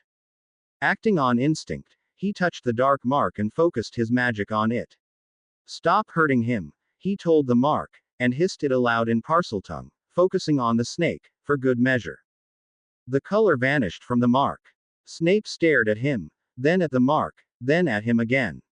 Harry stepped away, shrugging self-consciously. I don't know, he answered Snape's incredulous look. It just seemed like something I should do. It no longer hurts, Snape said softly, and then stood, still giving Harry his piercing stare. For a moment, it seemed as though he might say something. Harry waited, rather nervously, for what it would be. Then Snape turned away, and Harry let out a breath as the tension relaxed. It grew again with Snape's next words, however. The Mark's message remains the same. The Dark Lord is growing stronger, and you will be one of his primary targets.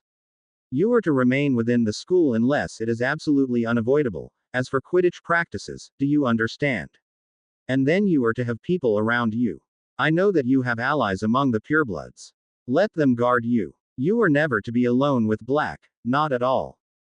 Surely you don't believe that Sirius is working for Voldemort? Harry protested. I believe in limiting your emotional damage as much as possible, Harry, Snape snapped at him. And that means limiting your contact with him. He smirked as though something were funny. Leave him to suffer with full knowledge of what he did wrong. Harry opened his mouth to ask about that, but then Snape added briskly, and, of course, you will not be attending any of the Hogsmeade weekends unless you manage to convince a professor who is not Black or Lupin to chaperone. Snape smirked at him again. I plan to be occupied with brewing. What? They had an argument about that for a good half hour, which Snape won, and Harry sulked about for another hour, until Snape sent him off to do Transfiguration homework. He was grinning as he prepared his parchment and ink in the crowded, chattering Slytherin common room, to the accompaniment of Fawkes's sleepy croons, and it took him a long moment to realize why. It felt good to have a parent again. To be continue. I hope you enjoyed this story. Also remember to subscribe and like this video. See you in the next video.